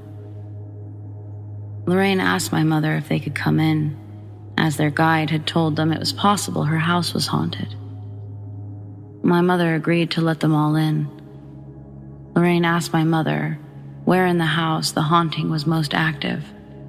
My mother told her that it was her bedroom, and that she would take Ed and Lorraine there, but everyone else had to wait. They agreed, and my mother took Ed and Lorraine to her room. When my mother entered her room, she sat on her bed and asked if they could feel it, how heavy the air was. Ed and Lorraine agreed, saying that the air was heavy, like how it was in some of the haunted places they'd been to. Lorraine walked around the room and then to the closet. She asked if she, my mother, could hear voices there. My mother broke down crying and said that she could hear them every night and that it kept her up at night. Lorraine told her that it was possible that her closet is a doorway for those who have passed, or a doorway to something much worse. My mother continued to cry just before Lorraine came over to her and told her the reason this stuff is happening to her is because of her family, that the women have some sort of connection with those beyond, and that it's possible that they're psychics, and that this makes the dead more attracted to her. My mother then told Lorraine about the black figure, which Lorraine told her that wasn't from this house, but was connected to her family, mainly her dad's side, and that it most likely went after her grandfather and her father, and now her. The figure isn't a ghost or a demon, but something pure evil, and that it wants her. Fearful. My mother asked them if they could bless her room, which they did, and after further investigation of the house, Ed and Lorraine told her that her house was the first place that actually showed activity and signs of a haunting in the whole area. After they finished blessing the house, Ed and Lorraine left. Time passed, and my mom's best friend moved out, and my dad moved in. The activity in the house still continued after the blessing. At first, my father was skeptical of the house being haunted, until one night, while sleeping in my mom's bed, he heard the whispering. He asked my mother what she said, and she told him that she didn't say anything. After a few moments of silence between them, she asked if he could hear them. Confused, my father asked what she was talking about, and she told him the whispering. He then agreed that he heard the whispering and asked where it was coming from. She told him that it was coming from the closet and that it happens every night. Sometime after, my father got curious about whether or not the servants button worked. Originally, no one had ever been up to the attic.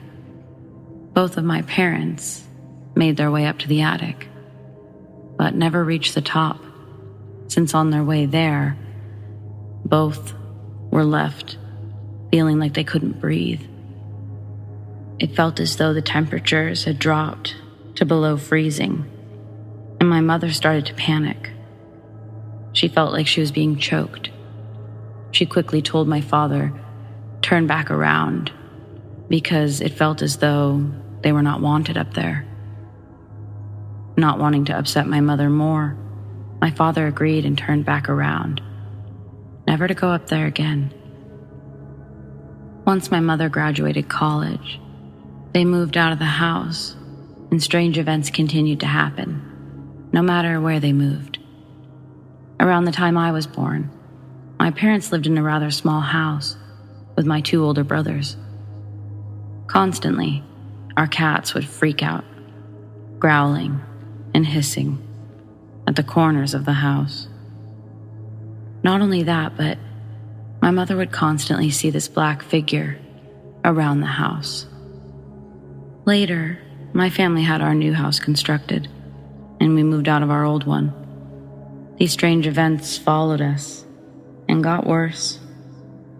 One day when I was around 5, I was walking outside my room to go downstairs. The moment I walked to the balcony, I feel someone grab my arm extremely rough. I turn around, and I just see a black figure holding my arm. I scream for my mother. My mother comes running upstairs, and she sees the black figure. She grabs my arm and tries to pull me away, but the figure will not let me go. She pulls as hard as she can and rips me away from the black figure. As she does, the figure disappears, and a giant hand mark is left on my arm. My mother runs downstairs and screams at my father to get my brothers, and that we're leaving the house until it's blessed. We later had a priest come to the house and bless it. Afterwards, the activity stopped, but growing up, me and my second older brother would constantly have nightmares of this figure in our dreams, doing awful things to us. But it had bright red eyes and would chase us. Nothing else has happened since then, and I still live in the house, but every once in a while, I get this sudden feeling of fear from the staircase. I never go downstairs at night or without the lights on, out of fear that this thing is possibly still there. I had spoken to my mother about the dreams and about the stuff that had happened to her, but she tries to avoid talking about it, since she believes the more we talk about it, the more likely it is that it would come back. She has told me, though, that she spoke with my grandfather about the figure. He refused to talk much about it, ever since the first time she brought it up. He went pale as a ghost. He said that the figure used to torment him as a child, and his dad would tell him about the figure and how it would come for him too. My mother didn't realize it was Ed and Lorraine Warren until we were watching a documentary about them. She pointed out that they were the ones who came to her house. I was speechless, and she was confused when I told her that they were the Ed and Lorraine Warren, the most famous paranormal investigators ever. That they were the ones who started publicly doing paranormal investigations, and that there are famous horror movies that involve their lives. My mother freaks out and tells my father about it, and while my father was shocked, he didn't think much of it. I apologize if my story is a little bit all over the place. This is my best attempt to explain my experience and my mother's, since she doesn't like to talk about it much, out of fear.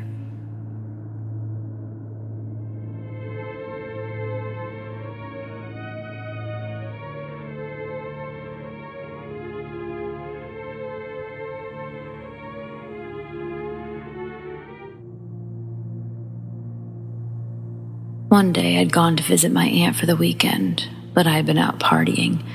I'd come back at about 10 a.m. telling her that I was going to sleep for a bit, but that I was going to leave again later that night. I went to her basement to sleep on the futon. The basement was really dim. I laid there, tossing and turning for what felt like 10, 20 minutes. I then checked the time. It was already 10 p.m. I thought to myself, no way. Well, I sat down there, messaging my cousin, who was supposed to be coming to get me. He said he was on his way. Hours had passed. Next thing I knew, it was 2:30 a.m. I I'd been jumping to get a look out the basement window, and I got a weird feeling that I wasn't alone. I grabbed a stool to stand on. I stood there looking.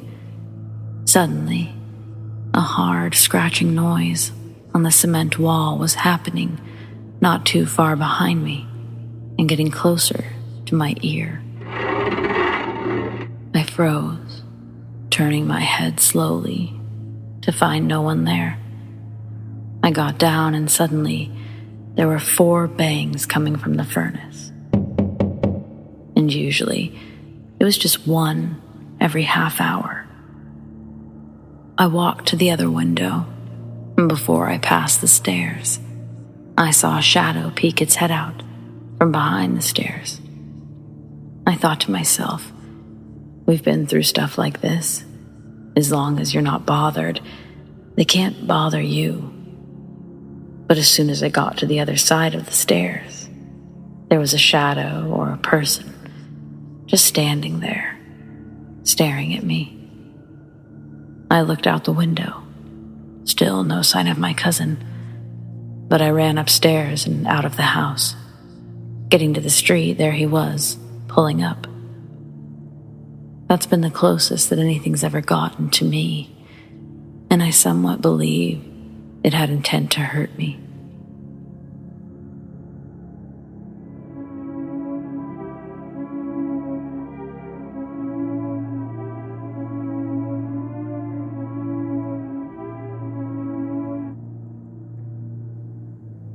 One morning after a sleepover, my friend Jay went to the bathroom. My friends and I decided it would be funny to disappear and make her have to find us. We decided to go out into the backyard and hide inside the shed. Once Jay was done in the bathroom, she went downstairs and realized that we were not down there. She went back upstairs and looked for a while. She went downstairs again and heard laughing coming from the storeroom. It's where the water heater and stuff is. She thought it was us messing with her and called out, "Very funny, guys. I found you." The laughing stopped. She walked into the storeroom and it was empty. She freaked out and ran upstairs. She came outside and we all came out of the shed. Her face turned pale. We stopped and asked her what was wrong. "You guys weren't in the basement?" We stared at each other. "No, we've been in the shed the whole time," we said. That's when she told us about the laughing. She was freaked out but thought that we must have set it up to mess with her, like a recording playing or something. We assured her that we hadn't done anything like that, and we were out in the shed the entire time. We were all freaked out. I can't assure you that my friend didn't make it all up, as I didn't witness it, but I can assure you that we didn't set anything up.